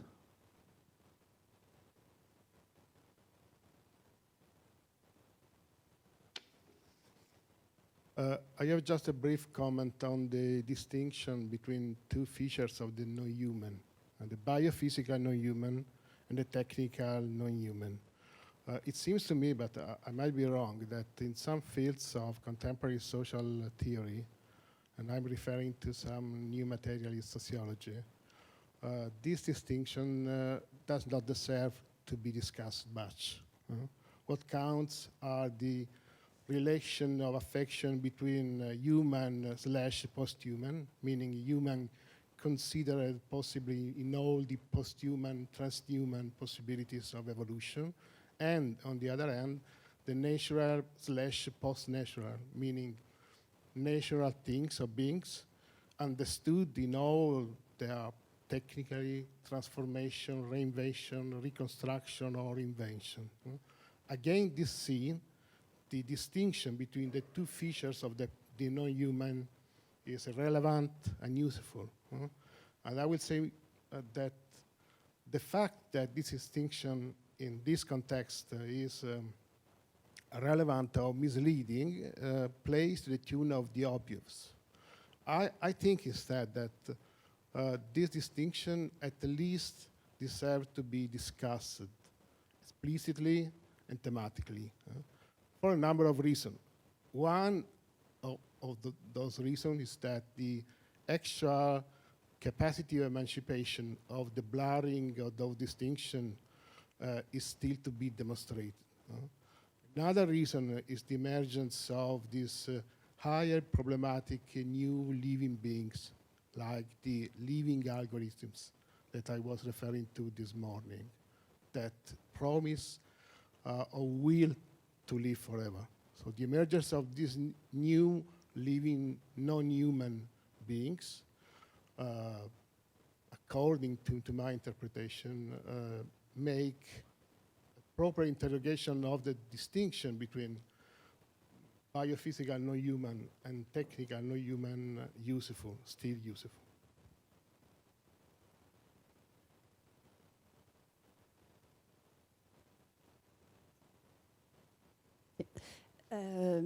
Thank you, and thank you for Sylvaine for bringing forth something that Alice picked up on earlier about this, the issue of sort of the problematization of human, non-human relations in the context of the ZAD and more generally, excuse me, in the social ecological movements that are sort of weaponizing the ontological turn, that are sort of turning into a praxis more than a discourse. And I agree with you that there's a problem in the ontological turn concerning the issue of power. Now you name it politics, and I've always thought of it as power. And I'm sort of thinking in the societies which are in the societies described by Veros de Castro and de Scuola that include humans and non-humans, which is what we are talking about. These societies are hardly egalitarian, both in terms of human relations and in relations between humans and non-humans, and between non-humans themselves, right? So non-humans in these societies are not all on the same level.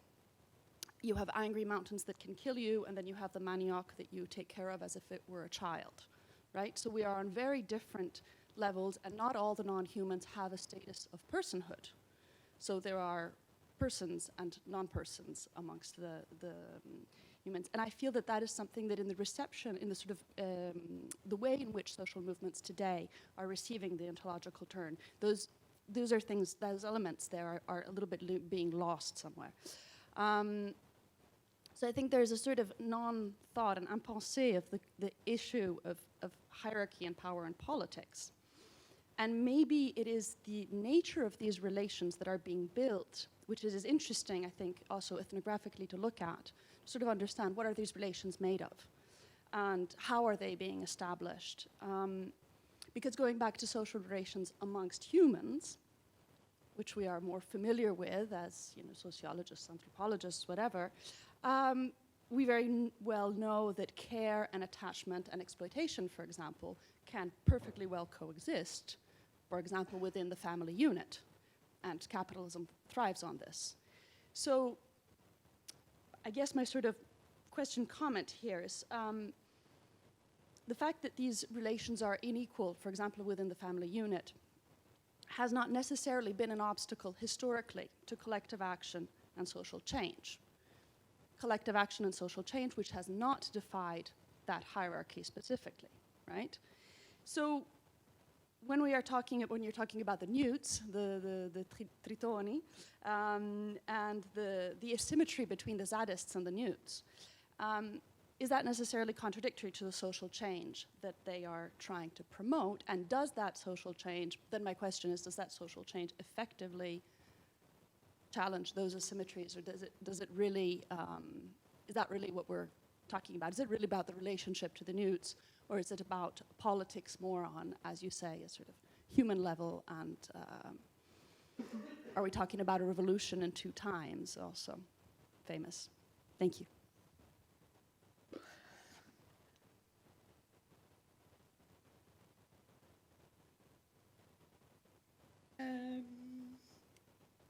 Yes, it's amazing question. Who decides there is a symmetry between the newts and Zadis?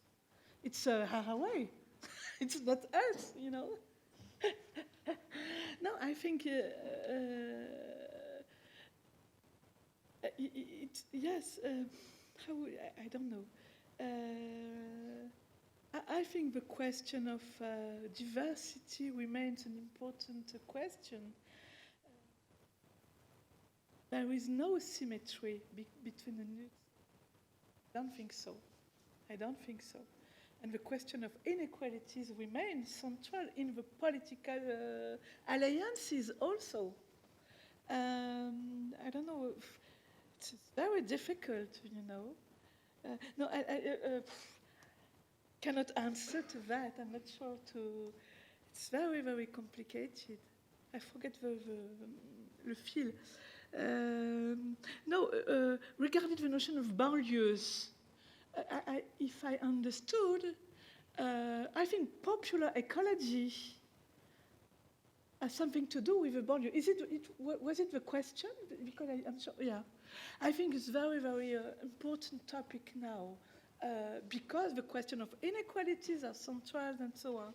And probably there is the areas and the geography where we can touch and reach some political alliances with the cheptel and so on. For instance, in France, in the suburbs, we have I just started some inquiries about that. We have a lot of experience with les moutons, the goats and the sheep, and with the Muslim, and how to define the issues of justice. What is the issues of religion with the goat and the cheptel, and how to create some community, some ecological community, aliments community, and so on. And I think it's really subtle, you know, because it starts from the ground, and not from the metaphysical point of view. They have problems to deal with the climate, with the food, with the salaries, with the absentee of environment, and so on.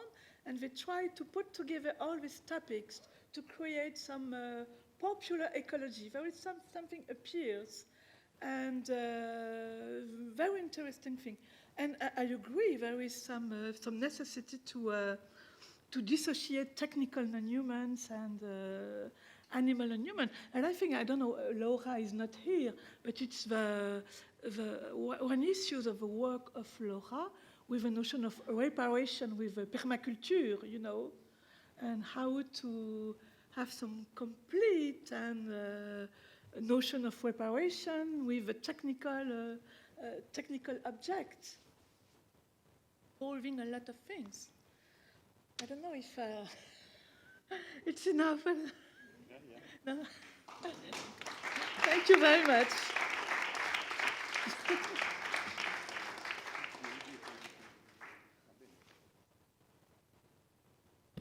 So, thank you very much for this very intense discussion. sometimes it's very difficult to, to manage this such a wide complexity. But if we open these assemblages, we have to. We have no alternative to to speak about the complexity in itself. So many thanks also for your very interesting comments and all the discussion. I'm sorry, I didn't answer to you. Just one word to close. Let me thank everybody also on my side, also the technical staff that has been so kind and efficient, also the organizers of all the communication and the events. It's wonderful. Thank everybody, first of all the speakers, of course, wonderful discussion, the discussants, the participants, also from remote. I'm happy that we're able to make it also in spite of some technical transport difficulties. I personally, political, intertwining the two aspects. I believe that we have to continue this kind of conversation between different traditions, partly overlapping, partly not. So I'm pretty sure that this conversation does not finish here, and we will find other opportunities, maybe next year for sure something else.